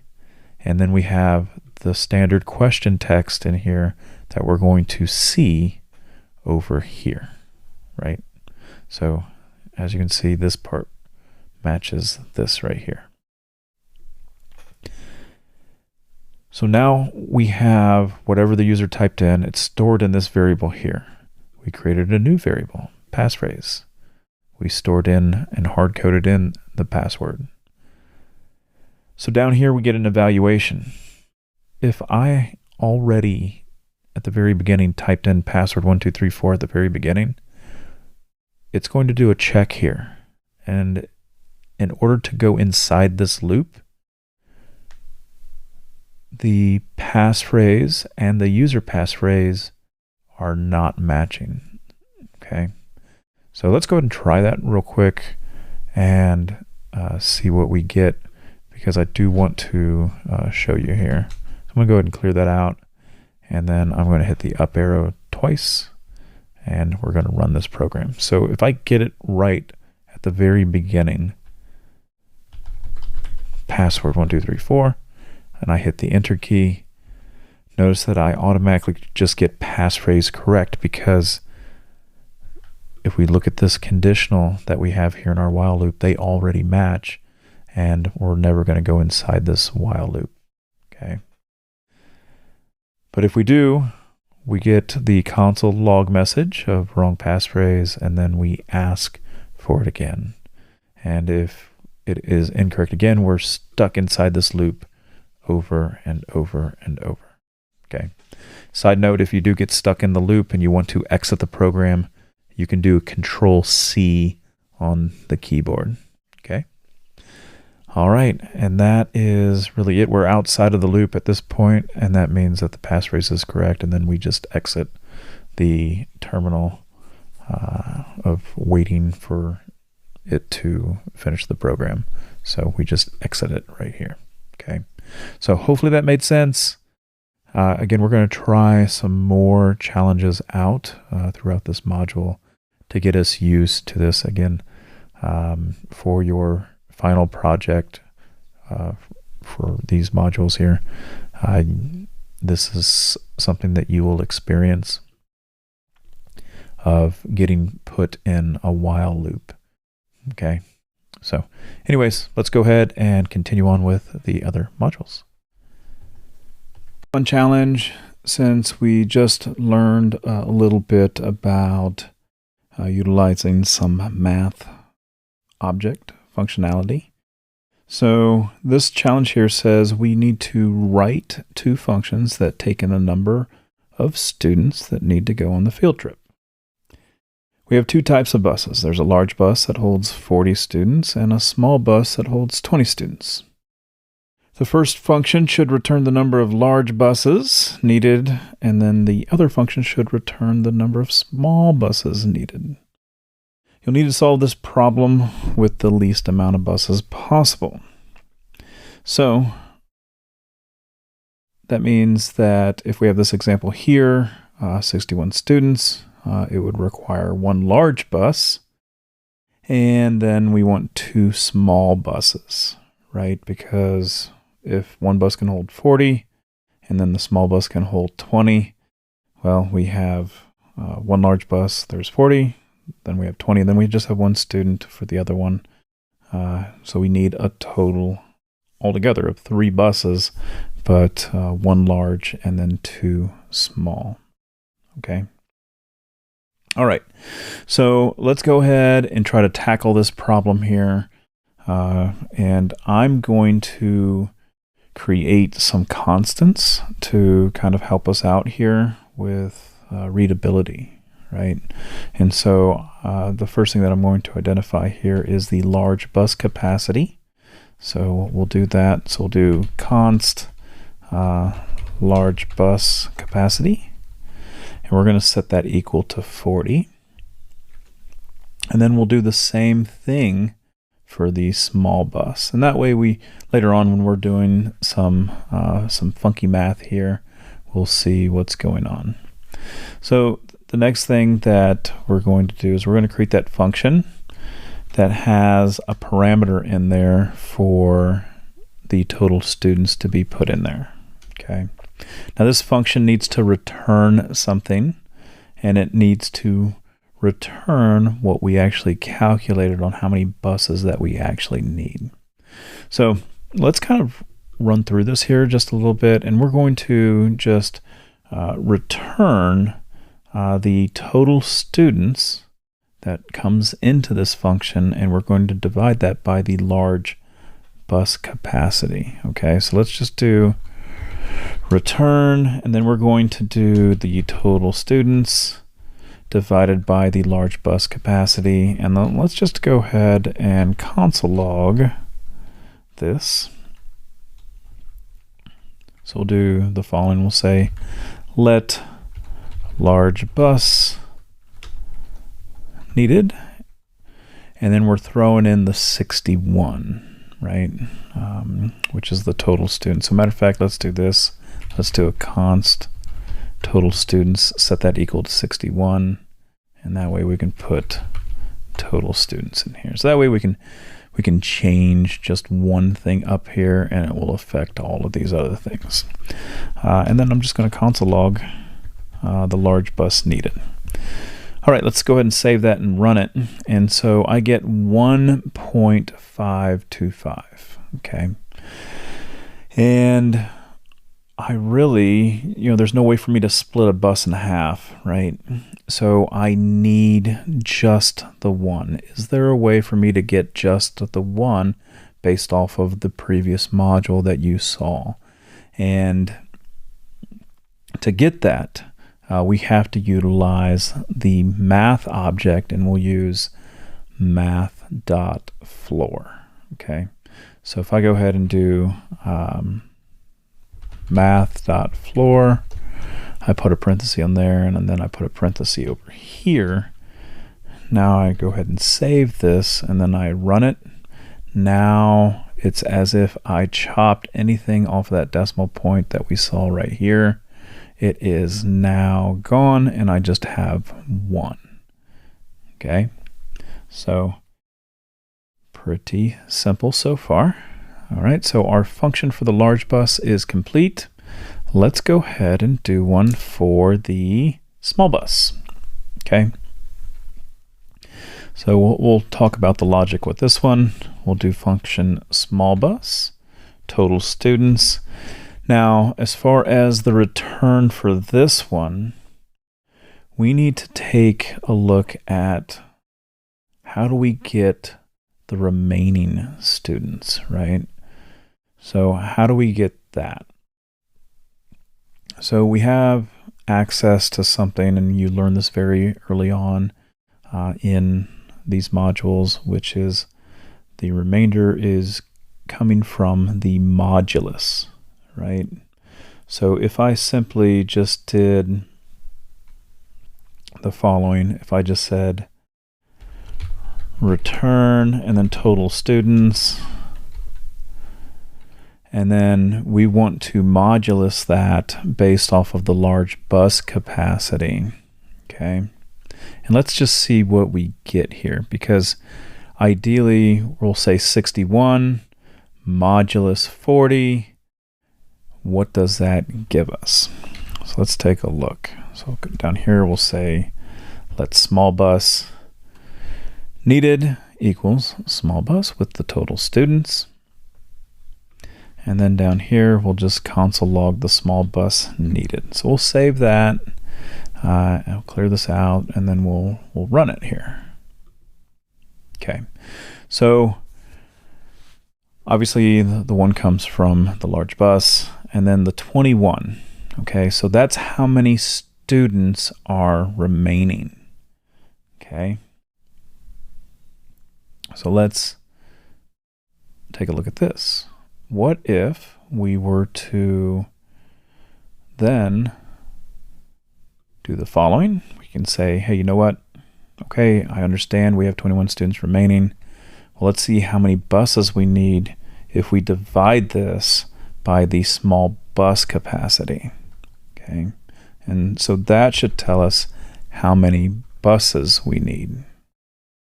So let's go ahead and save that. I'm going to run that. And now I need 1.05 buses, okay?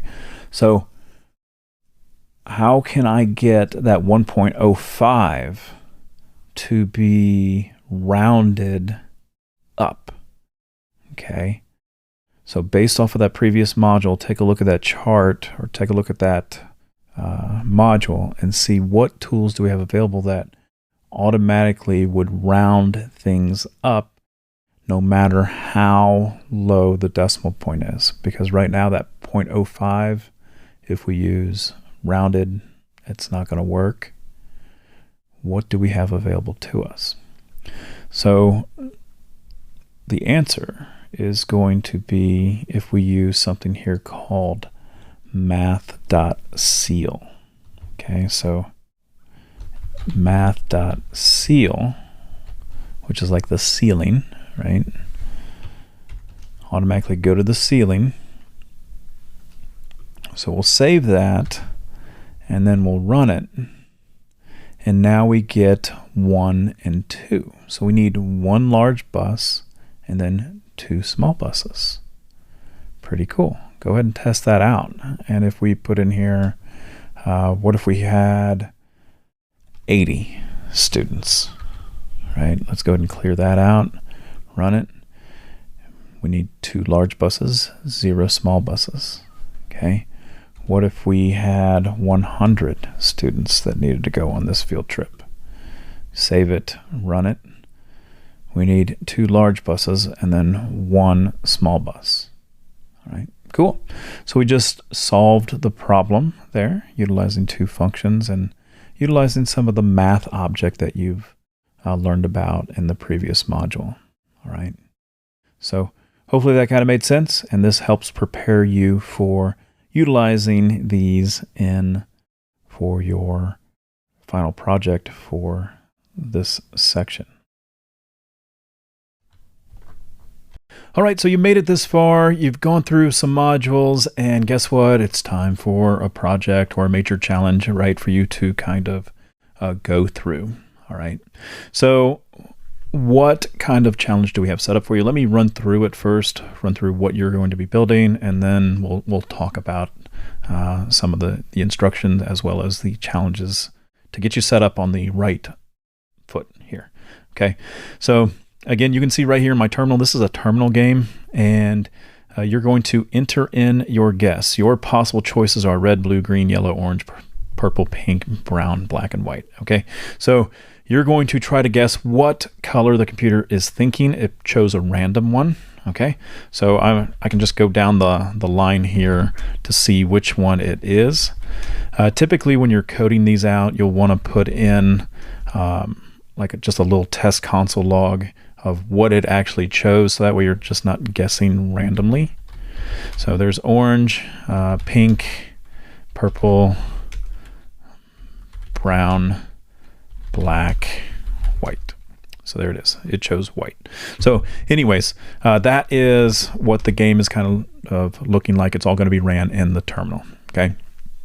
So the objective of this project: create a simple game where the user tries to guess the color of the computer of what it has chosen randomly. So that's the key part here, randomly.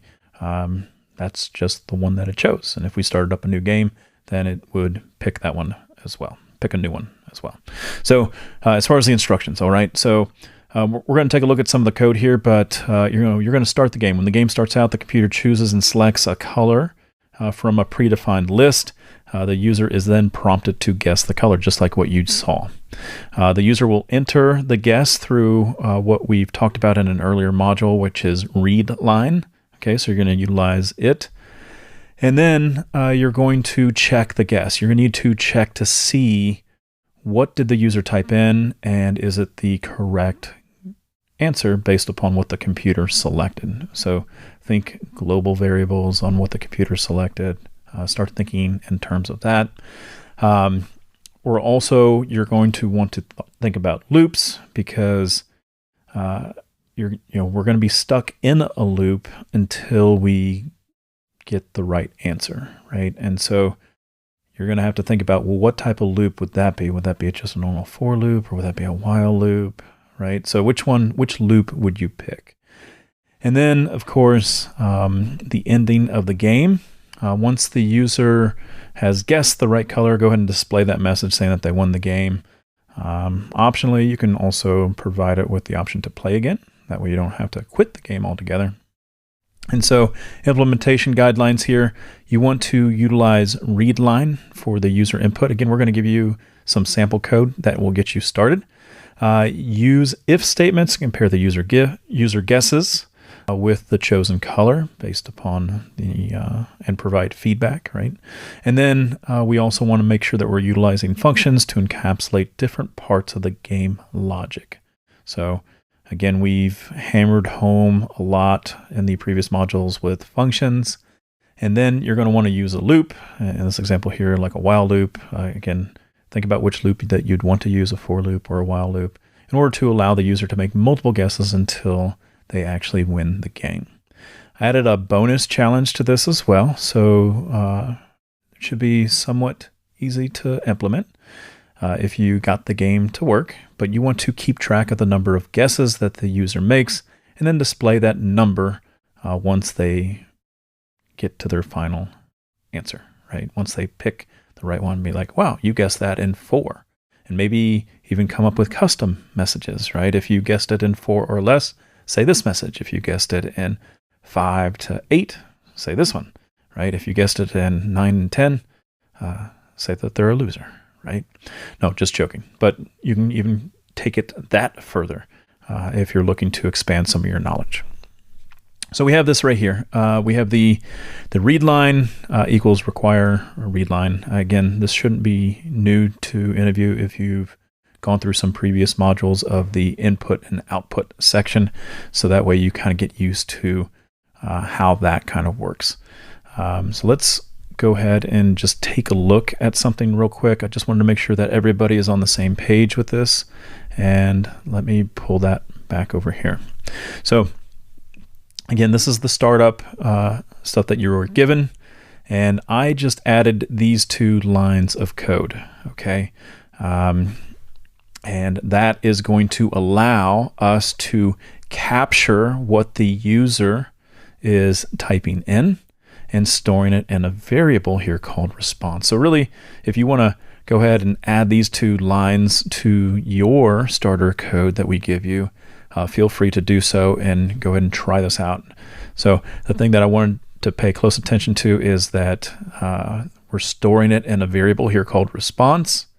We are doing an await of something here called an ask, which is a function up here that has a promise. And remember, a promise will either resolve or reject. In this case, we're resolving it, but it allows our console to stay open and ready for the user to respond. And that's why we have to do that. So we are in an asynchronous function. We are awaiting the promise that is up here for that user to type something in. So how do you get something to work utilizing readline? Well, I'm in this file here called practice. Okay, so whatever your file name is in, what I always tell people to do is go ahead and just right click the file name, open integrate in terminal, and then you'll see something that looks like this. And then all we have to do is type in node and then start spelling out the file name. And this one is practice. So I'm just going to do PRA, and then I'm going to hit the tab button, and it's going to complete my spelling of that file name. Okay, so I'm going to hit the enter key. And there it is. It is waiting for me to type in my name. So my name is Rob. I'm going to hit the enter key, and then it just says, hello, Rob, let's play a game. And then it ends. So again, we try to apply some comments on here. This will close the readline interface. I'm not saying that you need to have it written like this.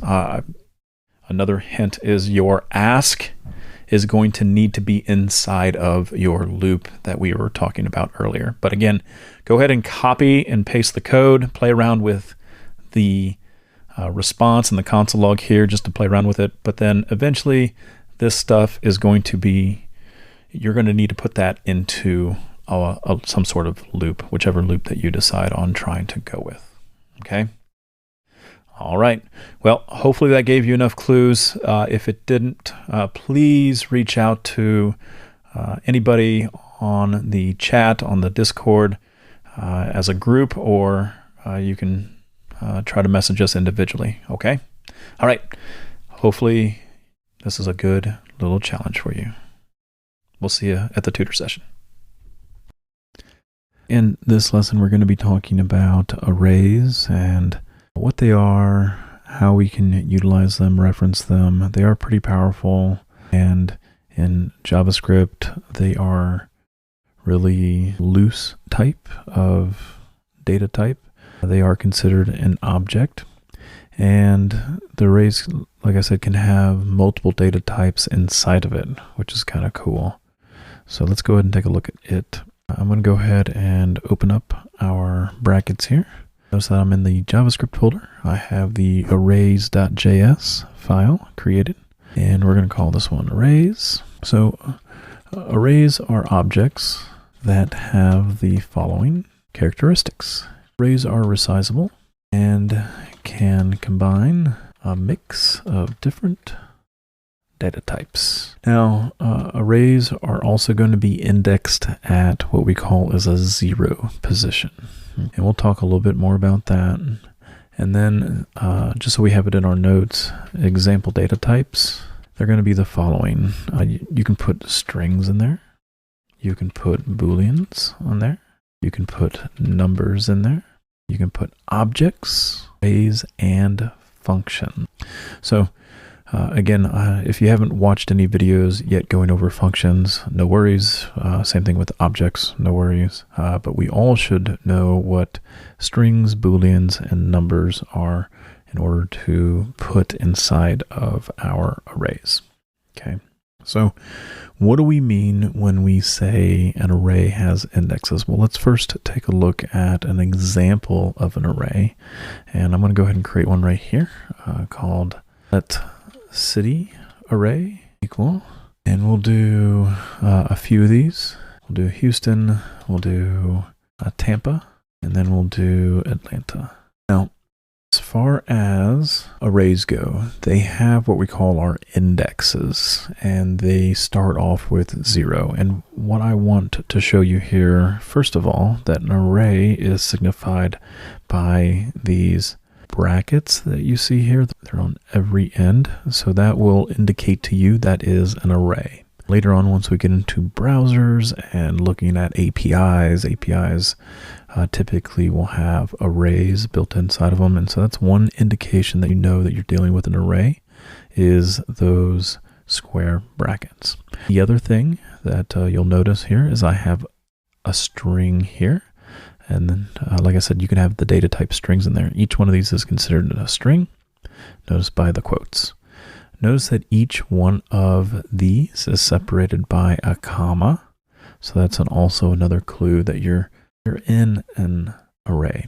Now, like I said, these arrays are broken down into indexes. And the way that I typically tell students to think about this is pretend that an array is like a street, and a street has a lot of mailboxes, and each one of these mailboxes is like an address, and it starts off with 0, 1, and then 2. So if we ever need to access any one of those, we can tell in JavaScript, hey, we are interested in mailbox 0, right? Or I need mailbox 2. And the thing that students get very confused on when they first think about this is they want to count. We all are, right? Count like humans. And this, to me, as a human, would be placeholder number 1, mailbox number 1, but it's not. It's mailbox 0. So let's first just console log the array and see what that looks like in the browser. And we'll do city ARR. So we'll save that, and then we'll run this, and we get exactly whatever we stored inside of there. All right, so that's kind of cool.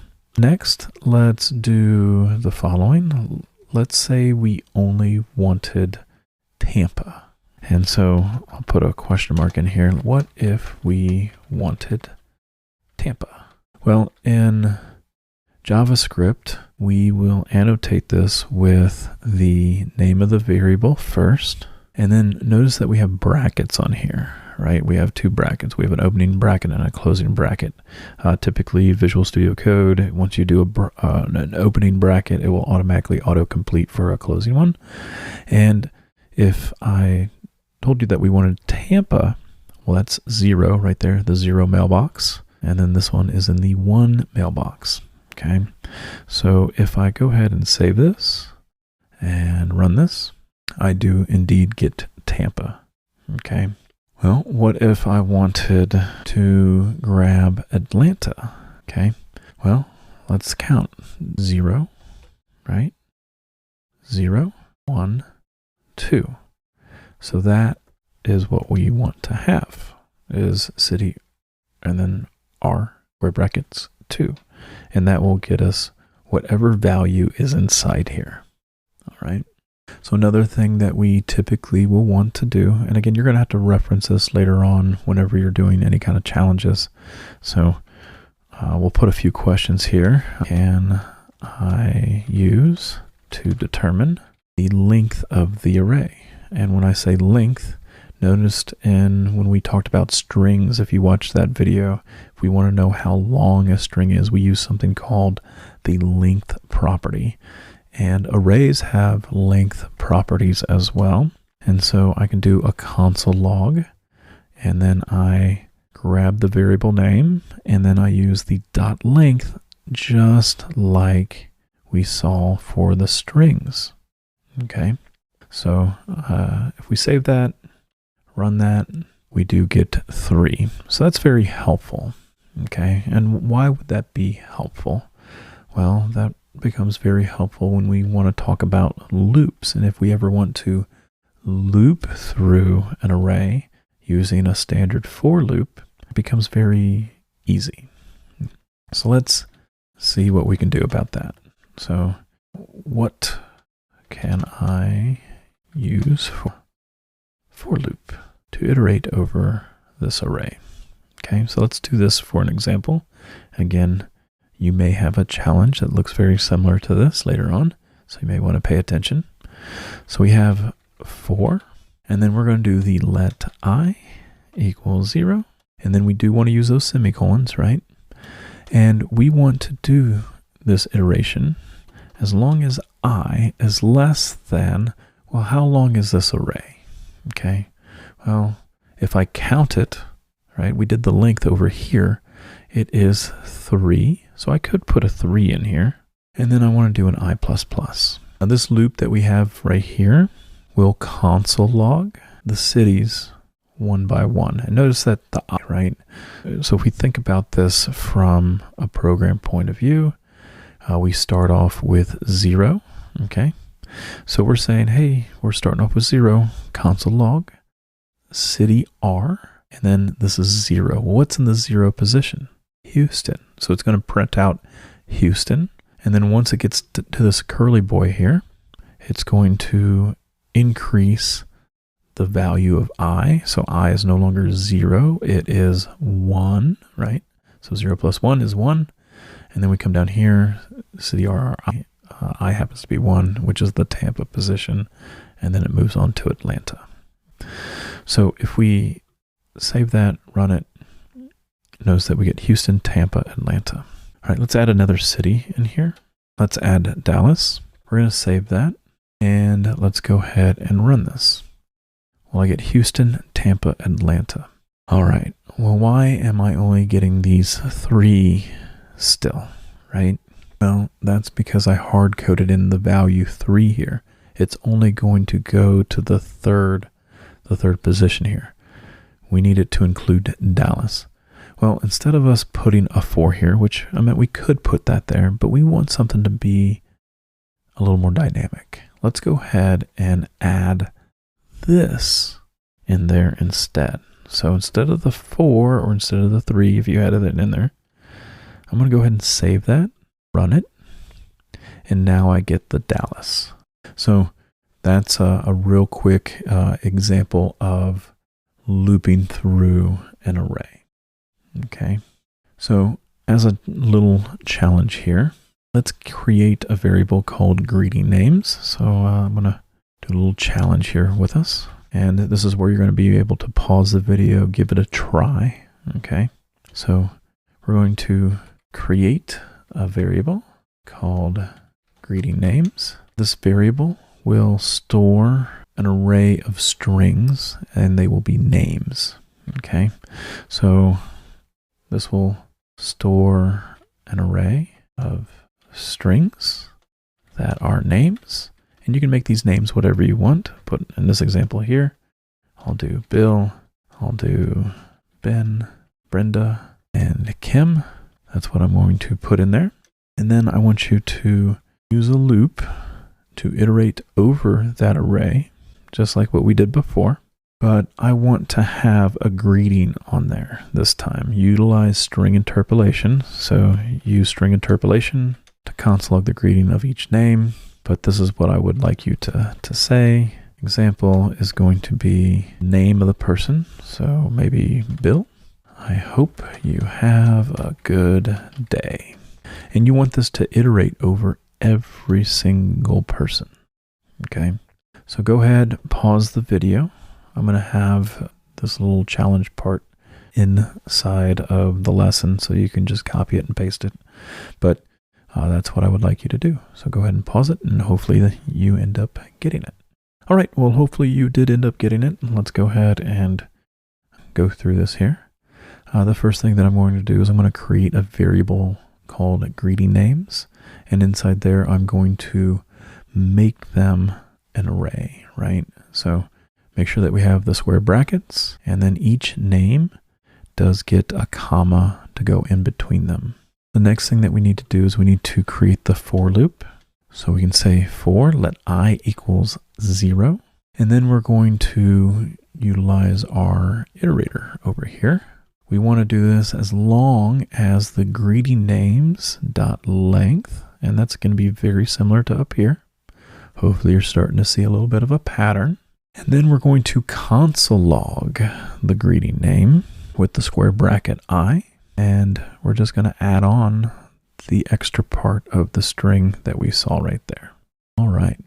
So once we have that, I believe we can go ahead and save this, and then we can run this. And now we see Bill, I hope you have a great day. Ben, I hope you have a great day. Brenda, I hope you have a great day. Kim, I hope you have a great day. All right. So cool. Now, if you got that challenge, great. If you didn't, hopefully going through this kind of made you realize that there's a little bit of a pattern here that we're trying to instill in you. And again, we're going to have more challenges that are going to be in a separate lesson here for you to strengthen those loop muscles with arrays and strings. All right, so continuing on from our lesson utilizing arrays and strings, let's go ahead and demonstrate how we can kind of do the same thing with numbers. So I'm going to go ahead and create a new variable here. We'll say let my shopping cart equal, and then we're just going to put an array of numbers in here. Okay, so we'll do $14.99. We'll add a comma to separate each one of these. We'll do $11.99 and then $9.99. All right, and so just like we did a loop up here to loop through this, we're going to follow the same kind of example that you see on my line 36. We're going to start off with a for. We're going to create initialize a variable, and then we're going to create the loop based upon the length of this array. So again, hopefully you're going to start seeing a pattern in all of this once you start getting some repetitions in. So we're going to do a for, and then we're going to go ahead and let I equal 0. And then we're going to do the loop to make sure that we want to stay inside this loop as long as I is less than my shopping cart dot length. And then we're going to utilize our iterator of the I++ to increment that each time. Now, for this, again, if we want to console log each individual item here, we can definitely do so by doing a console log my shopping cart with the square brackets and the I. Again, here's the pattern. Notice that we have the square brackets there as well. So let me move this out of the way. We have this right here, the square brackets I. We also have this one down here, and we're just listing the variable. Again, following this pattern. So if we save this and then we run this up here at the top, notice that we get the 14, the 11, and then the 9.99, right?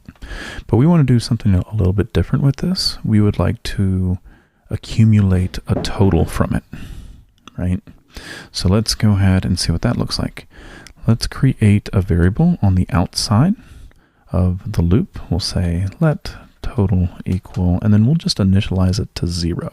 And what I want to demonstrate here is instead of console logging the my shopping cart square brackets, let's just go ahead and console log total.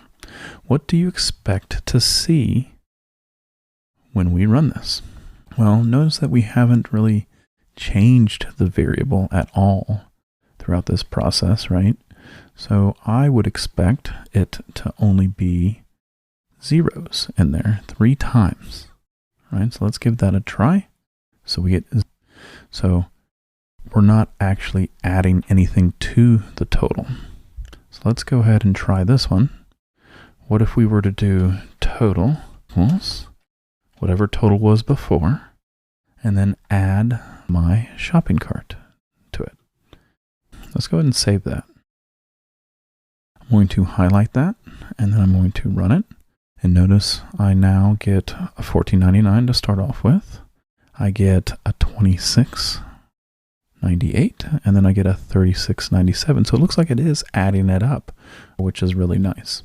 Let me add a few more numbers into this, and to see if we have something that we can use from another lesson that you should have gone through to kind of help defeat the problem that I'm going to introduce. So the item that I added to this is the 0.53. So really we can put whatever number we want as far as the whole dollar value, $2.53. And what I'm really trying to force here is, if we take a look at this and we highlight this and run it, that our very last item here is 37.5, right?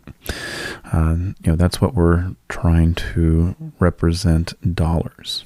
Okay. So what tool did we have available to us in JavaScript to say, hey, if there's not 2 digits after the decimal point, let's go ahead and make sure that there is. Or in some cases, you may have more than just 2 decimal places. It might go on forever over here, right? So what do we have available to us that allows us to just have only 2 digits, and that's it?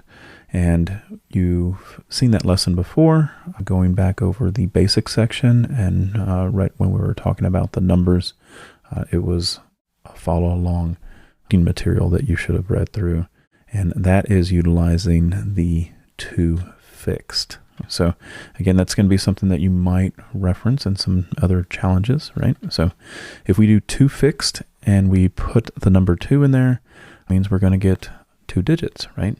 So if I save this again and I run this, I'm going to hit the play button, and now I get the 50 cents, right? And again, feel free to play around with some of this code. Feel free to break it because it's not going to hurt anything, right? So if I save that, run it, you can see that by adding the 3, I now get 3 decimal places over, even if it didn't have it before. All right. So I'm going to change that back down to 2. All right. So one of the challenges that I like kind of giving is maybe an average, to have a loop go through the total, go through the array and loop through it, get a running total, and then afterwards go ahead and conduct an average of it. So let's go ahead and create a real quick challenge here, and use the given array, and we'll come up with that here, to loop through the bowler scores to generate a total. And then after you generate a total score, go ahead and find the average. So after the total score is calculated, find the average. So obviously there's the hint. The average is the sum of all the items, and then you divide that by the number of items. Okay. And keep in mind with this challenge, let's make it dynamic. Okay. So if we're going to have a bowler's average here, we'll say let bowler 1 scores equal 167, 188, 179, 161, and 201. When we figure out the average, let's make it dynamic so that if I were to add another one, we really don't have to change any more code to make our loop and average work. Okay, so go ahead and pause the video right now and see if you can come up with a solution to this challenge. All right, so let's go ahead and go through this here. And again, if we're looking off of patterns and what we saw with the My Shopping Cart, we know that we need to have a way to kind of keep track of the total score. So we can do something like let total score equal 0. Okay, it's always going to start off with 0. The next thing that we need to do is we're going to emulate what we saw up here on my line 43, create a for loop.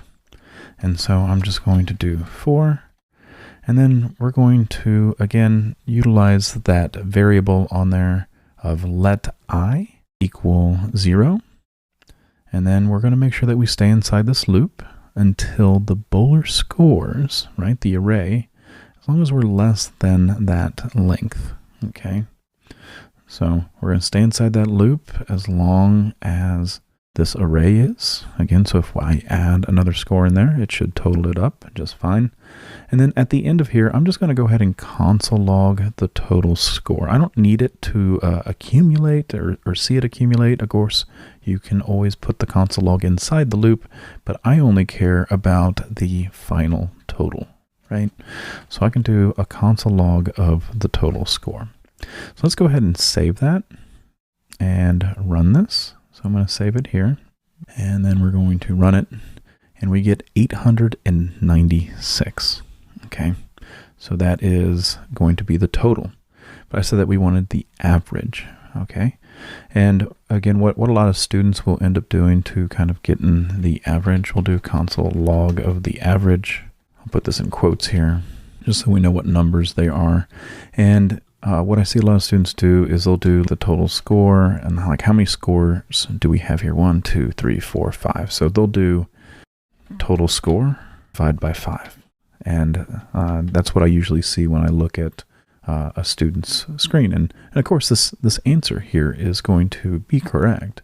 But what I want to instill in the students here is that what if we were to add another one here of maybe, I don't know, 209, right? This 5 we would have to manually change, and we don't want that. We want to make our code reusable no matter how large or small the bowler scores array is. And so in order to accomplish that, of course, we utilized that here using the dot length. Okay, so if we come over here and we say, all right, let's do bowler scores.length, save it, and now we can run this. And now we get the average of 184.16666. So again, if you are looking to change this 184 to maybe like to have it be a whole number, right? We can actually take what we put right here. Let's store this in a variable. Let's do let average equals the total score divided by it. And we can do the following. We can say, hey, let's make this to 2 digits as well, right? Let me clear this out here. Let me hit the play it. So we do get 2 decimal places. What if we wanted 0 decimal places after? We'll save it and then run this one. And then we got the average of 184. Okay. So if 2 fixed was new to you, feel free to do a little bit of research utilizing W3 schools, MD and Docs. Like I said, we also have a lesson that goes over a little bit more of seal and floor. And so again, if those are new terms to you, you may want to take a look at the lesson that just follows the numbers. All right. Well, we've dealt with arrays with strings. We did it with numbers. And in the next lesson here, we'll talk about what happens if we have mixed things in there as well. Strings, booleans, even more arrays, right? So we'll talk about how do we access data inside of those. To the first two lessons here with arrays, this one we're going to show you how tricky it can be to access different parts of the array, and maybe it will be a little confusing for you to have within an array. But we're going to start off real simple here with a little refresher. So I'm going to put a few more notes on here. So arrays can have different data types in the array. Okay. And let's do something that looks like this. Okay. We have a new variable here that we created called mixed array. And the elements that we see inside of each of these, just like we talked about before, you can think of them as mailboxes, right? And if I wanted to access true, right? Let's go ahead and access that one here. So let's go ahead and put a little bit of a note in here. What if I wanted to console log the true? So what would I have to do for that? So if I'm thinking about this as mailboxes, this is mailbox 0, this is 1, and then this is 2. Okay, so something very easy that we should know how to access.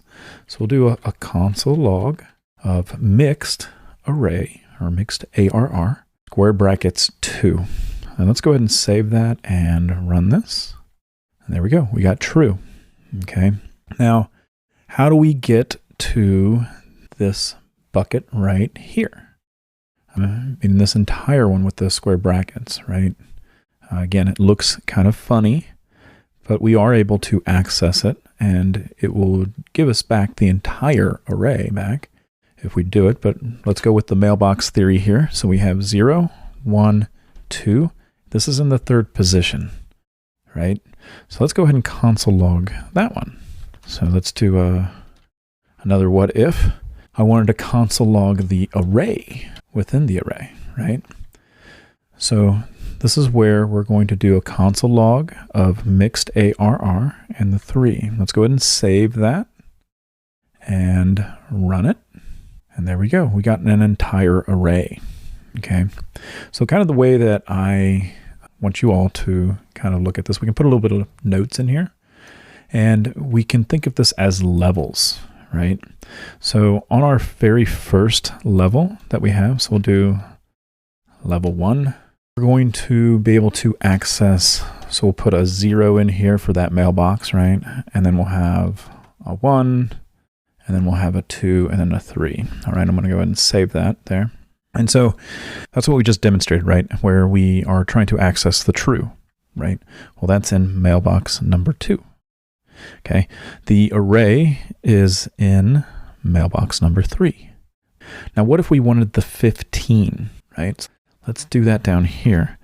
So what if I wanted the number 15 within that array? And we need to go and dig a little bit deeper into a second level, right? Level 2. Okay, and this is where we're going to put a bunch of space bars in here.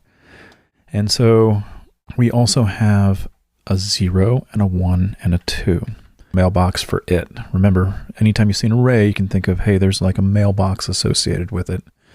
We just need to get to the right address, right? And so we want the 15. If we're looking at this array, this is the 0 position. There's the first one. There's the second one, right? So we've already identified the array within the array. Okay, this is where it gets a little bit confusing. I want the 15, okay? So if mixed ARR square bracket 3 got me that array, I can step into that one by adding another square bracket to the outside, because again, I'm dealing with an array, right? So let's do this one. So we got the console log and then the mixed ARR square bracket 3 square bracket 1. And if we save that and we just run this one, there we go. Now we got just the 15. Okay. All right. So I know that's a lot to think about when we're doing this. Again, we're going to have some challenges associated with this to see if you're able to access some of these. And again, this is going to be another great exercise for you to meet with other people that are going through this same kind of course and kind of ask those questions if you have them. All right. So hopefully you enjoyed this video. Follow along with the challenges that we're going to have for this section here, and it will definitely help you access certain data points, because the further that you get along in your JavaScript, we're going to eventually, big picture here, reaching out to maybe things on the NASA website, and you're going to need to know how to step into data and extract what you want to extract. I know right now 15 makes no sense to you, right? But what if these were temperatures throughout the day, right? So that's what we're moving towards, and just know that you can have a mixed type of array. It can have strings, it can have numbers, it can have booleans, it can have other objects such as arrays and even objects and functions. So, but we'll get to all that. But try out the challenges and let us know if you have any problems. All right, so I feel like you thought we were done with arrays, and we're not. So we're going to go ahead and continue on. I just wanted to bring to your attention that there are other ways to loop through an array. And just like we saw up here, we saw where we could go ahead and just use a normal for loop. There's another one out there called the for of loop. And so we'll put that in here. We'll do a for of loop. And the way that it works is it's going to take an array, and the code's going to look a little bit cleaner to you. I'm going to give you some tips on naming of the variables and such. But if we were to have maybe an array of fruits, for example, right? Let's get that on here. So let's do let fruits array equal apple, banana, orange, grapefruit. Okay. And let's show you what a for of loop would look like. So just like we had the normal for loop that we talked about earlier, it's going to start with the keyword of for. And then inside here, usually what we see is we're going to initialize a variable, and the variable that we're going to call it is usually the singular version of what the array is, meaning that if we have an array of fruits, well, this one's going to be called fruit, right? And so if we say, in this example here, let fruit of fruits array, okay, it's looking a little funky, I know, but it's going to loop through the array, and every time that it comes to a new mailbox, it's going to be called fruit. Okay, we're just relabeling it. We're saying, hey, instead of us doing the whole, like my shopping cart square bracket, let's just, every time we're through the loop, we're going to name whatever mailbox we're in right now, we're going to name it fruit. And we can console log that and save that here. And if we run it, we will see that we do get all of the items that are inside that array. Okay, so that's a real simple one. Let's see if we can do another example here. Let's choose another array, so multiples. And we're going to do the exact same thing. Okay, then we can come in here and say let veggie or let vegetable. So that's singular, right? And then inside here, we can just do a console log of the vegetable and then close off our square brackets or curly brackets. So I'm going to save that. I'm going to run it. And now we get the carrots, lettuce, squash, and tomato. Okay.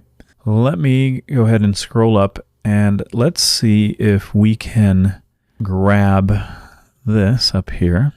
And I'm just going to put a few comment placeholders on here, just to give us a little bit of a reference. So I want to convert this for loop that we just got done doing a couple lessons ago, And I would like to convert this to use a for of loop. Okay. So let's take a look at this. So we can say, we can do a for, and then inside here, we can say, instead of Bowler scores, we can use either score or Bowler score, right? We can say let score of Bowler scores, Bowler 1 scores, and then the total score equals whatever the total score was before plus the score. Okay.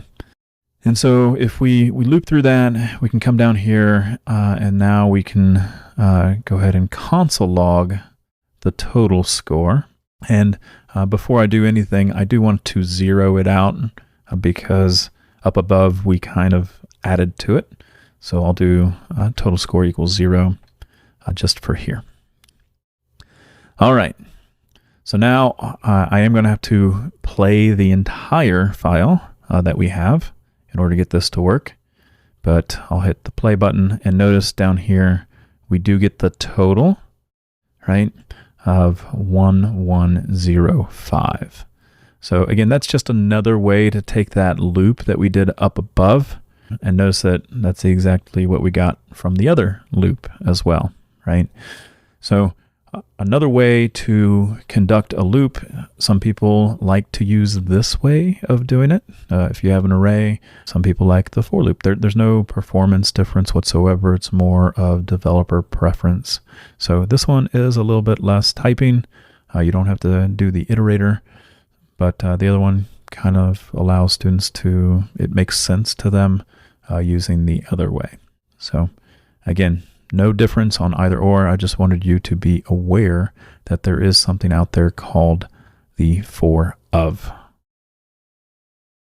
So this is a pretty neat and interesting challenge for us to work with, and we do provide you with some startup code. And feel free to pause the video at any point and try to accomplish this task. So I'm going to first explain the problem, and then we're going to talk about ways to maybe process this and come up with a solution, right? So anyways, use the function provided, write logic that will shuffle an array and return a new one. Use a loop, use a for loop, actually to iterate over the array to kind of give you the new shuffle. And like, I know we're just doing this with just a simple array. You can see on line 16, we have this simple array of 1 through 9, but think of this almost, expanding this to maybe you wanted to shuffle some questions, or maybe you wanted to shuffle a deck of cards, right? So this is just preparing you with the little baby steps, and then think about the large picture. So let's talk about what we see here as code so far. On line 7, that's where we have this function here, and this is just your generic generate a random number function. I didn't want us to focus so heavily on the randomization. It just takes a minimum and a maximum, and we'll be able to use that inside of our function here. Now this function here is called shuffle array. Notice that we are console logging shuffle array, and we are passing it the array that we created down here on line 16. Okay, so that is what we're doing here, and if I were to just run this right now, I just get the same array back. You can see that it's in the normal numeric sequence that it started off with. So go ahead and try to pause the video now and see if you're able to maybe solve this. And if not, we're going to go through a little bit of a walkthrough of my logical thinking and going through this, and maybe seeing some of these tools out there to help you with your logic flow might be beneficial, because we want to do little bite-sized things, and it's a really neat little project here. So let's go ahead and move on to it. All right, so I have this Miro-like board here, and you can see the yellow Post-it notes that we have here. These are going to represent the numbers that are in the array, and then here we have the array indexes. Okay, I have this little spot up here for temporary memory to kind of store some values for us, and you'll see why. So I always want to approach some of these problems as, how would I do this as a human, right? And if I wanted to shuffle this thing 9 times, because I have 9 numbers, then I'm going to loop through each one of these, and I'm going to rotate a few, right? Or shuffle some cards, right? So the way that I wanted to go about this is we're going through the loop, and we're starting off with the 0, right? We're starting off with 0. So what I would want to do is I want to place whatever is currently in 0, and I want to go ahead and push this to the back here.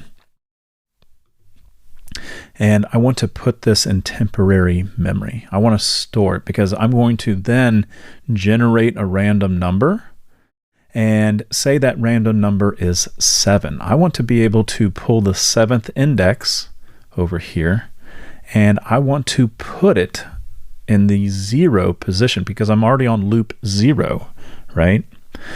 And then I know what the random number was, and it was 7, and I just want to put whatever I had in temporary memory, and I want to swap it over here. Then next in the loop is this 1 position, and so it's going to put this in temporary memory, and it's going to choose a random number. Now again, it could go back in that same spot, that's fine, or it could go into the 0 position, and that's fine as well. So say that it did go to the 0. Well, then they just simply swap, okay? And that's going to be the pattern that we're going to follow, okay? Whatever loop number we're on, that's going to go into temporary memory, and we're going to get a random index, okay? And that is going to go in its spot. And then it's just like they're swapping positions here. Okay, so that's what we're going to do in our code. So let's go jump back in over there. All right, so this is where our code is going to be, and hopefully that little walkthrough of the logic kind of helps. Okay, so we need to have the for loop first. So we're just going to do our normal standard for loop. We'll do a for let I equals 0. And then we'll follow that up with as long as I is less than, and it's going to be the array that comes in and the length of it. Okay. All right.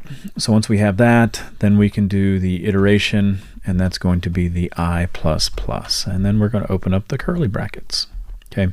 So while we're in this loop, okay, we need to first, like I said, take whatever index we're on and store that in some sort of temporary memory, right? And so what do I mean by that? Well, let's go ahead and do a let temp number equal, and then whatever array index we are currently on, whatever array index that we're currently on, we want to grab that number and store it in this thing that we just created called temp number. The next thing that we need to do is we need to generate a random number. We need to pick which index are we going to be referencing, okay? And so the way that we need to do that is we need to do something like this. We need to say let random index equal that generate random number that we created, that function up there that we gave you. Again, it takes a minimum, it takes a maximum. And then we have to use the 0 index because that's what we want to start off with. And then we have to do the array length -1, and that will give us 0 all the way to 8. Remember, although we have 9 numbers down here, just like we showed you on the sticky notes, that everything in JavaScript is 0 based for the index. Okay. All right. So now that we have that, now it's time to do the flip-flop, right? So we already put it in temporary number, okay? We already put that number that we're going to get in temporary number. And now it's time to replace the index, right? So we're going to do array, square bracket, I, and then we're going to set that equal to the array of the random index.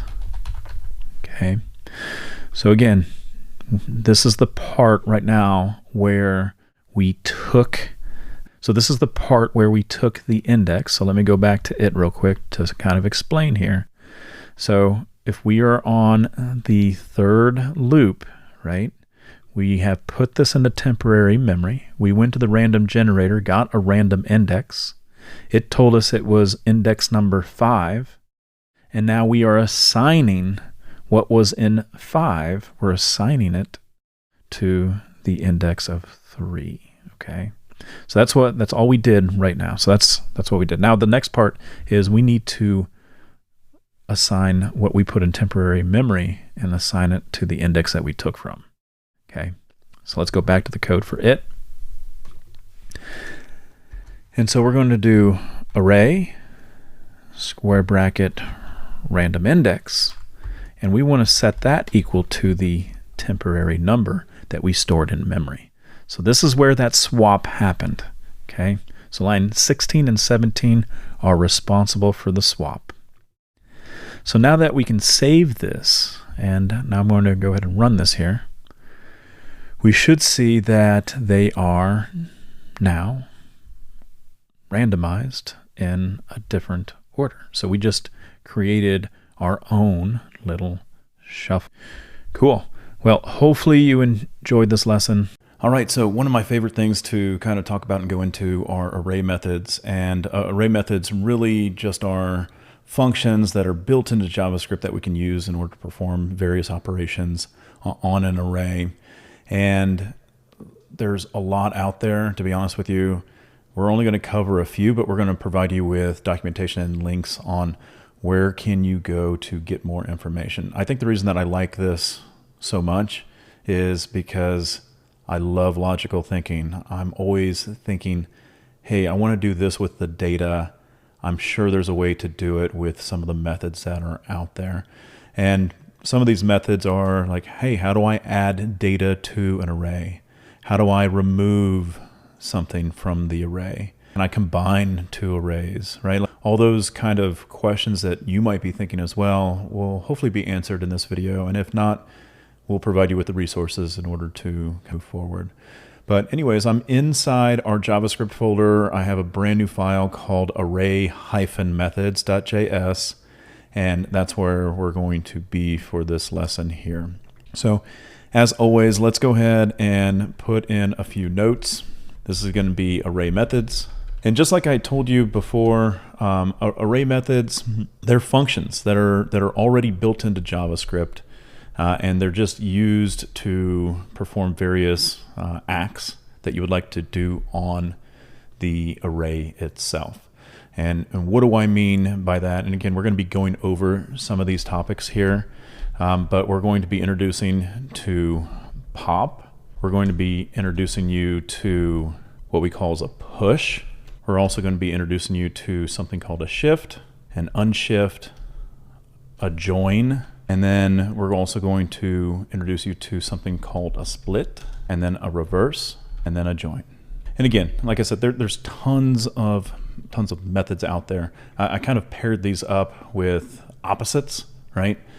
Pop and push, those are going to be opposites of each other. Shift, unshift, those are opposites. Join, split, those are kind of opposites. Reverse, really not anything with a join, but we'll show you how you can combine some of these methods on the array in order to get an outcome that you might want. Okay, so let's first talk about popping, right? Or the pop. So what happens when we use the pop method on an array? It actually removes the last element of the array. Okay, so let's demonstrate that here. So I'm going to have a variable here called fruits, and in there I'm going to put banana, orange, apple, and mango, right? All of these are strings separated by commas. Again, if you watched the array video before, we know that this is an array because we're in the square brackets. Okay, so if I wanted to remove the last part of the array here, the mango, I would want to use pop. Okay, it's a real quick, simple method that's out there, and we'll take a look at that. So we'll just do fruits.pop. Okay, and notice that we have the left and right parentheses, right? We are invoking the method. Okay, these methods exist in JavaScript, and the .pop, we need to invoke it by using the left and right parentheses. Okay, and to validate that our fruit is gone, we can do a console log of fruits, and if we save this and run it, notice that the mango is indeed removed. Okay, we went from a size 4 array down to a size 3. Now this last part that I put on here, right, the pop method returns a value of the item that was popped out. And this could be useful. Sometimes you need it, sometimes you don't need it. But if I come up here and I type in let removed fruit, and I set that to a variable here, right, I have an equal sign. Okay, if you're watching the videos in order, we haven't talked about functions and returns quite yet, but think of it as you passed off the fruits array to this factory called pop, and it gives you back the fruit. It takes your fruits that you gave it, and it removed the last part of it. Well, it's almost like you're going to a butcher and you're like, hey, I want you to remove that last part of mango here, but I want you to tell me what you took off. Okay, and so we're just storing whatever the pop method returned, and it returns the item that was removed. So if I come in here and I just do a console log of removed fruit, I get mango. So let me go ahead and show that to you, and you can see that here I do end up getting mango. Okay, so let me put in here for us, just because we're gonna have a lot of stuff in our console. We'll put pop example here, and we'll put pop removed here. All right, so again, a useful item here. The other thing that I would also probably note that whenever you're using the pop, it does affect the original array. So we might want to put that in our notes as well. It does affect the original array. So some of these methods do, some of them don't, and we just want to be mindful of what does and what doesn't. All right, so we talked about pop. Awesome. Let's talk about the next item here. We'll call that one push. So as far as pushing goes, let me go ahead and bring in some notes here. So whenever we want to add data to our array, the push method will do that for us. Okay. Now it doesn't add it to the beginning of the array, because again, arrays are an ordered, it maintains order whenever you recall it. The push method actually adds a new element to the end of the array. Okay, so if I wanted to add on to our fruits array that we created up here, all I would have to do is say I want to add kiwi, right? So I can do the following here. We can do fruits.push, and then we're going to add kiwi. Okay, let's go ahead and console log that as well. Clear out the console, and then I'm going to play it for us. So here's the push example up here. We have banana, orange, apple, and kiwi. Awesome. Okay. Does tell us here that the push method, okay, just like we could have stored it in an information here, stored it in a variable. The push returns a new array length. So that's what a push gives you in return. Okay. So one of the things that we typically like to do as like a little exercise to demonstrate the push is, we've talked about loops before. Let's go ahead and every time we loop through the array, let's go ahead, or every time we go through a loop, let's go ahead and add the number. So I want to create a loop that iterates from 0 to 10, and it will go ahead and add it to our array, whatever number we're on. So if we're on 0, it will put that in the array. Now we're on the 1, it will add that to the array. And so it's a neat little exercise that we can do to kind of demonstrate the push, right? So go ahead and write a loop that will iterate between 0 and 10 and see if we can get that to add to the array, all right? So what does that look like? Well, let's go ahead and do let numArray equals square brackets. We have to have an array outside of the loop in order for us to push something on it. We will need to make sure that we initiate our array with it being empty, okay? You can't push onto a string or anything like that, so it needs to be an array starting off, okay? The next thing that we're going to do is we're going to write a simple for loop, and we're going to start off just like we did before in the loop videos. We're going to say let I equal 0, and then we want to keep going with this as long as I is less than or equal to 10, okay? And then we're going to do the I++. And notice that every time we're in the loop, we're just pushing. We're using that push, meaning that we're adding a new element to the array every time we're going through the loop, right? So let's go ahead and save that, and then we will need to console log this in order to view it. Push example loop, and for this one I will clear it out and highlight everything here and run it. And then there's the push example, right? I got 0, 1, 2, 3, 4, 5, 6, 7, 8, 9, 10. So that is a good example of popping and pushing, all right? And like I said, we got a couple more to go through. We'll go ahead and put that in another video to go along with this lesson here. Right along with the next two opposites here, we have shift to talk about as well as unshift. So let's see what that one is all about. And like I said, some of these are the most likely used ones that we're going to be going over for you to be aware of, to know about. And like I said, there's a lot of methods. We don't expect you to know them, memorize them, but just know that they're out there, and it's okay to go look at documentation in order to find what we're looking for. So with shift, so the shift method actually removes the first array element and shifts all the other elements to a lower index. So it shifts them all to the left. All right. The shift method also returns a string of what was shifted out. So let's take a look at that real quick. So if I had an example of, let's come up with boy names, right? So we'll say let boy names equal, we'll do John, Paul, George, and Ringo. All right.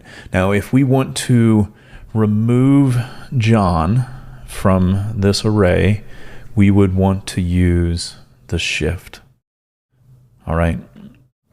So let's take a look. Let's take a look at that. So if we do an example here of boy names dot shift, and then we console log this. If we save this and run it, I'm going to go ahead and clear this out from our last one and highlight it, run it. Notice that John no longer exists in our boy name array. All right. Now, like I said before, anytime we use boy name.shift or anytime we use the array name.shift, it will not only remove it, but it returns.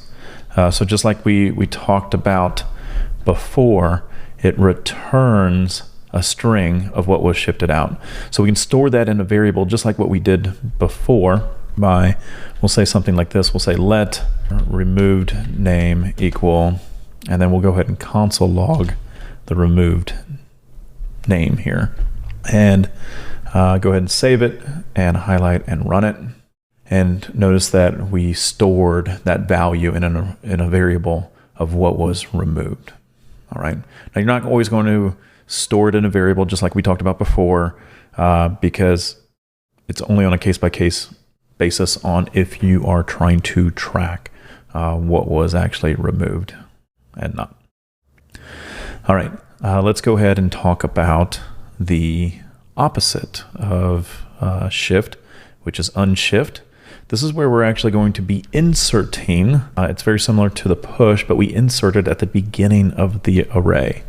So the unshift adds a new element to the array, but it only adds it at the beginning. So it unshifts the older elements. And let's take a look at that. We're going to do girl names. So just to be a little bit different than the first, we have Mary, we have Jane, Susan, Elizabeth. And if we want to add in names such as Anne, and then we console log this, we shall see Anne be put in the 0 index of the array. So let's take a look at that. So it starts off with Mary, and let's see where Mary goes.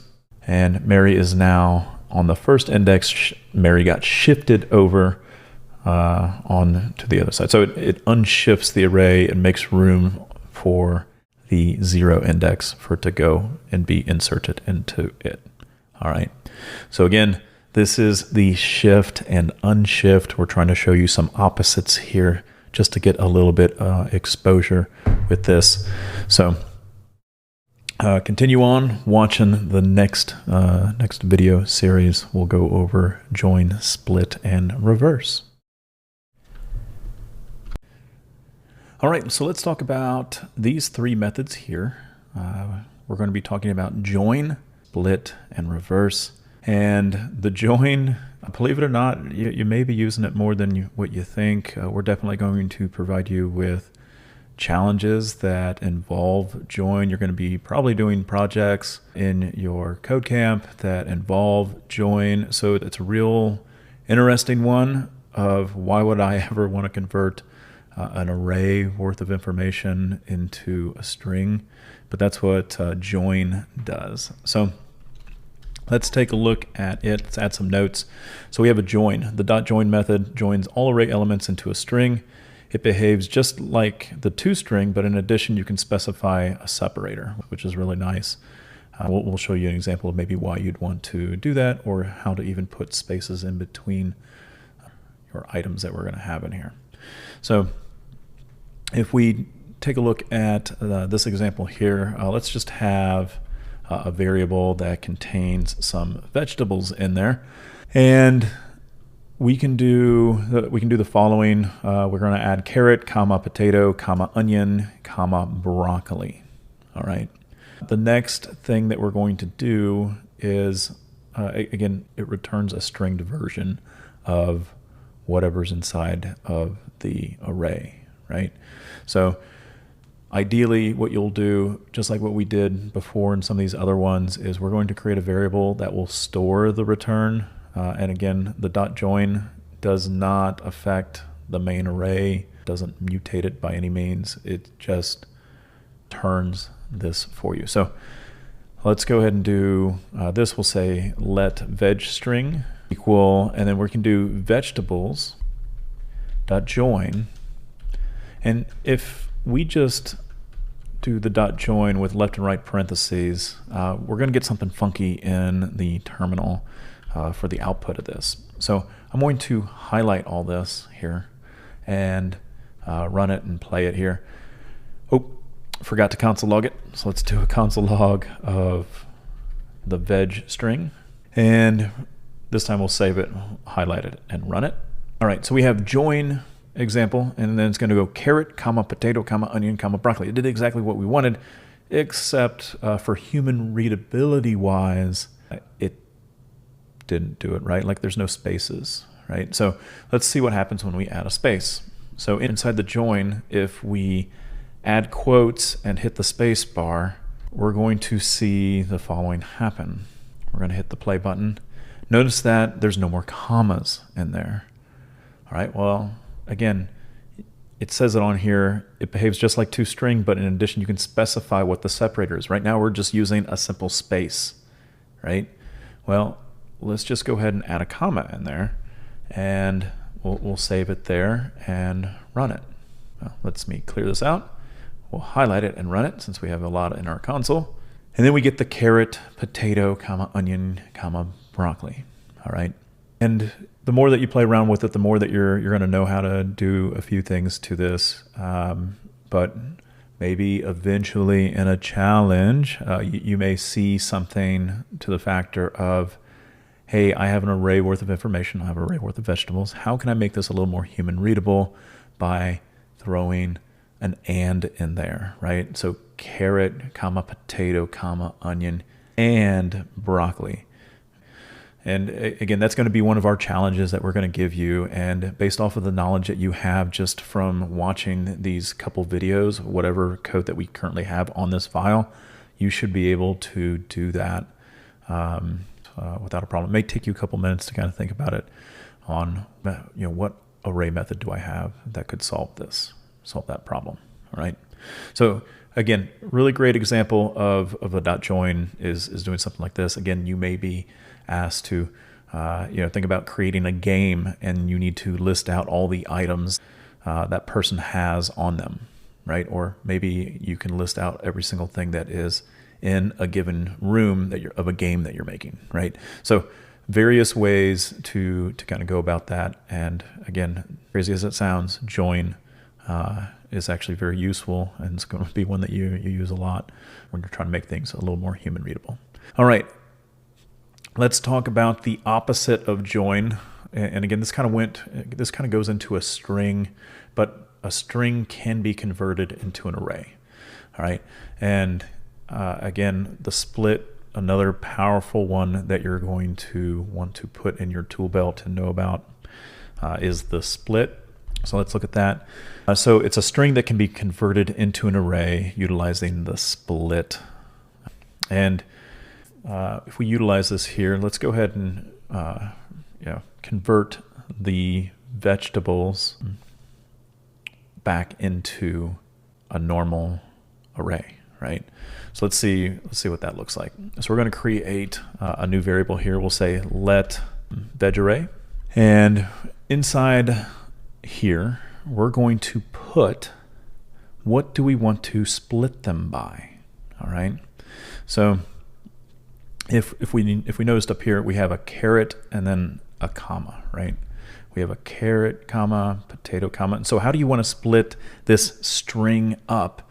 Is I would like to base it off of every time it gets in contact with a comma and a space, that should equate to a new array, right? So let's do a test of that, and we'll do a console log of the veg array, and we actually have to highlight all of this here and save it and run it. And then there we go. We have an array right here of going back to the original. Now, you can split up words, okay? For example, let's do let since equals hello, my name is John, and then we can split this based off of the space. Let's just see what that looks like. So we're splitting by the word, and then we'll console log the other split example here. I'm gonna cut this out. Oops. Console log. There we go. Save it, run it, and look at that. We now have it split based off of the word, right? Notice that we did encapsulate a comma in there, but we did see that little comma there. We did end up getting a comma in there, but you are able to remove it later on. But for now, it's based off of the space, right? We just based it off of the space. What if we wanted to do it based off of the letter? So just split everything based on the letter. So we'll do split based on the letter example. So we could take the sentence that we just had up here, and we can split it, but notice that we don't have anything in between the quotes here. This is where it gets a little bit interesting. So we can go ahead and highlight this, copy it, or highlight it, save it, and run it. And we get that, but we forgot to come again. Console log with the letters. And this time we're going to get all of the letters in its own individual section there. So that's kind of cool. All right, let's take a look at one of our last things that we want to talk about, and then we'll show you how we can join, a split, and a reverse. Okay, so the reverse is kind of cool. The reverse method actually reverses all of the elements in the array, and so it does allow you to sort your array in a reverse fashion. So again, the nice thing about arrays, they hold their positioning. Well, utilizing the dot reverse will reverse the order of the array. So I have an example here of some of our US presidents, right? Washington, Adams, Jefferson, Madison. And then I would like to reverse the array. Now, this one's going to be mutable, right? Meaning that if I try to console, after I perform the reverse, it will show up reversed. So this one is mutable. So it does change. So let's invoke it, and then let's console log it. So this is where it's a little bit dangerous with it. So let's take a look at it. So we'll highlight that there. I'll clear out my code window, and we get Madison, Jefferson, Adams, Washington. All right, so that's why we say, pay close attention with some of these, because it does do things. All right. Okay, so let's do a little bit of a thought process here and combining some of these.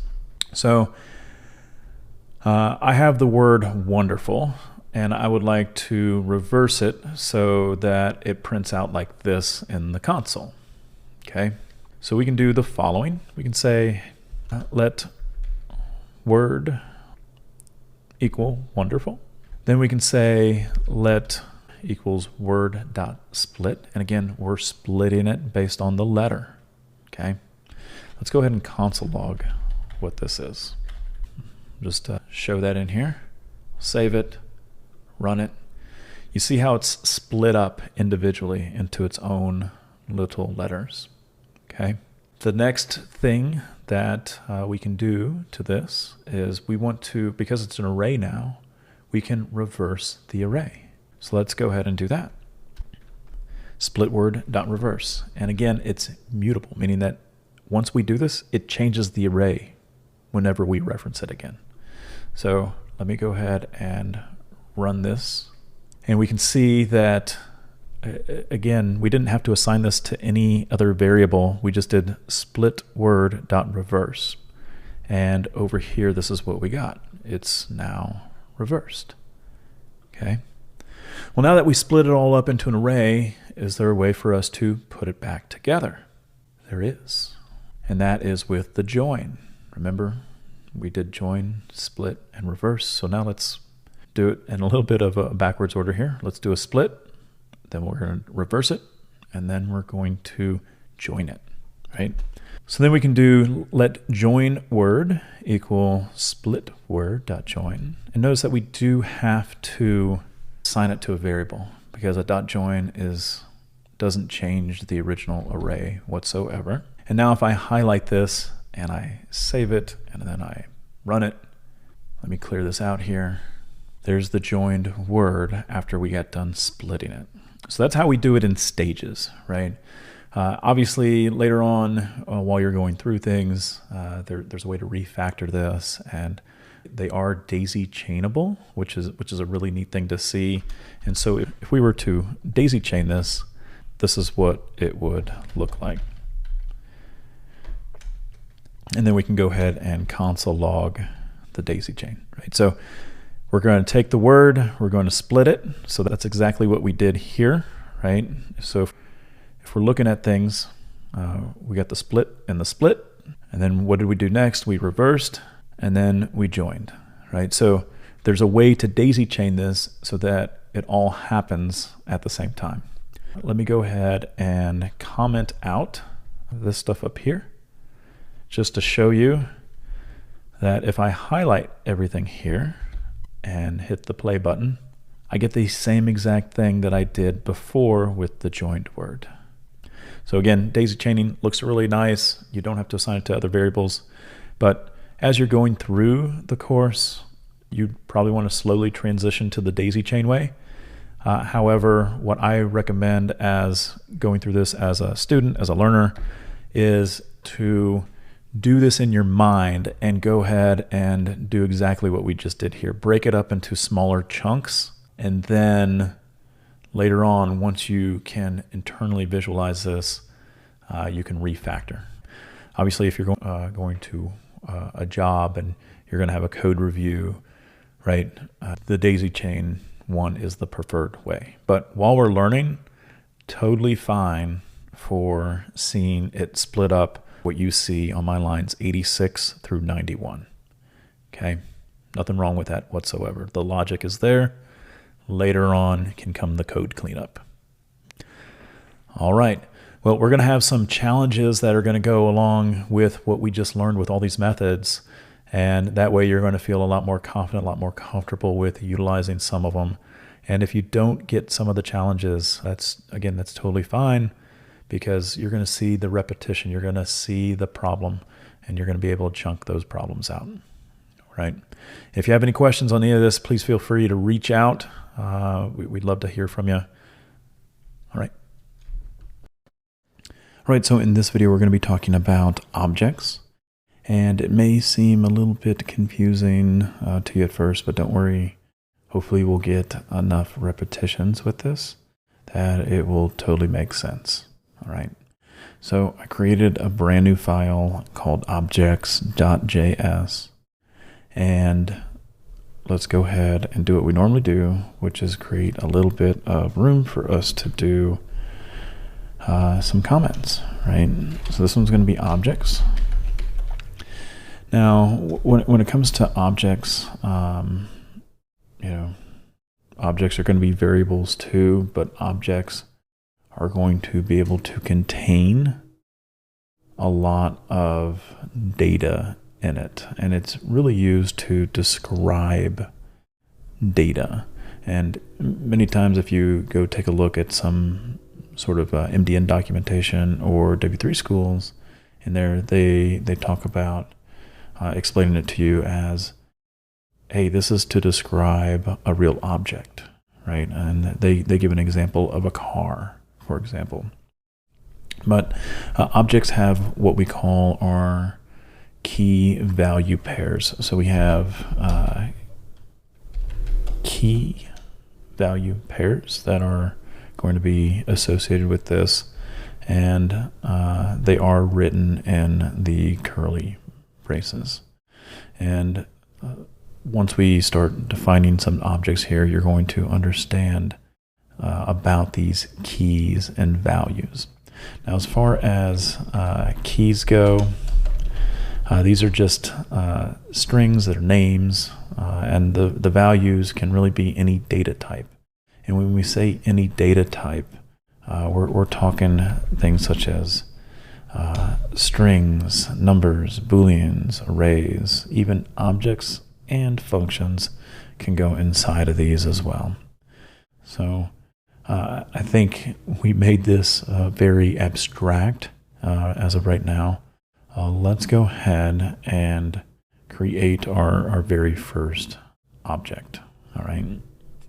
And so one of the things that I will typically do is we can create an object just like a normal variable. We're going to use our keywords let, const, or var in order to create an object. We're going to give that object a name, and then we're going to supply some properties that can go along with this. Okay, so let's go ahead and describe a car, right? So we can say let car1 equal, and then we can add a few key value pairs to this. So let's go ahead and do a make, a model, a year, and let's also create, along with a color, let's go ahead and create a Boolean to show you what a Boolean looks like on here, of is drivable, right? and we're going to set that to false. Okay, so this is a good example of an object. We just made a description, and notice that we have a key and a value with this. So if I do this right here, so this is the key, is the make, and then forward is the value. Year is the key, 1969 is the value. Is drivable is the key, false is the value, right? So those are key value pairs. Okay, so let's see, how do we access some of these properties? All right, so let's go ahead and say, how do we access the make? And we're going to utilize dot notation in order to access this. So I'll put a question mark here, is how do we access the make of the object car1? All right. So for this, I'm just going to console log it. I'm going to do a console log. The first thing that we want to do whenever we're console logging this is we want to call out the variable's name, right? And so we do that by car1. Okay. And then this is the dot notation that we were talking about. We add a period, and then the key that we are interested in accessing, right? So car1.make. Okay. What if I wanted to access the year? So let's put that in there. How would I access the year? Well, I can do a console log of the variable name first, and then using the dot notation, I can now have access to the year. Okay. Now, of course, you can treat these as almost like individual variables as well if you're looking to do some string concatenation, right? Let's print the sentence. The Ford Mustang is red using the object of car1. Okay, so let's try that out.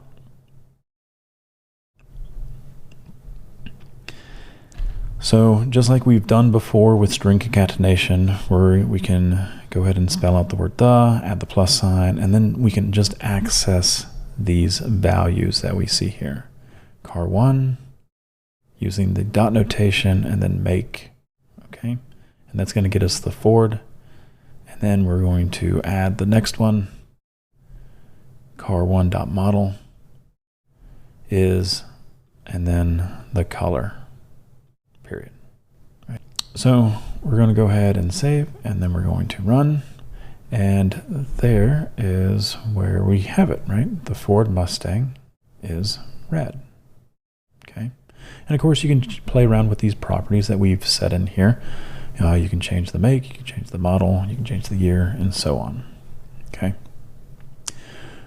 All right, let's play another part with this, which is how do we add another property that we didn't see originally in the curly braces, right? So let's go ahead and add that in our notes. How can we add a property to the object? Well, say we wanted to add a new property called, is it a convertible? And we're going to set that to true. Well, even though we don't see it in here, right? We see is drivable. We can go ahead and add any property that we would like, and it would be just utilizing the dot notation. Let's go ahead and console log the object so far. So we do a console log of car1. And let's see if it got added. And there it is, right? So we see the is convertible and it is set to true. Notice that we are in an object, right? We have the curly braces. So that's pretty neat. Now there's also ways to access different properties utilizing square bracket notation. So let's take a look at that. How can I use square brackets notation in order to access the value of the property model? Well, this is what it would look like. It almost looks like an array a little bit, right? Because we see these square brackets this time. Notice that we have to put the key in quotes this time in order to access it. But nonetheless, sometimes you will have to use this way of accessing a property whenever you're doing your development. All right. But that is another way of accessing it. So we can save this and we can run this. And we see that we have Mustang. Let me go ahead and clear this out and run it again. And you can see that we have Mustang right there. Okay. How do you update a value? So that's a good one to do. So how do I update a value?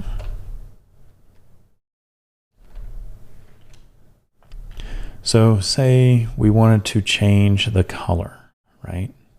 All we have to do is just add the assignment operator to our property here, right? car1 dot, and then whatever key we need to change. And then over here on the right-hand side, we can change its value. Something to note is just because it started off as a string here doesn't mean it has to be a string. It can be a number, but you can change those. They are not set in stone of a model has to be a string or a year has to be a number. Okay. All right. So we'll have another section kind of going over how do you loop through objects and everything. One of the ones that a lot of students will get a little bit confused on is, can you have either an object within an object or have an array within the object? And so let's go ahead and create a new object here. And we'll call this let person1 equal. And then we'll do the first name here. We'll do John Doe, age 50. And let's go ahead and add a friends list. So we'll say best friends. And this is going to be an array. Jane, Mark, and Bob. Okay. So let's go ahead and save that and see if we can get down to the best friends, right? So let's console log it. So how do I console log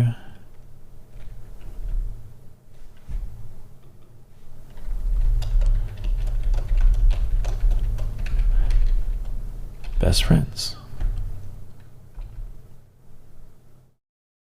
Okay. So if I save this and run this, notice that I get an array back. Okay. So hopefully you've watched the array video that we've done, and knowing that best friends is an array, how would I access Mark? Right? Mark is the second one in here. However, remember, things are zero-based in JavaScript. So we have, this is the 0 mailbox. This is the 1 mailbox. All right. So we need to access the one position. And so notice whenever we're doing this here, we are talking about the person, right? Person one, we're identifying the object. We're moving on to the key that we care about, which is best friends. And because this is an array, we have to use square bracket notation in order to access it. And we don't need the 0 position. We need the 1 position.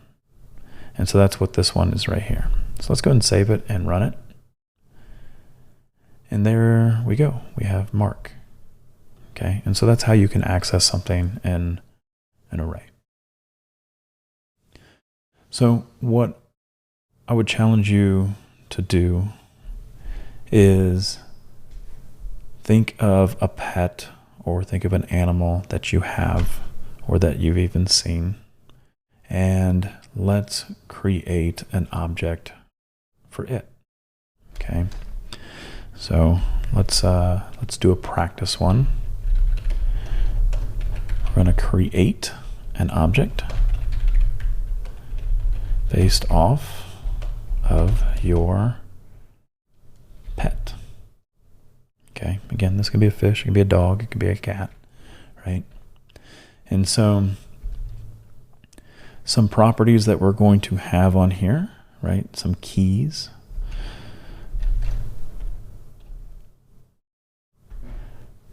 Are going to be the type of pet. We're going to make sure that you have a name for it, the age, the color, and is it a happy pet? All right. So let's kind of go over some of these here, and also include an array for practice of favorite toys. Okay. But think about what properties are what, right? And so name, that's going to be a string. An age, that's going to be a number. A color, that's going to be a string. Is happy is going to be a Boolean, right? And then obviously favorite toys is going to be an array of strings. So pause the video, take a little moment to go through this one, and we'll go through one together. All right. All right, well, hopefully you did end up getting this. Let's go ahead and start this off. We need to do a let pet equals. And again, you could have named your variable anything that you wanted. Okay, I'm just choosing pet here. The next thing is we're going to choose the type of dog. Type of pet is going to be a dog. The name of this will be Buddy. The age of my dog is going to be 5. The color is going to be brown. Is a happy pet. Always true. Sometimes.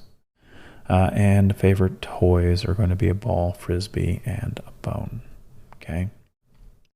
So hopefully yours looked somewhat similar to this.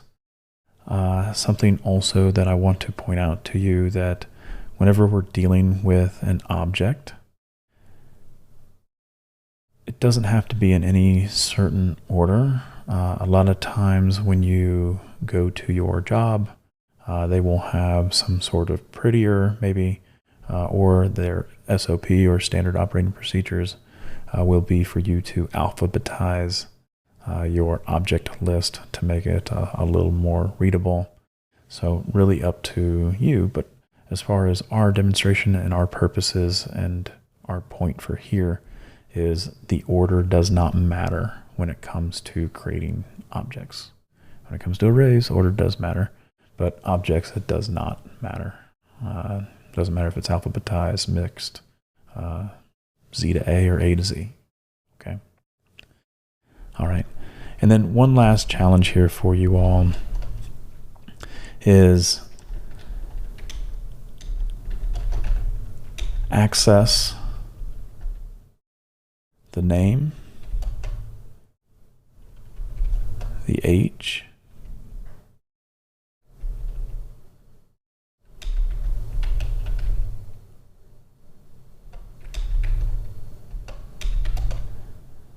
and the favorite toys that are in the array.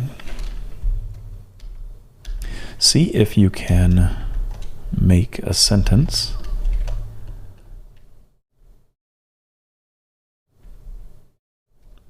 that looks something like this. Ball, frisbee, and bone.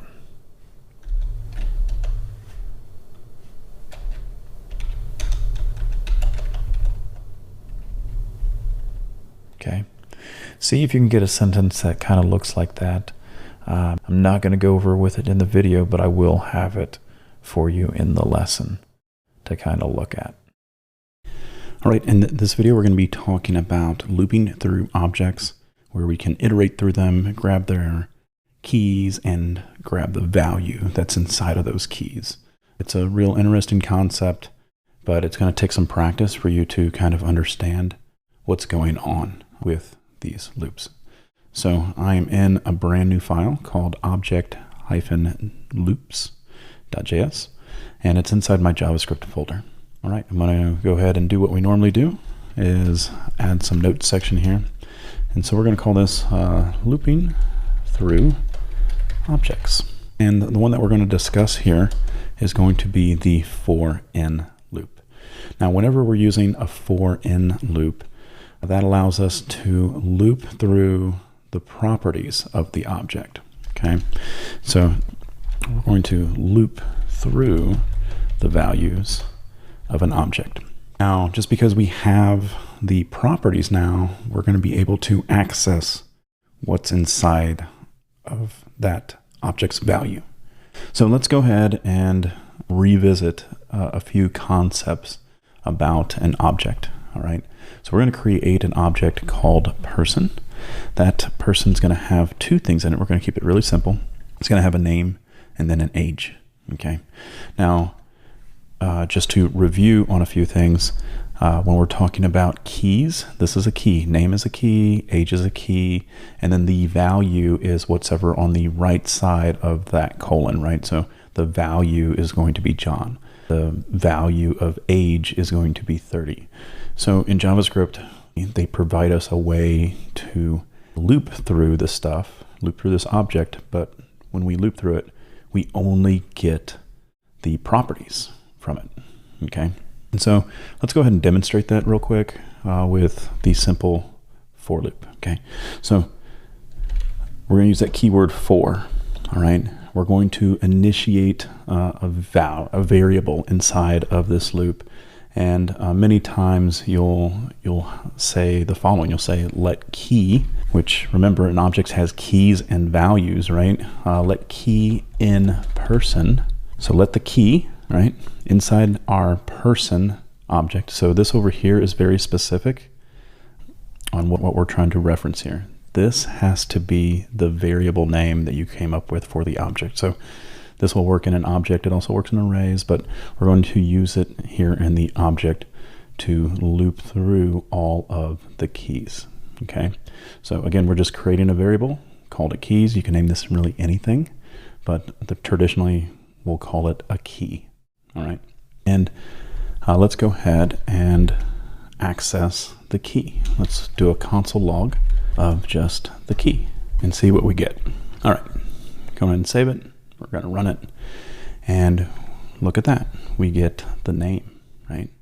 We get age, which are the keys in this object. That's awesome, but we don't have access to the value of that. And again, we only have this to work with. We only have this variable up here that we created in the loop.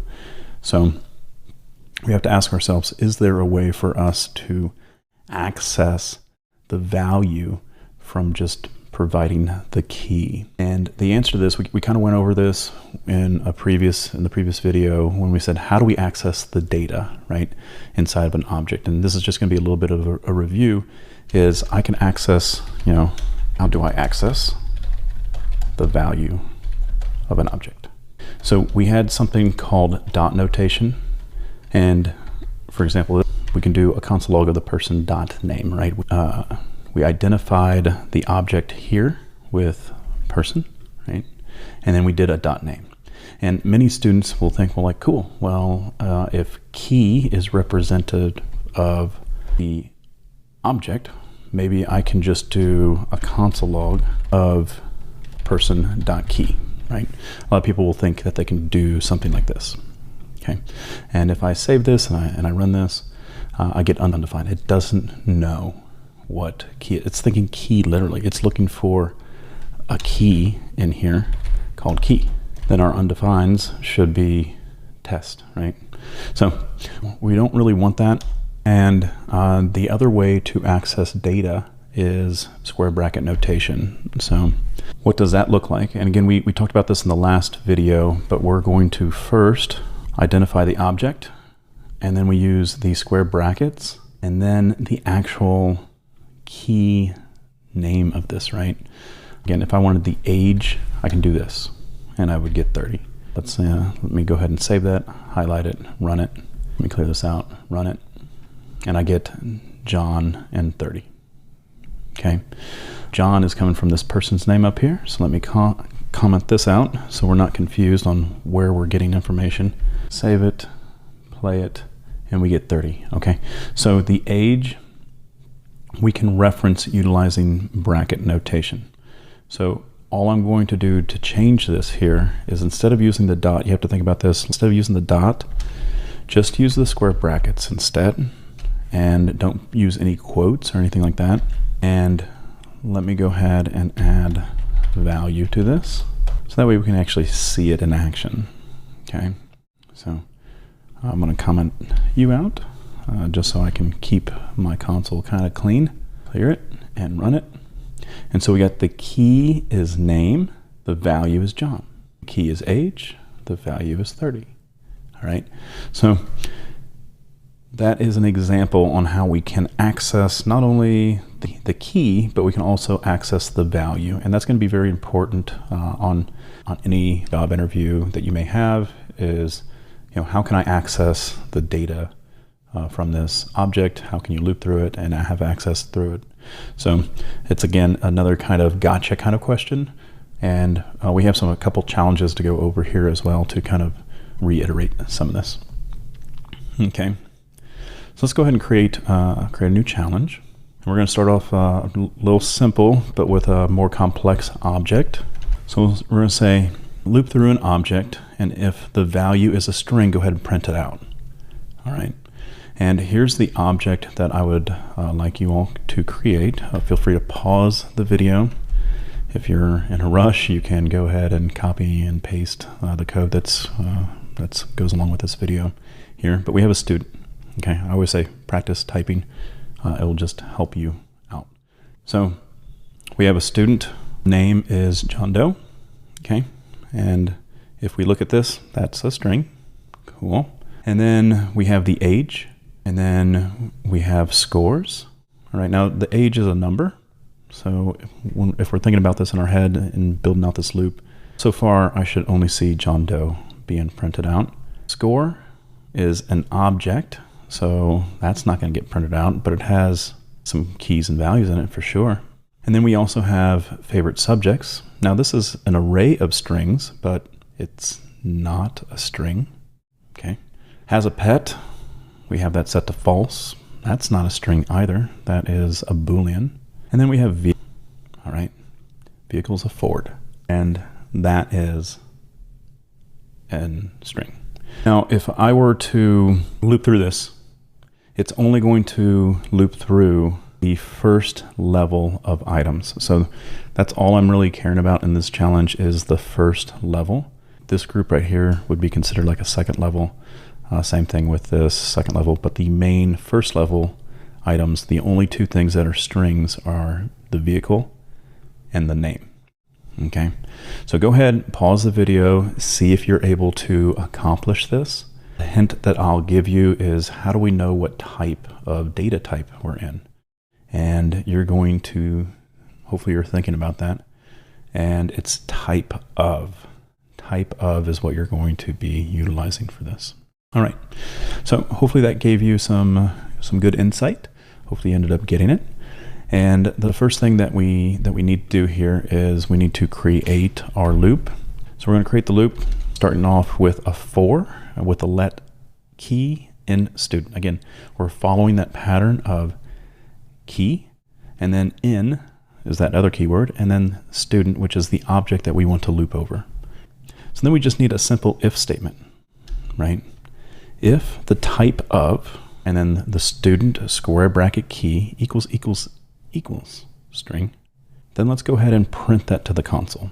Otherwise, we don't really need to have an else. And that's really it.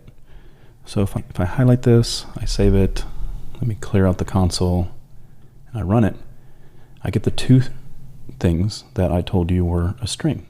Pretty cool. Okay. Let's add a little more complexity to this.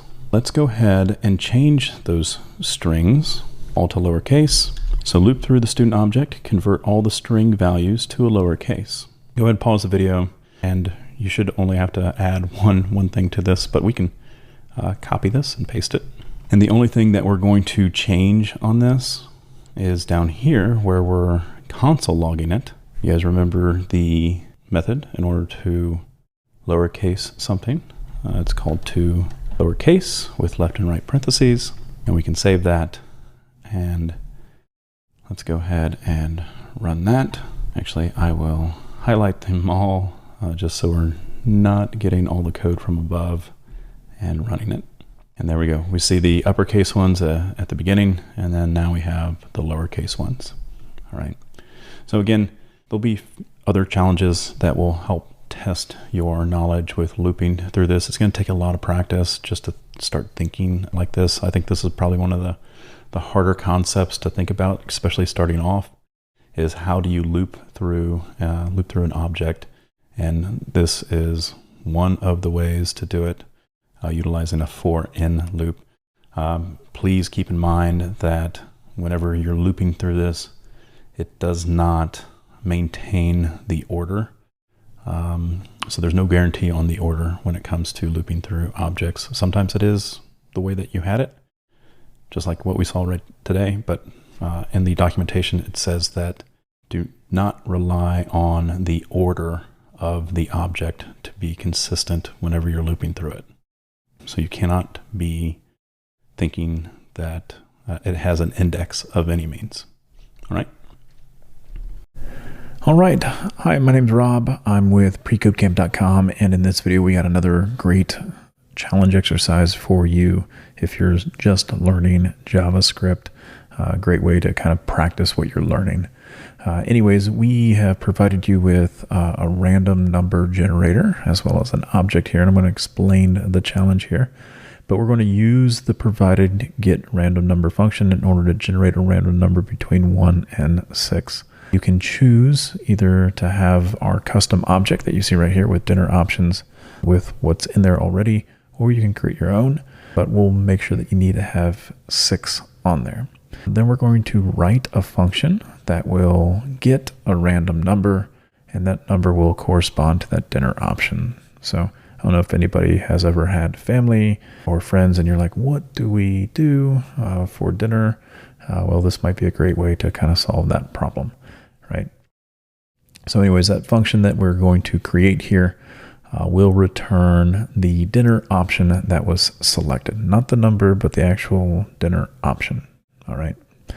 So let's talk a few things real quick here, and as well as how to kind of solve this methodically. Now, I will tell you this before we get started, that if you are new to programming and you don't have your Visual Studio Code set up like mine, take a look in the descriptions. I provide you with a link as well as video resources to get everything that you need to get started to get your Visual Studio up and running. Or, of course, you can always use JS Fiddle, Code Sandbox, CodePen, and so on.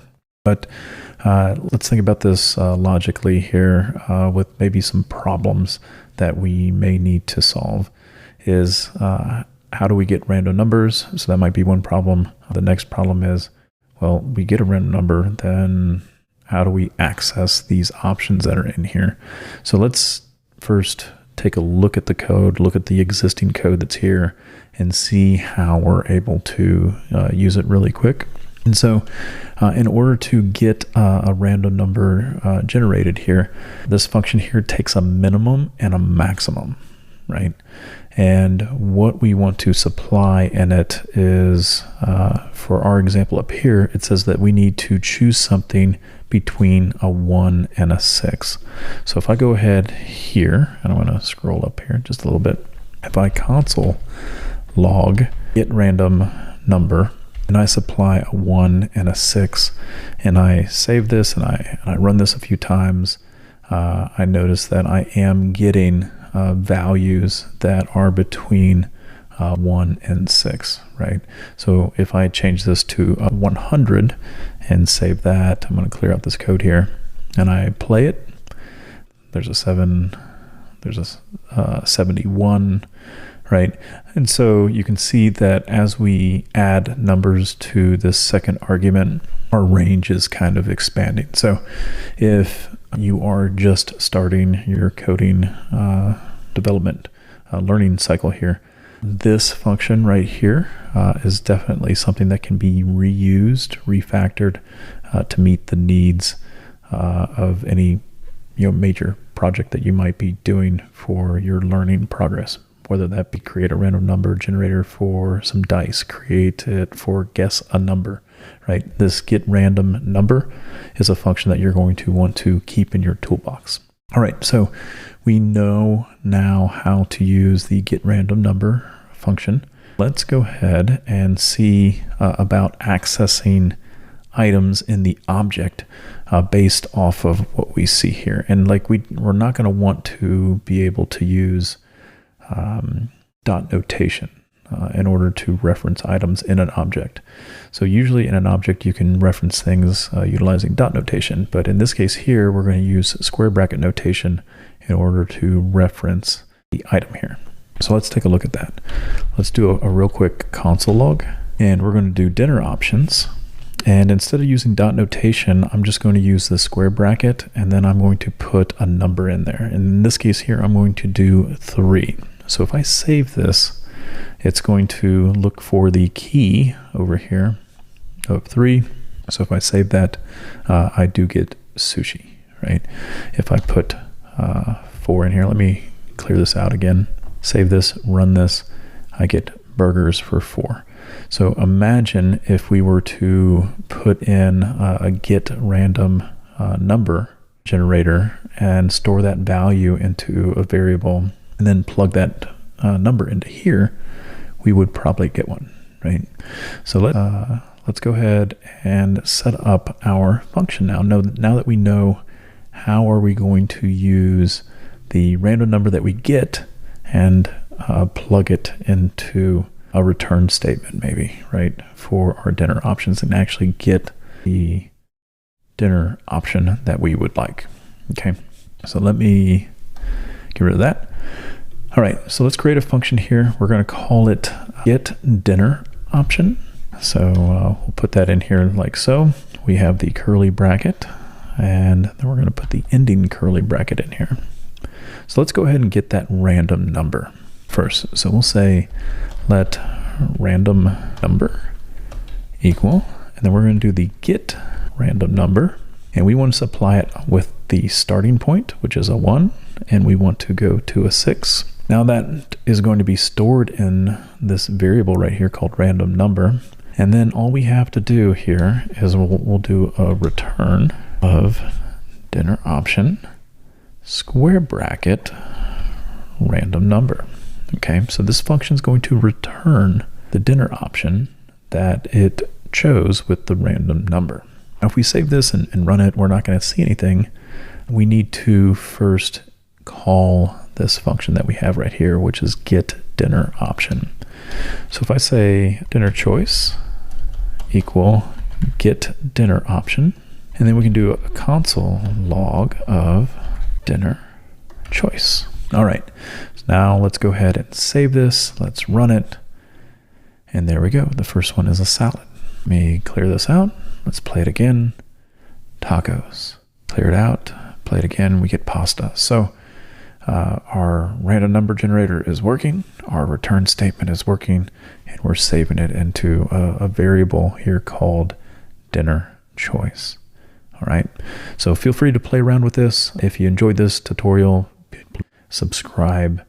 And again, take a look at our Discord channel. If you're needing any extra help or anything like that, we're more than happy to help you out there. All right. So we'll see you next time. All right. Hello, everyone. My name's Rob. I'm with precodecamp.com. And in this video, we're going to be talking about functions and do a little bit of practice with functions and parameters and getting return values from it. And just a little precursor here is I'm in Visual Studio Code. You don't have to use Visual Studio Code at all. You can use your own IDE. However, if you are interested in utilizing my type of setup that you see right here and the extensions that I'm going to be using, please feel free to check out the videos that I have in the description below. All right. Okay. So in here, it says we're going to create a function that will help determine the last angle of the triangle. This function will accept 2 parameters, right? Because interior angles of a triangle, we need 3. And put a little hint in here for us all, since it's been a while for any geometry to be done for some folks, to include myself. All angles that we have inside of a triangle, they should total up to 180. So if I have 2 angles, and if I subtract that from 180, I should get the last angle. So that's going to be the thought process here on how we're going to tackle that. So again, we're going to be creating a function. Let's go ahead and do that. And we're going to start off with that keyword of function. And then we need a name for this. And I'm just going to call it getLastAngle. And inside here, I'm going to put in 2 placeholders for our parameters. I'm going to do angle 1 and angle 2. Okay.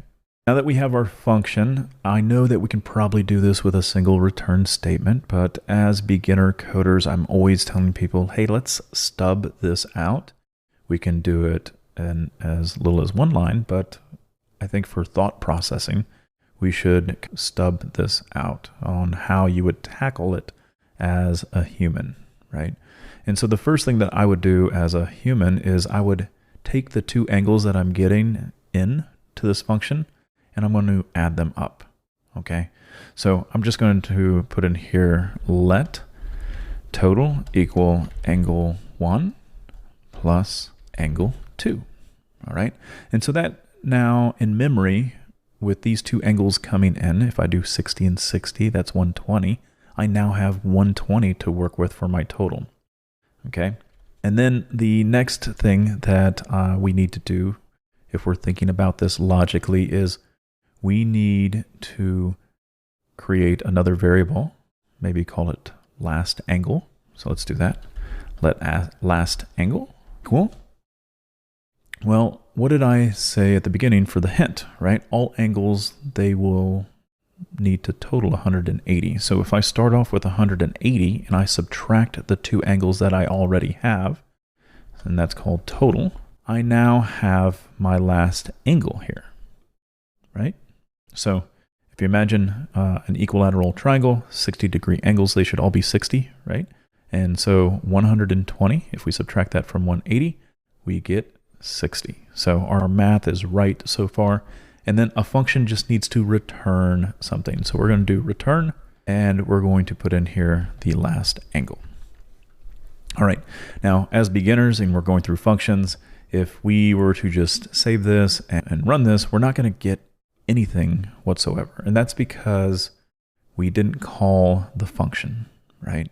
So let's call the function. Now we do that by simply finding the name that we gave it, and then we supply it what it needs. Okay, so that's going to be an example of that. So let's do a get last angle, and we're going to supply in there our first example here. We'll do 60, 60. Okay. Now we know mathematically in our minds that this should return us 60. Now I'm always telling students this is when we are calling it, right? And we're running it, we still don't see anything in our console or in our code runner, right? And so the reason behind that is we haven't really console logged anything, right? It's running the function just fine, but we're not seeing that in our terminal. So how do we get that? Well, we can either wrap this entire thing in a console log, right? That works. But traditionally, whenever we use functions, we want to store them in a variable. And so what I can do here is I can say let triangle 1 equal, and then right below this, I can console log the triangle. So now that I have these lines of code here, I can go ahead and save this, and I can run this. And now I get 60. Well, what happens if I change one of my angles to 35? And I save that, and I run it. Now I get 85. So that last angle of that triangle needs to be 85, right? So the total needs to equate to 180, okay? Otherwise, it's not going to be considered a triangle, okay? Now, we didn't put any errors into our function for handling these types of values of what happens if it's over 180. We're assuming that the user did input the correct numbers. Now, like I told you before, hey, can this all be done in a single return statement? And again, yeah, it can. And what would that look like if we were to refactor this? And so I'll just put down here function refactored, get last angle. Okay, and we're still going to do angle 1 and angle 2, and it's going to look exactly the same as what we did up above. But this time, we can just knock this all out with a single return statement. Okay, so we got the return, and instead of doing the total up here and then the last angle, we can simply do 180 minus, and then these two angles here, right? So we can, in your mind, we can take the 180 and we can subtract these two angles, okay? All right, so I'm going to go ahead and save that, and then we can test this out. I'm going to do a let triangle 2 equal, and then it's going to be the refactored last angle. And let's do our 60, 60, and then let me spell triangle properly. And then we'll go ahead and do a console log of triangle 2. Okay, so I'll save that, run it, and then we have our 60 that you see right there. So again, as we're learning, as we're growing, I would expect this from like beginners. And then as you are progressing, then you can start thinking, well, I can refactor this, I can make it less lines of code. But either way, still fine. We're all learning. So hey, thanks again for watching this tutorial. Definitely appreciate it. Feel free to like and subscribe. We'll see you next time. All right, welcome to this video. My name's Rob. I'm with precodecamp.com, and in this video we're going to be demonstrating functions and functions that take parameters and that return something. Now, I'm in Visual Studio Code. If you don't have Visual Studio Code or you're looking to get yours set up like this in order to get it to work, we have a video set up. Take a look in the description and you can follow along with getting that set up. Now, of course, you can always go online using something like JS Fiddle, CodePen, those sort of things all work fine as well. So our job here is we're going to create a function that's going to take a string of words, and we're going to have that function return the word that is the largest. Now, if there is a tie, we're going to return the first word that it comes in contact with. So with that being said, we're going to go through this very methodically and problem solve it together, right? And I'll throw out some key things that we need to start thinking about whenever we're trying to build this. So we know that the prompt is asking us for a function. So let's kind of build that out. In JavaScript, the first thing that we need to do is we need to have that keyword of function, and then followed by the function name. Now, again, you can choose whatever name you want. In my case here, I'm going to call it largest word. And inside here, it's going to take an argument, something that we can reference later on. Remember, anytime the function is called, we are able to supply it with some information. And this is just going to be a placeholder for that information to be stored. So inside the function, we can just do str for string. Again, it's very arbitrary as far as what goes inside, but we just know that a bunch of words are going to be going inside of there.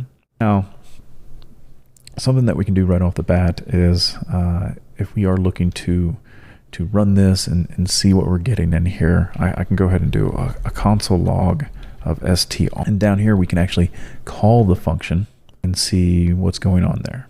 Okay, so let's do that. We'll do largest word, and we're going to put in here a phrase, right? And again, you can do whatever you wish, but I'm going to be putting in here, I am a coding ninja. So let's go ahead and save that and run it. And again, this is just to check to make sure that the function's being called. And this right here, I am a coding ninja, is going to be put inside here. And we are simply just console logging it right here. So let's go ahead and run that. And we do get, I am a coding ninja. Awesome. So we know that the function's working. We know that it's receiving data. So the next thing is, wouldn't it be nice if we were able to kind of separate these words into its own subsection, right? To split it up. So like I want to have the I separate. I want the am separate. I want the A, the coding, the ninja, all separate, right? And we have something available to us that we're able to do on strings, and that is the split method, right? And so what is a good way to split this by? What do we see in this string here that gives us a good idea as a human that each one of these items here is its own individual word? What is in between each one of these? Well, it happens to be a space, and that's what we're going to use. So what if I were to come up here and I do the following? I say let words equal, and then str.split. So we have the split method, and what do we want to split it based off of? Well, we want it to be split based off of the space, and so we can do that by putting string quotes on there and hitting the space. All right, now let's go ahead and console log what we just did. So we'll do a console.log of words. We're going to go save that, and let's run that now. And if we notice over here, we have it all placed inside of an array, right? So this right here indicates that it's an array. Perfect. Now, arrays are really nice because we're able to loop through them. So let's go ahead and loop through the array. So for that, I'm going to get rid of that console log here, and we're going to go ahead and do a standard for loop inside the JavaScript. And so that looks like the following. I'm going to go ahead and put some curly brackets in here. So we have the for, that's the indicator of the for loop itself. We're initializing a start, right, with the let I equal. And we want to stay in this loop as long as the length of the array, and then we're going to iterate over that. So that's our for loop. We're going to continue to be inside here. Now, something that we can do in here to just real quick to demonstrate how we're going to be going about this.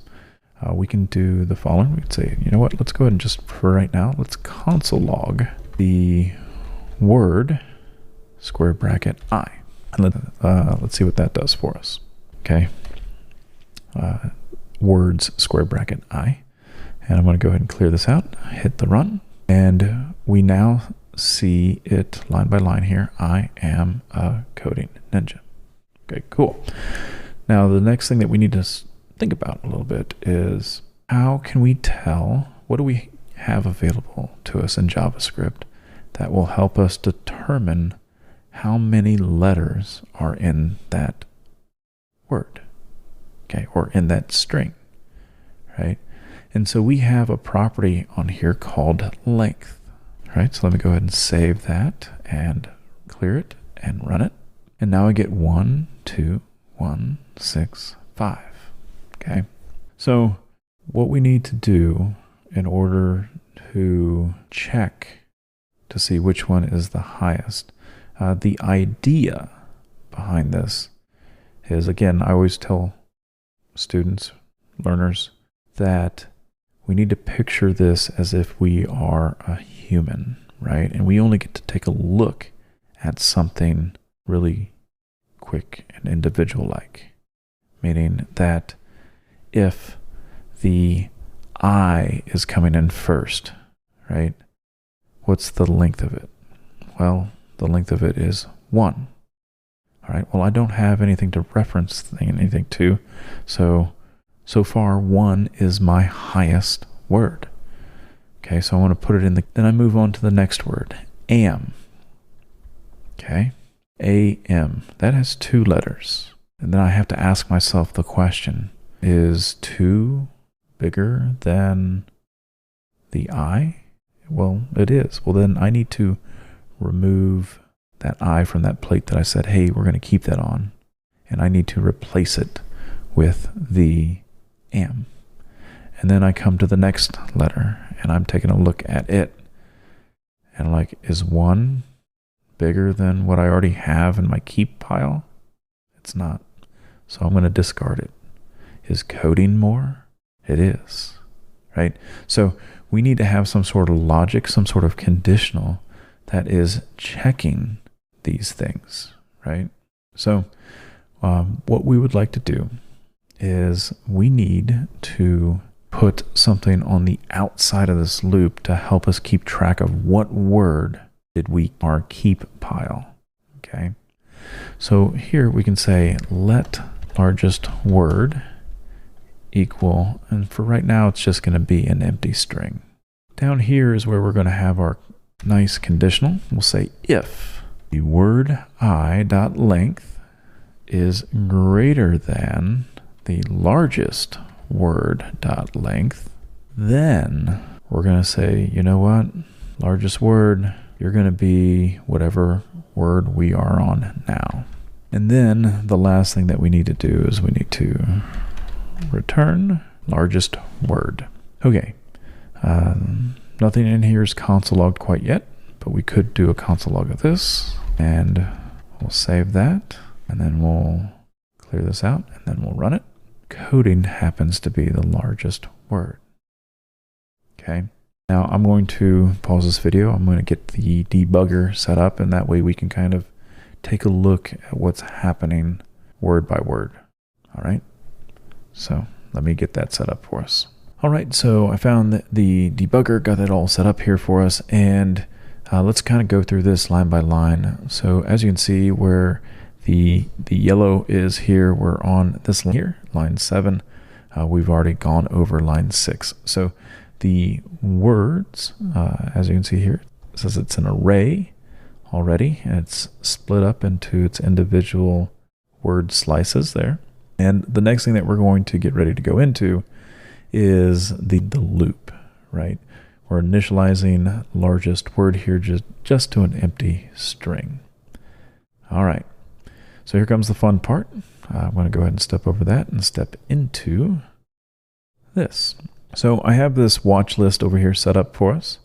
I kind of keep track of all of the variables and stuff that, that's going to be going through every time it's going through the loop. So notice that on the words I, we're on the actual I part of that, which is right here. Its length is 1, and notice that the largest word.length is set to 0, and that's because, again, we initialized it to an empty string. Largest word, again, empty string. Okay, so let's go ahead and go through this here. So notice that the largest word now has the I in there. And then now we're on to the AM, the second word of our phrase. Notice that the length is 2 on it, right? There's the 2. And it is greater than the length that it's currently set at right now, which just has the I in it, right? So 2 is greater than 1. We're going to get a replacement here. So what I want you to notice here, the I is going to change to the AM. Okay.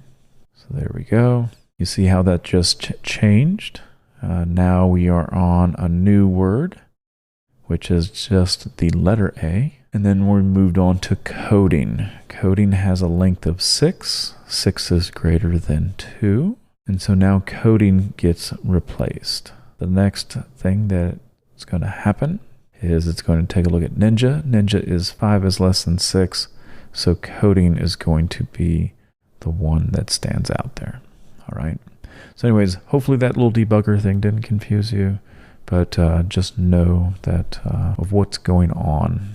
Sometimes that's one of the hardest things, is to think about what's going on inside of this loop as far as this problem goes.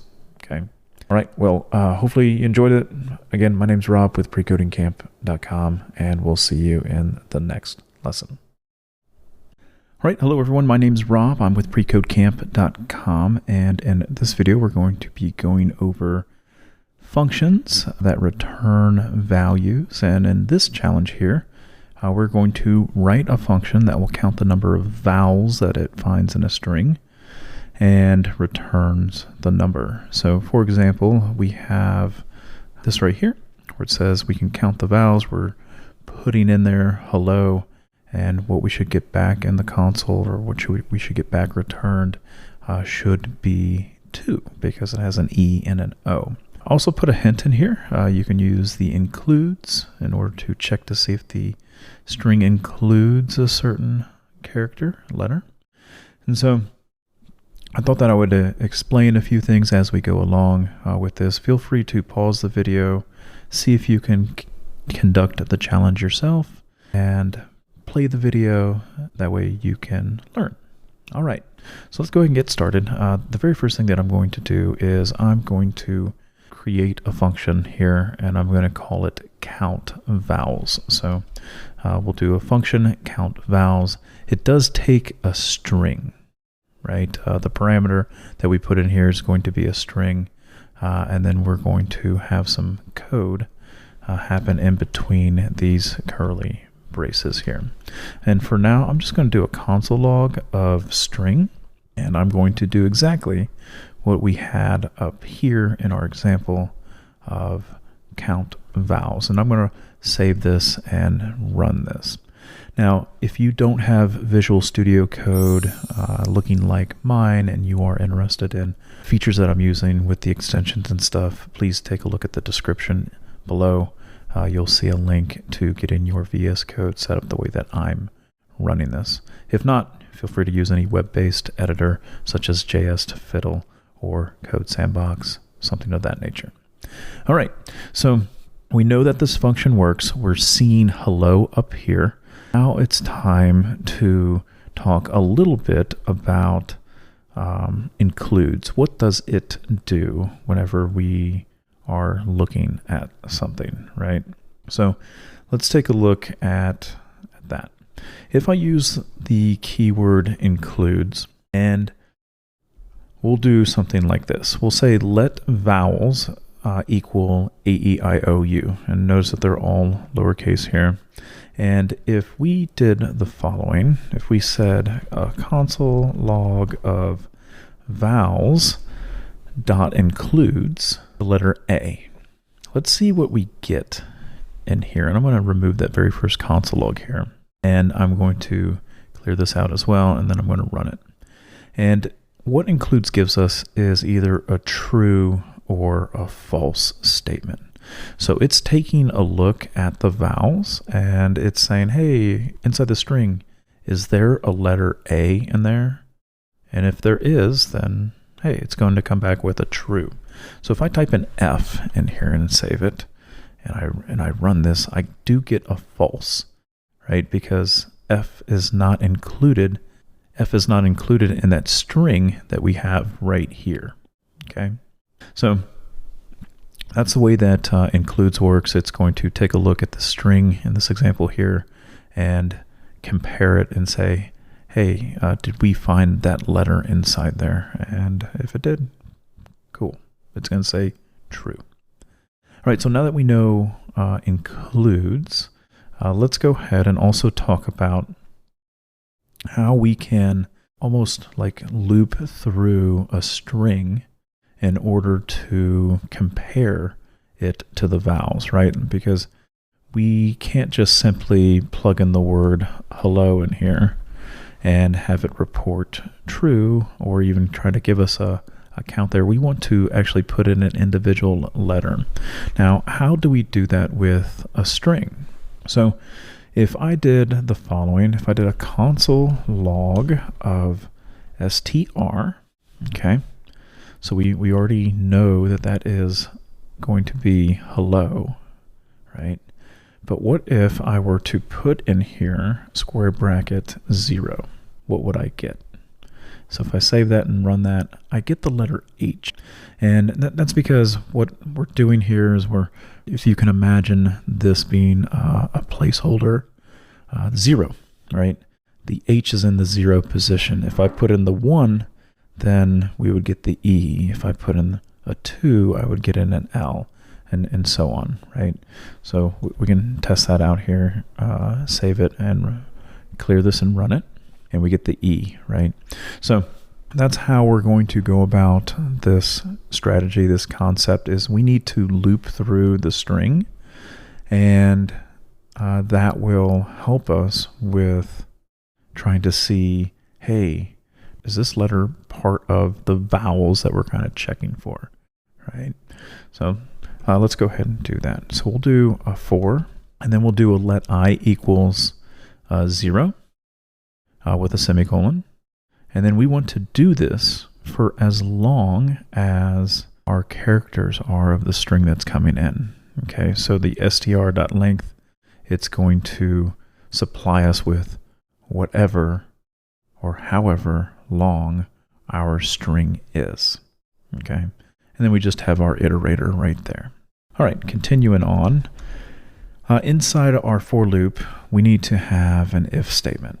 And that if statement is going to check to see whether or not that vowel is contained in the letter that we are examining. So let's kind of think about what's going to be going on here real quick. So when we start off this loop, we have a 0, right? So a 0 is going to be plugged in here. str0, what's in the 0 position? Well, it's an H. It's going to check to see, does an H, is that included in the vowel set? It's not, which means that this will not console log. Now it's going to move on to the next letter, right? Because after 0 comes a 1 inside here. Well, what's in the 1 position? It's an E. Do we see an E inside the vowels? We do. It's going to report true, which means that we will see a console log down here. So that's going to be kind of neat. So let's go ahead and save that. I'm going to clear this out here, and then I'm going to run it, and we get an E and an O. Well, that's perfect. It's console logging it, but what we need to do is we need to add something. We need to keep track of a count that's associated with this. So let's do let vowel counter equal, and we're going to start this off at 0. Okay. Now, instead of console logging the current vowel, let's just go ahead and you can either do vowel count equals vowel count plus 1. Okay. Or you can do the plus plus just like you saw earlier, and that's going to add 1 to it.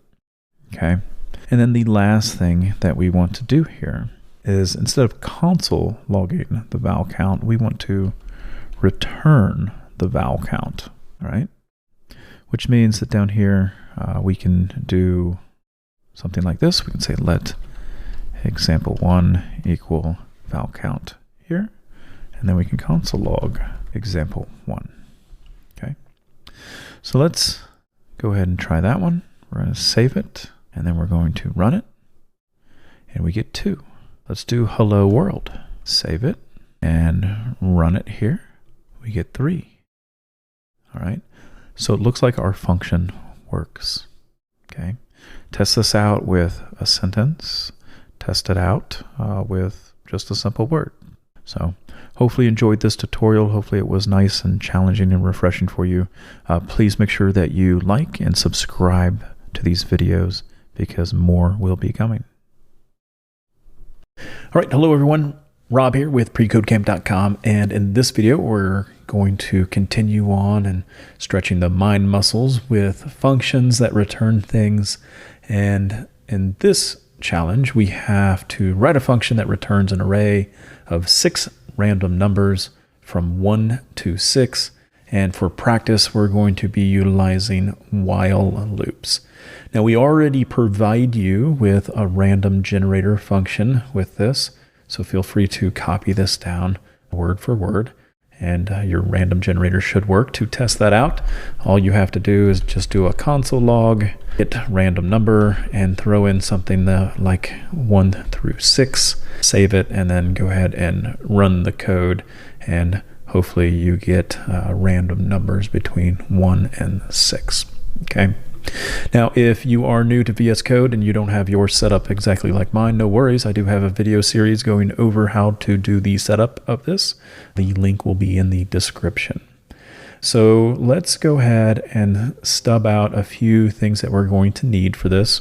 And like I said, we're going to need to write a function that returns an array. So let's do that real quick. So this one's going to be called function, and we're going to do get random sequence.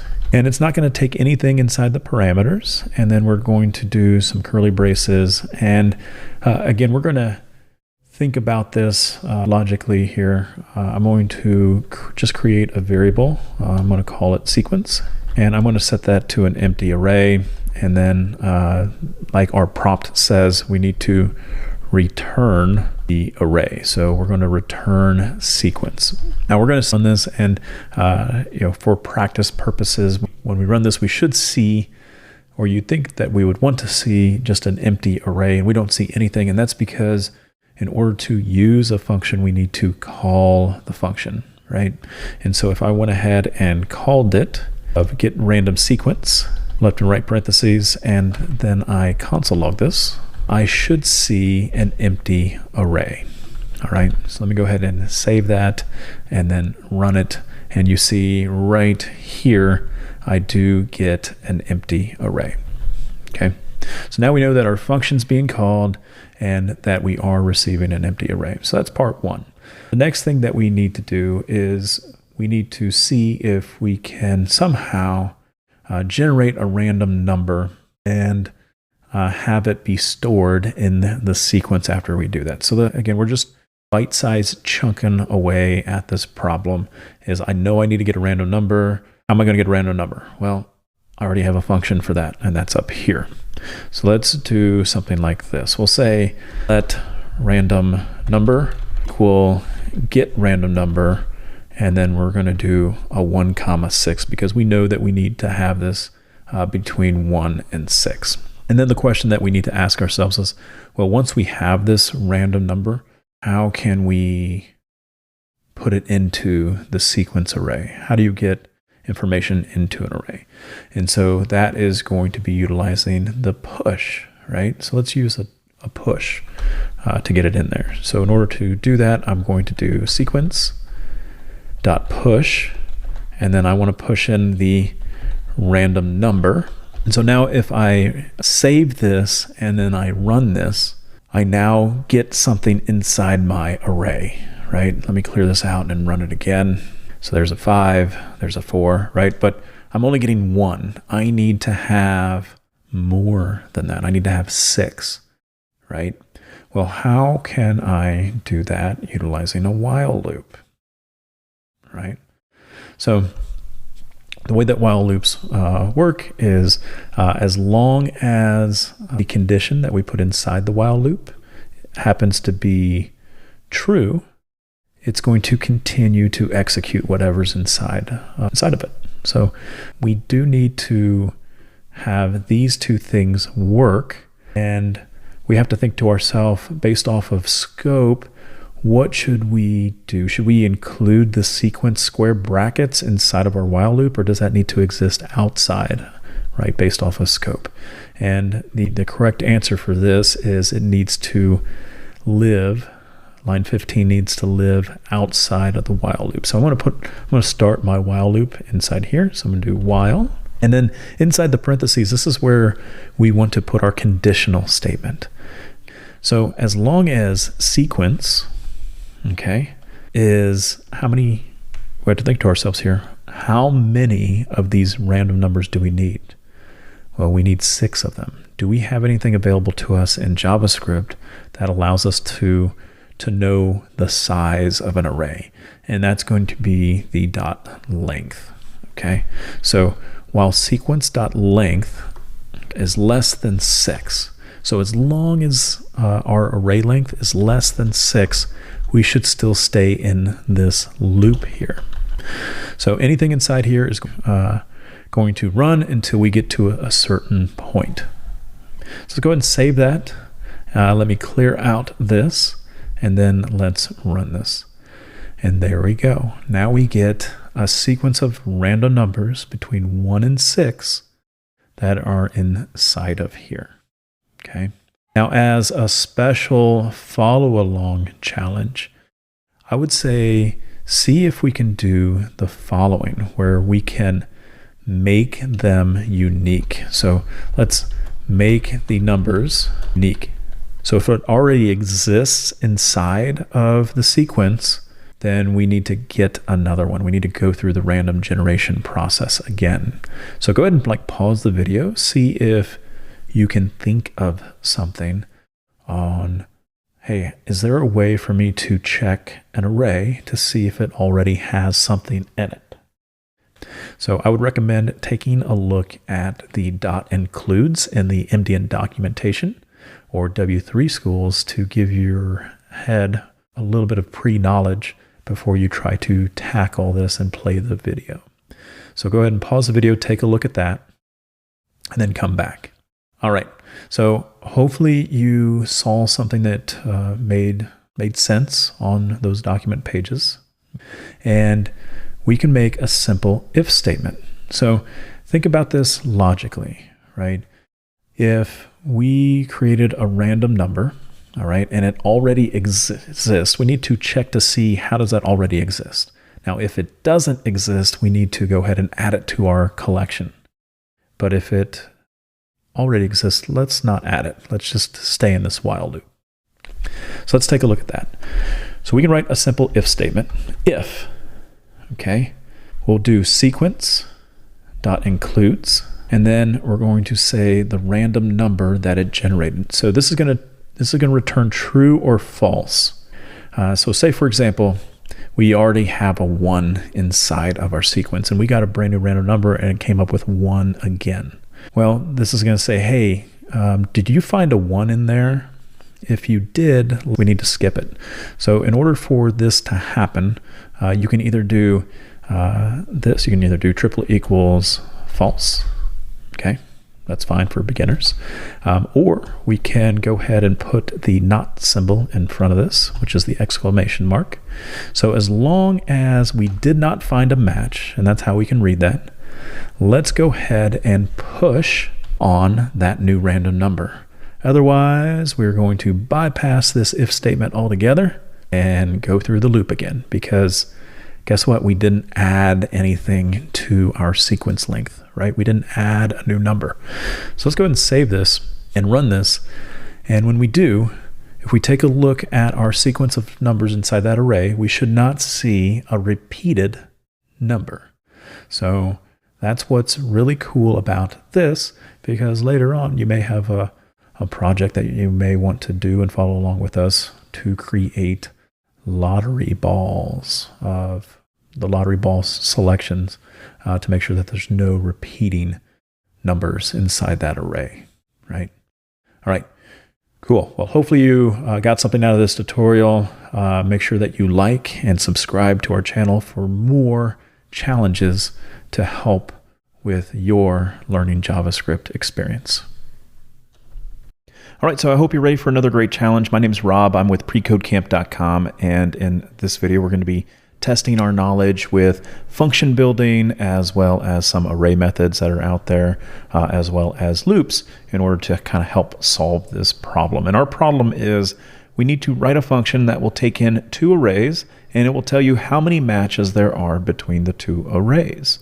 All right, and this is a great segue into one of our previous videos, which was to generate lottery balls, right? and to generate lottery tickets. So if you can imagine this being a lotto number, and we're trying to see how many matches we end up getting with this, that's kind of where my thought process was when I was creating this challenge. So it is a pretty simple one. If we can kind of stub this out on how would we go about doing this as a human. So the very first task is we need to create a function that will actually consume these two arrays that we give it. Okay, so let's do that first. And for that, feel free to pause the video at each one of these little stopping points and see if you can go ahead and do that. So go ahead and write a function. We're going to call it find matches, and it's going to take in 2 arguments. And that's really all I want you to kind of write out and do. So feel free to pause the video and go ahead and write that out. All right, well, hopefully you ended up getting something that looks just like this, and then we're going to close that off. So the function is called find matches. It takes in 2 arguments that you can see right here, which is array 1 and array 2. And we're going to be doing our logical work inside of here. Okay, so whenever we're going to be doing any kind of loops or anything like that, and we're trying to keep track utilizing a counter, we're always going to want to have the initialized counter outside of the loop. And so for that, I'm going to go ahead and create a variable in here, and I'm going to call it matches. So I'm going to say let matches equal 0. So that's going to be really standard, a real standard pattern. Again, if you saw one of our other videos of, hey, let's count to see how many even numbers we see in an array, we did this exact same kind of pattern of let's create some sort of variable outside of any kind of loop. So that way inside the loop, we are going to be keeping track of it, right? Now, the next thing is we need to create a for loop that will go through this array. It will go through one of the arrays, and it's going to see if we have a match inside that array. Okay. So let's go ahead and do that. So I'm going to type in here for, and then I want let I equal 0, semicolon. Then I'm going to do this loop as long as the array 1 dot length is less than the array size, right? So I want this loop to continue on until we get to the end of the very first array. And then after that, I want to go ahead and do an I plus plus, okay? Again, this for loop should be something very familiar to you if you've been watching our series of videos going over looping through arrays. Now, the next thing that we need to think about and do is we need to see if we have a match, right? So what we're going to do is we're going to take the second array and we're going to see if we have a match based off of this. Because like what we want to do is we want this loop to look at this first character here, this first index, and check to see did it find a 1 inside of the second array. Okay, and if it did, then we want to increment our matches up here, so that way it keeps on counting. Okay, so the way to do that in JavaScript is we have something here called includes. It's going to take a look at the second array, and we're going to see if we have matched with a 1, okay? And the includes returns either true or false whenever we utilize it. So we can put this in an if block. If the array 2 dot includes, okay? And then, well, how can we tell it that we only want whatever index we are on to be checked? Well, that's where inside here, we're going to type out ARR, the first array, square bracket, I, okay? Now, if we do get a match, then we would like to increment that counter. So many times we can see something like matches equals matches plus 1. That would be fine. Or you could do matches and then put a plus plus there. And that does the same exact thing. But I think if we're just starting out, that this one works best for most learners out there. Okay, so just to reiterate, what we're doing here is we are comparing the first one here, and we're comparing it to see, hey, do I see a 1 in this array here? And if it does, then we're going to increase our counter. Okay, and then we're moving on to the next one. Does it see a 2, right? And then we can come in here, look for a 2. It doesn't. It's going to keep on moving on. Is there a 3? Well, there is a 3, right? And so it's just going to continue on going through this entire array until we get to the very end. And then at the end of this loop, we need to report back the matches. Okay.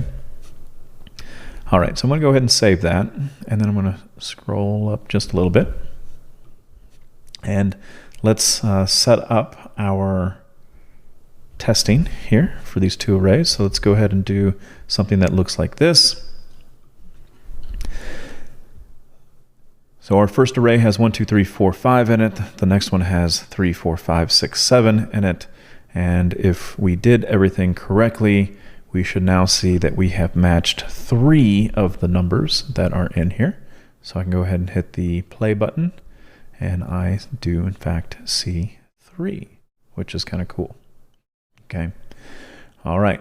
Well, hopefully you enjoyed this tutorial. Feel free to play around with these arrays. Again, you can make them any size that you want. You can add more numbers to it, either the top, the bottom, or both, right? So test that out, see if it works for your scenarios. But again, this is another great example of the lotto generator, and if we're trying to compare tickets to see if we got a match on the jackpot, right? So that's what we're leaning towards once we put all these finishing pieces together. Okay. Hi everyone, Rob here with precodecamp.com, and hope you're ready for another exciting challenge for us to kind of go through. Again, this challenge here will prep you for maybe something like a fizz buzz type of scenario. I know that's usually a common one that people will go through whenever they're beginners. So in this case here, we have an array worth of 10 numbers, and what you would like to do is you would like to write a function that will count out how many of those numbers are even. We're going to utilize a for loop to iterate over this, so that will give us practice with for loops. I know we can do this with other ones, and that can be a bonus challenge here for you.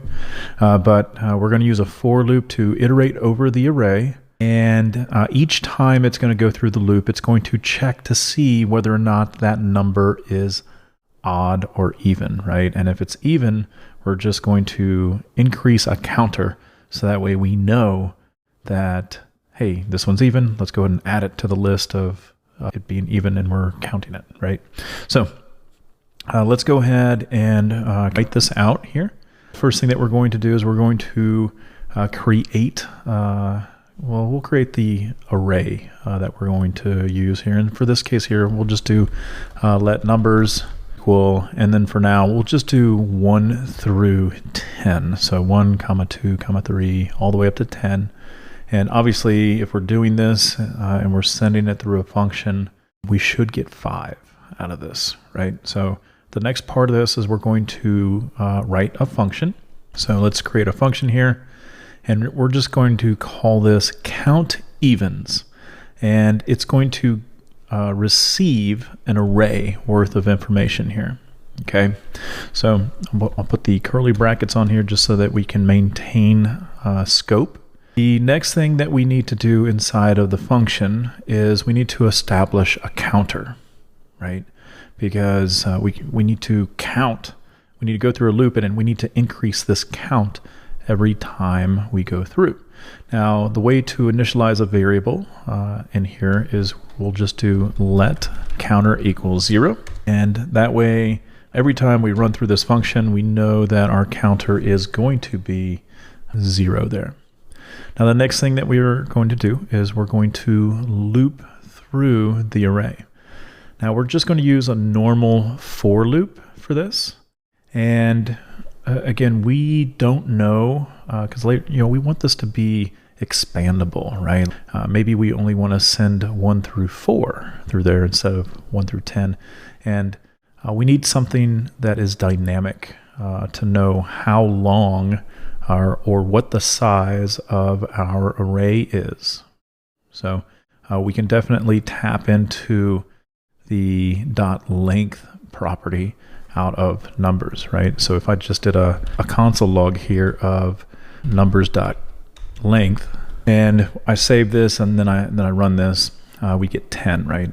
Because that's how big this array is. It's 10 in length. So that's how many times we need to go through the loop. So I'm going to go ahead and comment that out here. All right, so we're just going to do a for loop, okay? And then we want to initialize a variable here, okay? And I'll explain this code. So we need to initialize I, which is the iterator. We're going to set that to 0. And we want to stay inside this loop as long as I is less than the array length that's coming in, right? We just did this right here, numbers.length. And then we want to use our incrementer, which is I++, okay? Now the next thing that we need to do is we need to throw in an if statement. So that if statement is going to look something like this, where we have an if, and then we want to evaluate the current array, the current number, the current index that we're at. And then we're using this special % sign that you see right here, and that's called the modulus, which provides us the remainder, right? So if I did, if the number in here was 8, okay, 8 divided by 2 is 4. And then it has this little % sign, means like we only care about the remainder. So the remainder of that is 0. So that's how we can tell whether or not it is an even number, if 2 can divide it into it evenly. And so this is going to be something that you want to put in your toolbox later on, because again, as you're going through your beginner steps, and like I said, into something called FizzBuzz, you're going to want to make sure that you kind of understand what the modulus does here for us. So we're just checking to see right here, this will give us if it is even, if it divides into it evenly. And if it does, hey, let's go ahead and increase our counter here. Now, many times starting off, you may not like the ++. You can definitely do counter equals counter +1, and that's the same thing. It means, hey, whatever counter was before, it's going to add 1 to it. So let's kind of step through this a little bit in our minds here. If our array of numbers is coming in, the very first one it gets to is 1. Okay, so is 1 divisible by 2 evenly? It is not, so it is skipping it. It moves to the next one, 2. 2 divided by 2, is the remainder 0? Well, it's going to increase our counter, right, by 1. Well, what was it before? Well, it was 0 before. And so as we stay in this loop, counter is going to continually to go up. If we get to 4, right, 4 divided by 2 is 0. The remainder is 0. And then we come in here and we're saying, hey, counter equals counter +1. Well, what was it before? Well, it was 1 + 1 is 2. So our counter is going to continually to go up. So again, you can do counter equals counter +1, or you can do counter ++. It doesn't matter at this stage here. They both do the same thing. All right, lastly, to double check this, to make sure that it works, we can just do the following. We do need to put a return in here. So we need to return the counter. And then we need to actually call and use the function here. And so we'll do something like this, right? We'll do a console log of it. We'll save it, run it, and I'll put that in there. Now it's 5. Okay. Now you don't need to like have a variable up here in order to pass the array to that function. You can do something like this, and obviously 13579 should give us a response of 0, a return of 0 there, and there we go. Okay, so hopefully you found this challenge useful. Feel free to like and subscribe. And again, feel free to take a look at our other videos on YouTube. And we also have an online course that allows us to help you navigate the fundamentals. So make sure you check that out as well. All right. So again, we'll see you next time. All right. So in this video, we're going to be conducting this little challenge here. My name's Rob. I'm with precodecamp.com, and we're going to take you through the thought process on how to solve this prompt. There's a link going to be in the description, as well as this video, on where you can actually go to JS Fiddle, try this out yourself if you are wanting to code along utilizing it. So our challenge is we need to provide a function that will take a string of numbers, like you see right here that I have on line 5, and it will provide you with the average of those numbers.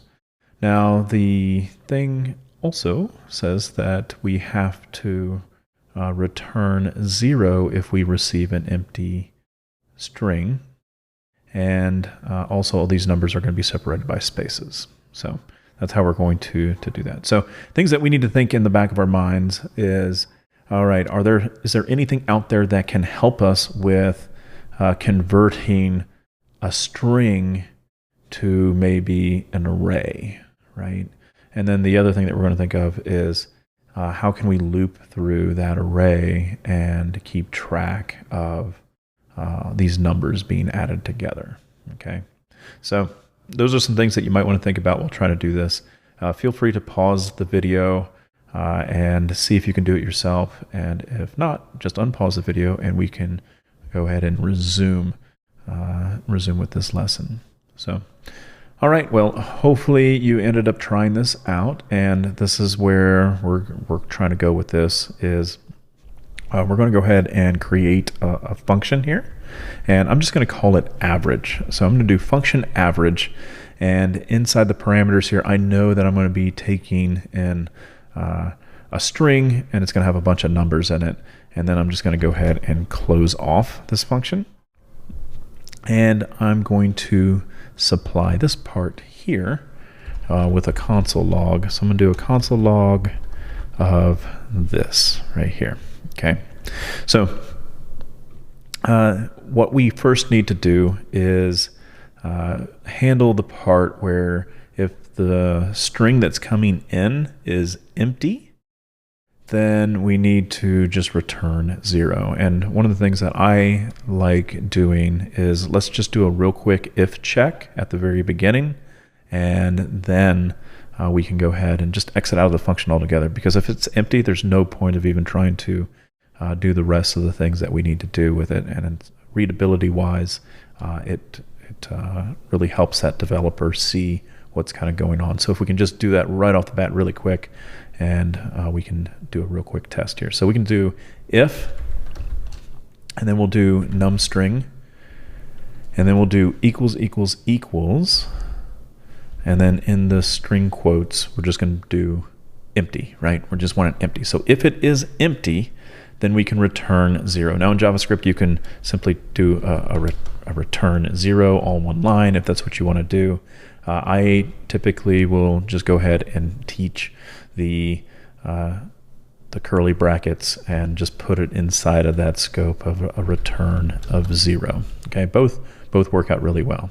Let's go ahead and test that out real quick. I'm going to cut that from our console log, and then I'm just going to run it, and then of course we get 0. Now if I put something in here, I save it, run it, I should get nothing because we didn't return anything, right? So we get undefined.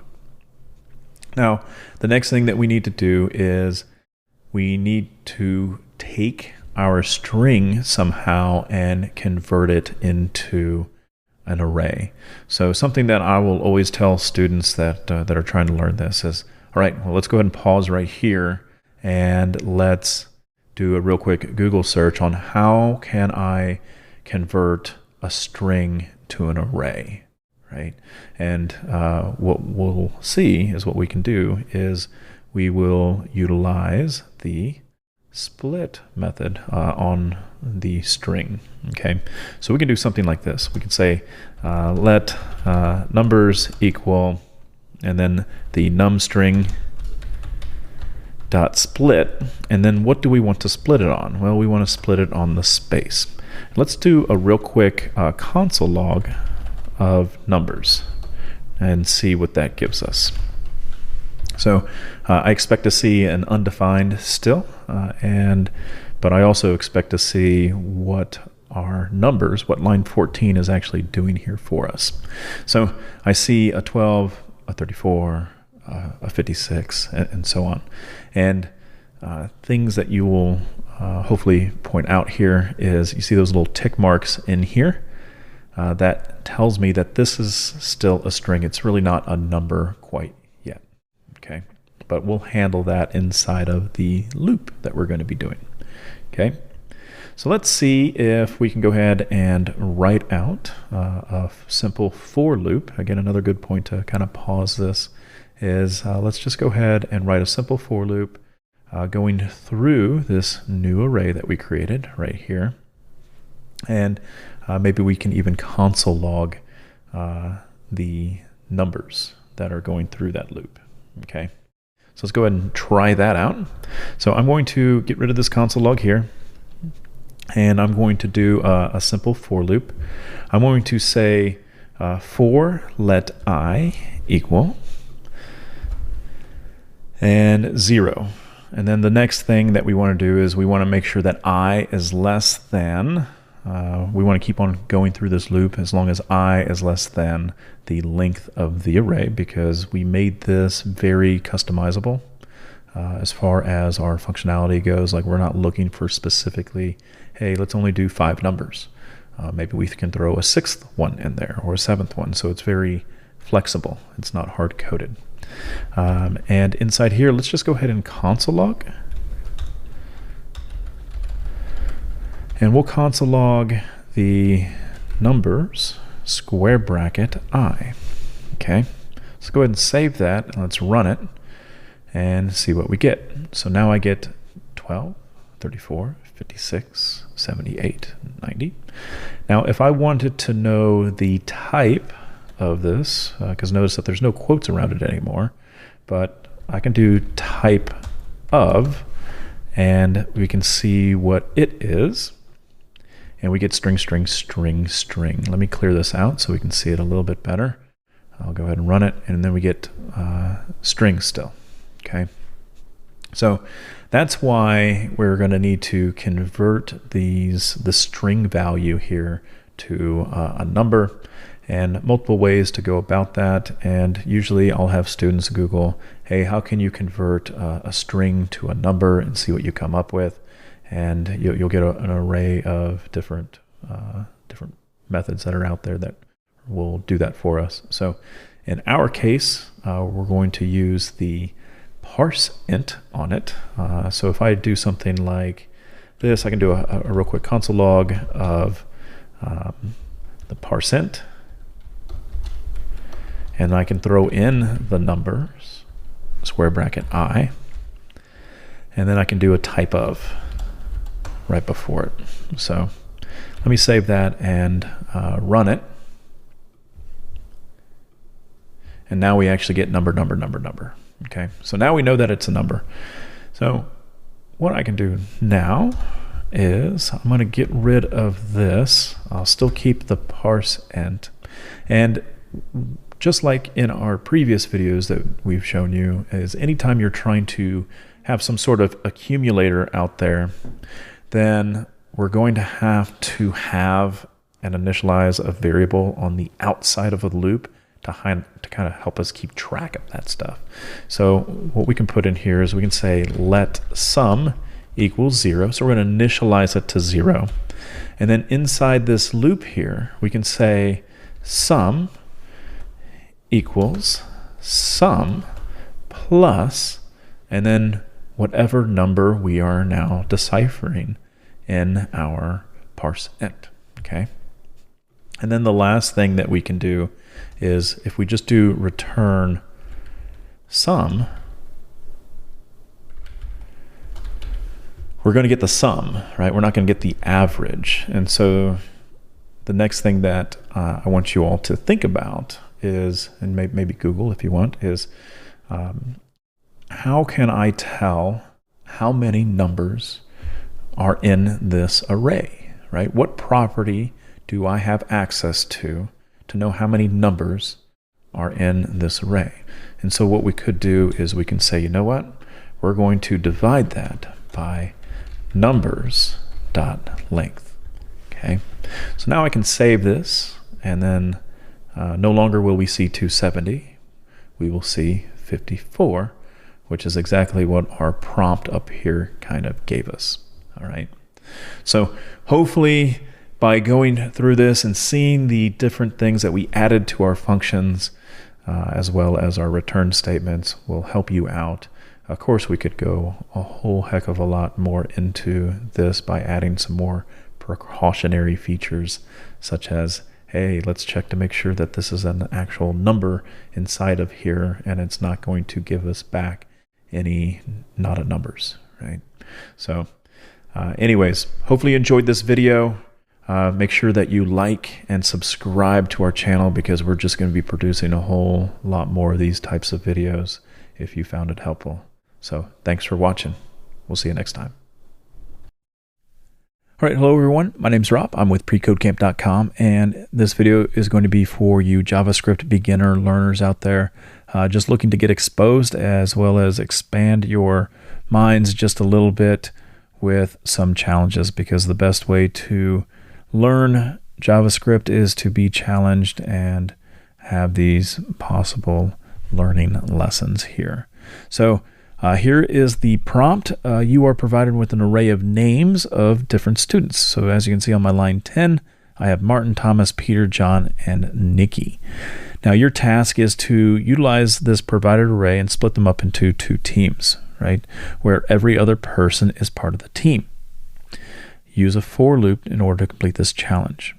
So what do we mean by this prompt is that it's almost like you're back in middle school or high school in a gym class and you're looking to split teams up, and that coach says, hey, go ahead and count off ones and twos, right?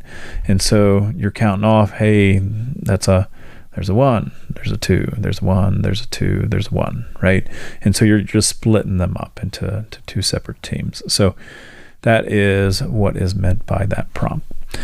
All right, so this would be a great point for you to go ahead and pause the video, see if you're able to challenge yourself, see if you're able to at least get some code written down. And if not, no worries. You can come back. We're going to go through this code, and we're going to go through it methodically and kind of talk about what we're doing at each step. All right. Okay, so the first thing that we're going to do is we're going to create some storage. So we need to create a variable for the two teams, and I'm just going to call it team 1, team 2, and we're going to set those up as empty arrays, because eventually I would like to put data in them, and so they're going to live on my lines 12 and lines 13. So the way that you need to start approaching some of these tasks is, hey, we already got a storage place for them, team 1 and team 2. Now it says that we need to have a loop. So I would try to challenge myself to see if I can create a for loop and just simply console log the names. Okay, so let's go ahead and try to at least do that. Now the for loop is going to be very standard, very basic. It's a standard for loop. We're going to initialize the variable here of the iteration. We're going to set that equal to 0. Now the next part that you see here is, how long do we want to stay in this loop for? What conditions need to be met for me to stay inside this loop? That's what goes right here. So as long as I is less than our student.length, right? Students.length, and that comes from up here. So this makes it very dynamic. saying that if we happen to add more students that later come on in the gym, we're able to put them inside this array, and our loop would still function and go through all of the names. That's the point of that one. And then this last piece here is your iteration. So at the end of each loop that it goes through, it's going to add 1 to that loop counter. Now, inside the loop here, this is where I said I would challenge yourself to see if you are able to simply just console log a name from the students array. And if you remember, JavaScript is 0 based. So if I wanted to console log Martin, for example, I would do students square bracket 0. So let's go ahead and do that. We'll do a console log of students square bracket 0. And let's go ahead and save and let's run that code. And you'll see that I have 5 Martins. Okay. Now, of course, I can change this 0 here to a 2. Save it, run it, and now I get Peter. Okay, let me play that again. Peter, 5 times. So that's great. I'm getting names, but I need the names to be a little bit more dynamic. And then what I would challenge you to do is, instead of putting 2 inside here, what should I put in here to make it go through all the names, right? And so the answer to that is I. I is something that is changing every single time we go through this loop. And so if I save that and then I run it, notice I get Martin, Thomas, Peter, John, Nikki. Okay. Perfect. So now I know that I am able to get a name. Now, how do I put them in there, right? How do I put them in team 1 and team 2? And so it's almost like you have to think of this as like a train track, right? Hey, if you're an odd, I need you to go in team 1, for example. If you're an even, I need you to go in team 2, right? So those are the things that you need to kind of think about. So for that, we need a conditional, and we are going to check to see, is our iterator, is it currently odd or is it even? And then the way to utilize that is to do modulus, okay? Modulus, which means it's going to check the remainder. So the way that we are going to go about this is we'll do the following. We'll say if our current iterator, and if we utilize the %, and 2, and we set that equals to 0, this right here is checking the iterator and saying, hey, whatever number you're at right now, and if it's 2, for example, if your I equals 2, right? So 2 divided by 2 is, right? And then the remainder is 0, right? Like, that's all we're caring about whenever we see this %.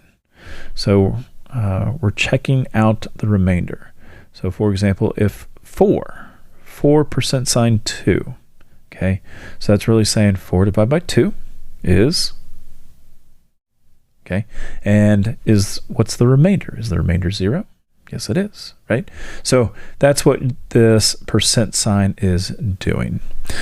All right, so we can put something in here. We can say, you know what, if you are considered a remainder of 0, that means we're in an even position, and I can do a team1.push,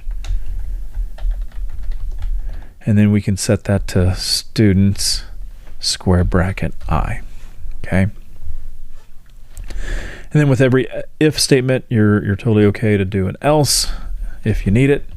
We definitely do. So you either have a remaining of 0, you're either even or you're odd, right?